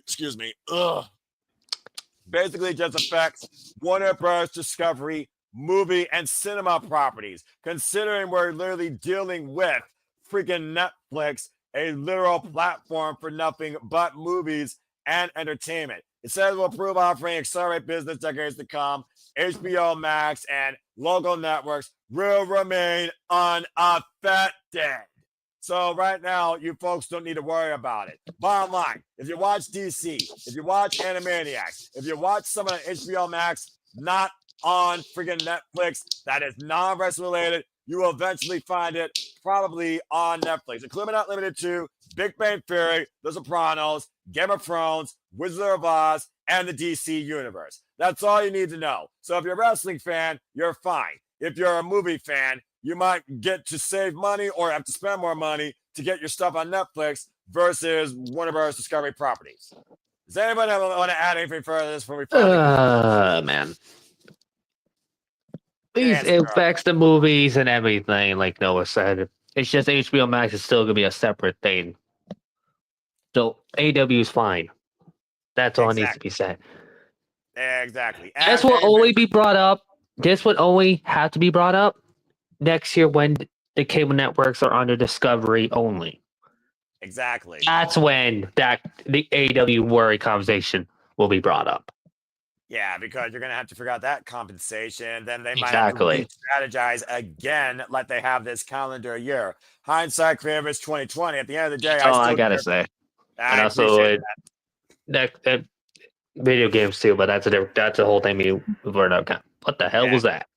I did. I don't know. I think a what the world was that? That just came out of nowhere. Like, what the hell? Scooby-Doo apparently is trying to figure out another mystery, I guess. That being said, again, just look at now. Worry about later when it actually happens. Enjoy life, enjoy wrestling. For me, I still enjoy AEW far more than WWE. Charles, what do you guys say real quick? Did you figure out what that mystery was? I think, and also Manuel actually meant what you said, Noah. Expand. because he in the comments here. Oh, So he okay. actually meant it. But yeah, that's pretty much it. And also the mystery is why the hell well, we know why TNA Final Resolution sucked. Bad creative. There you go. That's all. Well, there you And go. also they did give a lot of Scooby snacks. And you know they would have gotten away with it too if it went for those meddling kids. There it is. Thank you. Some of them. I try. When I was Once a Wee Lad, the original Scooby-Doo was where it was at. The 250 different reincarnations. I still enjoy Scooby Doo, all of them. So hell. Well, Sky Blue is a lifelong Scooby-Doo fan, so there is that. Anyway, Ash, what do you want to add regarding what Emmanuel was asking? And add a proof for thought, $50 follow-up. He means the blood and hardcore matches. Are they waiting to throw it down or keep it the same? If same, why hasn't WWE pushed the envelope? Because WWE has more revenue streams than they need to. They could burn money out their ass and still be unaffected at this point, unless ESPN drops them. That's a whole different conversation. Go ahead, Ash. If TNA can survive going like through channel to channel, AEW will be fine. There you go. It is really sad how a lot of people are wanting AEW to close out or like to close their doors and to ask why. Like, I get it.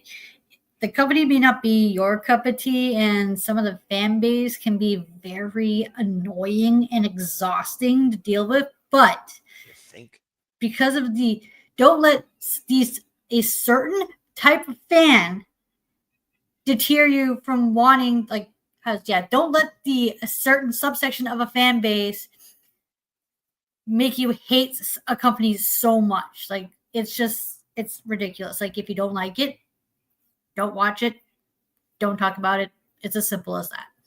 And don't subscribe to it. Superman improved. Exactly. Well said, Ash. Well said. It is. All It's right. like wrestling is subjective. What you may like, another person is not going to, and that's completely valid. But it's just sad, like how people want like companies to close down because of like annoying subsections of fan bases, when it's just like, no, like Don't subscribe to that train of thought, but I know what you can subscribe to, Noah. That would be the Rage of Wrestling today on YouTube. Too many rabbits will tell you to get it, got it, bueno. Subscribe today to the Rage of Wrestling. Get Walter to 300. T-plug. Continue, Ash. yeah, that's just like, can we stop with that mindset, please? That's in itself. You want to talk about like toxicity in the pro wrestling? That mindset is toxic.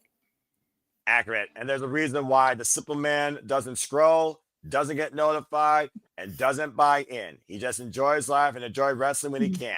It truly is as simple as that. Charles, what you got to say real quick? I saw you on cam with your hand. What's up? Yeah. And to Ash's point, and also to be fair, just the rest of business, this is always going to, this whole tribalistic stuff and the whole entire, not just wrestling, but literally everything that's entertainment, no matter what. Like I said earlier, Pepsi versus Cola, DC versus MCU, AEW versus WWE, wrestling versus any other form of entertainment. A tale as old as time itself. Pick what you choose, red pill, blue pill, and to everyone else, if you don't agree with them, fuck you.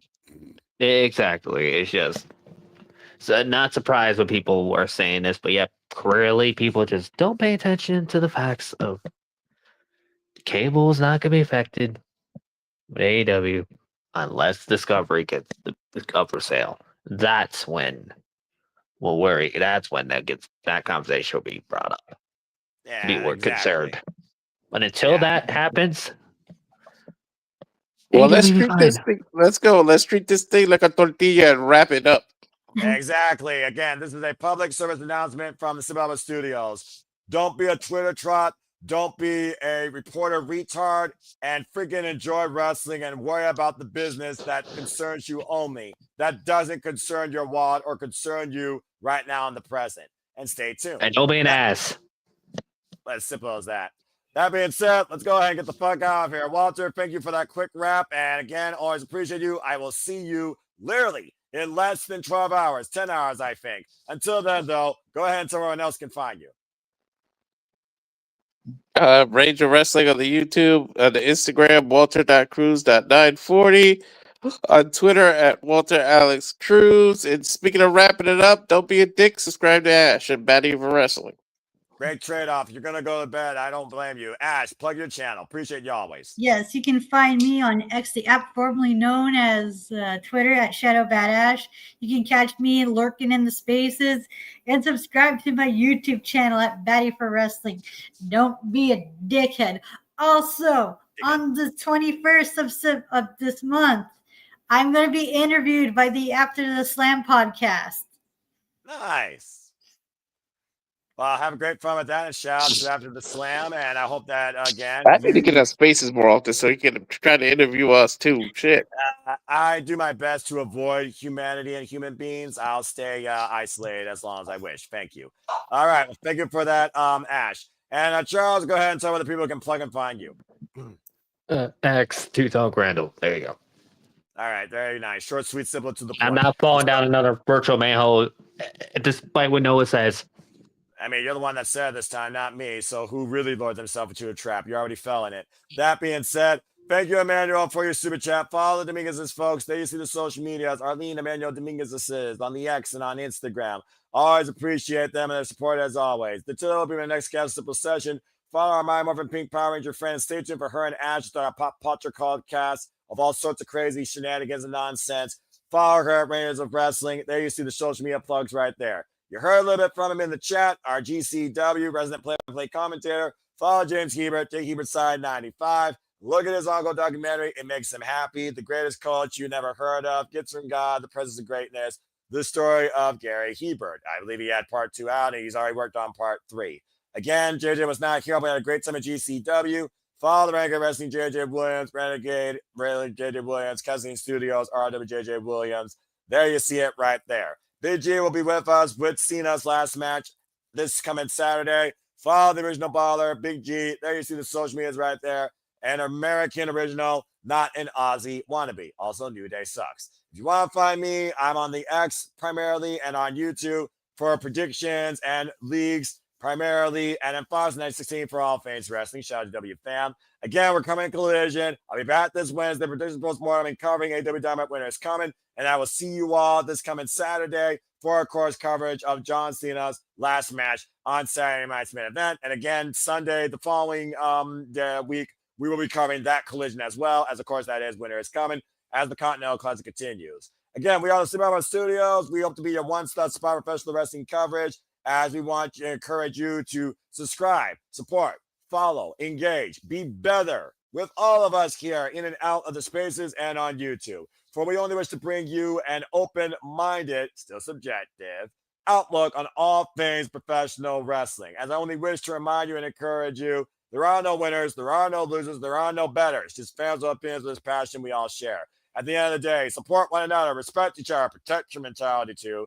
Treasure your families, no matter how much they may annoy you. And shout out to Nicholas Ferrantes, by the way, who was on here earlier. And just to have enjoyed professional wrestling, it truly is as simple as that.